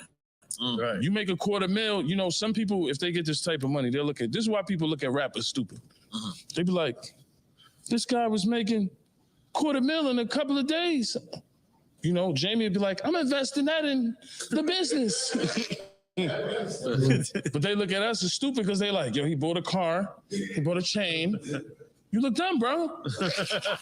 So Fifth is the type, he'd be like, Fifth will buy AP, he'll buy a Cullinan or whatever. But he'd be like, if the money get too high, like $2 million, like Mayweather, I've been around Mayweather, he might buy a chain or a watch for $1 million. Fifth ain't really gonna do that. Fifth's gonna be like, man, Let me invest that into the company or real estate. Right. You know what I mean? So they look at rappers like. Can we take a shot for your accent? Thank you. Yeah. Let's go for the accent. Whatever accent you be switching up on us. But no, you got. I ran out of shots. No, it's fucking amazing. No, because when they look at these artists, right? You look at these artists, right? I'm gonna give you the prime example. Do the shot. Look, I'm gonna do the shot. He got to do a Miami accent. He only got one Southern accent. No. Let's keep it real. Man. Yo, think about this, right? Tory Lanez, and I like the guy. No disrespect, I love the guy. I'm mad he's locked up, right? You know what I'm saying? Shout to Jamie. You went from being at Kylie Jenner house. Oh, I did have a shot. Right? With Megan Thee Stallion in a pool party to a shootout. You are blessed, bro. You gotta always remember your blessing. What? You went from Kylie Jenner in them crib, chilling in Hollywood. You with Megan Thee Stallion. You living a life. You got change, jewelry, money, and everything is gone right now. Nobody's exempt, and that's for every artist. Everybody could fuck up though. You know what I'm saying? God gave you a chance to make all this money, put you in these rooms. You went from Kylie Jenner crib, Megan Thee Stallion chilling in the pool party, right, to a shootout. How did that happen? I wish I was with Kylie and Megan and chilling and just to be in these rooms. Dory bring me somewhere. Oh, I'm chilling. We in Hollywood. 50 bring me to a party. It was this guy was a billionaire. I'm like, I don't want no smoke. He said. So it's like, we be blessed as artists. People look at us as stupid. They're like, yo, you got the chance to make all this money. And you fuck. Yeah, you networking like a motherfucker. Listen, $250,000, $100,000, $50,000 is a lot of money. Hell yeah. It's a lot of money. Any money that you make, $10,000. All of it. You got people that say, come to my restaurant. I'll give you $3,000. I'm from the hood. Is it? What? Hold on. $3,000 just to come eat at your restaurant? You hungry anyways? Let me come check you. I'm hungry anyway. Like, it's just different. And then we got the internet. That's why I say it's a gift and a curse. Because the internet can make you so much money. When the COVID came, internet made me a lot of money. And I realized when 50 used to say, yo, you lazy. You know what I said? I got to work. I'm on the best show ever, Drink Champs. Look. Hey. And before, I was with Drew Hill, Corrupt, all type of niggas. I ain't hold no weight. Now I'm by myself. Nah, that was a classic episode. Now I'm by myself. That's a classic episode. I even gave you your flowers. Shout to Corrupt. You said East Coast beef wasn't real. You was fucking bugging, man. We love you, Corrupt. Nah, everybody left that episode friends and fans. But nah. Yeah, yo, I'm just being honest with you. I was being honest with you. Like, there's so many people in this game that they don't understand that, you know, that the person to hand that assist to is so important. Right. Because so many people, like, when you're like quote unquote man, we need that, yo. We need that person to say, yo, let me throw this on him for a second. For him, for all the defense to go follow him. Right. And I love your loyalty, man. I love how you hold 50 down. Oh, definitely. I love how 50 hold you down. I love how 50, and I also love his military. I don't know if that is a word. Shut the fuck up. What did he even say? He said, I'm so drunk. I don't know what I heard. I just was like, I was just drunk. Yeah. But no, I love it. I love it because I'm an outsider looking in. And by the way, I was a guy that, you know, I seen 50's beginning. And like, you know, like I said, it sounds so cliche for me to say it now. Right. They're like, yo, I saw it and I did it for that. Right. Like, I never got paid for those records. I that's why we appreciate you, bro. You know what I'm saying? I never want to get paid. But the thing is, for me to see from where it started from then and to now, and for me to see your loyalty from then to now, and that it should be so much saluted. Like, it's so many people, when you look at Nas' camp, you look at Jay's camp, so many people that don't have their day ones. Right. And when you see you as his day you know how one, it felt for me to be on? Yo, it's motherfucking 2:40. I've been on this bitch for what? For 5 hours, nigga. 4 hours, nigga. You already know. Y'all have a good night. Get with y'all tomorrow.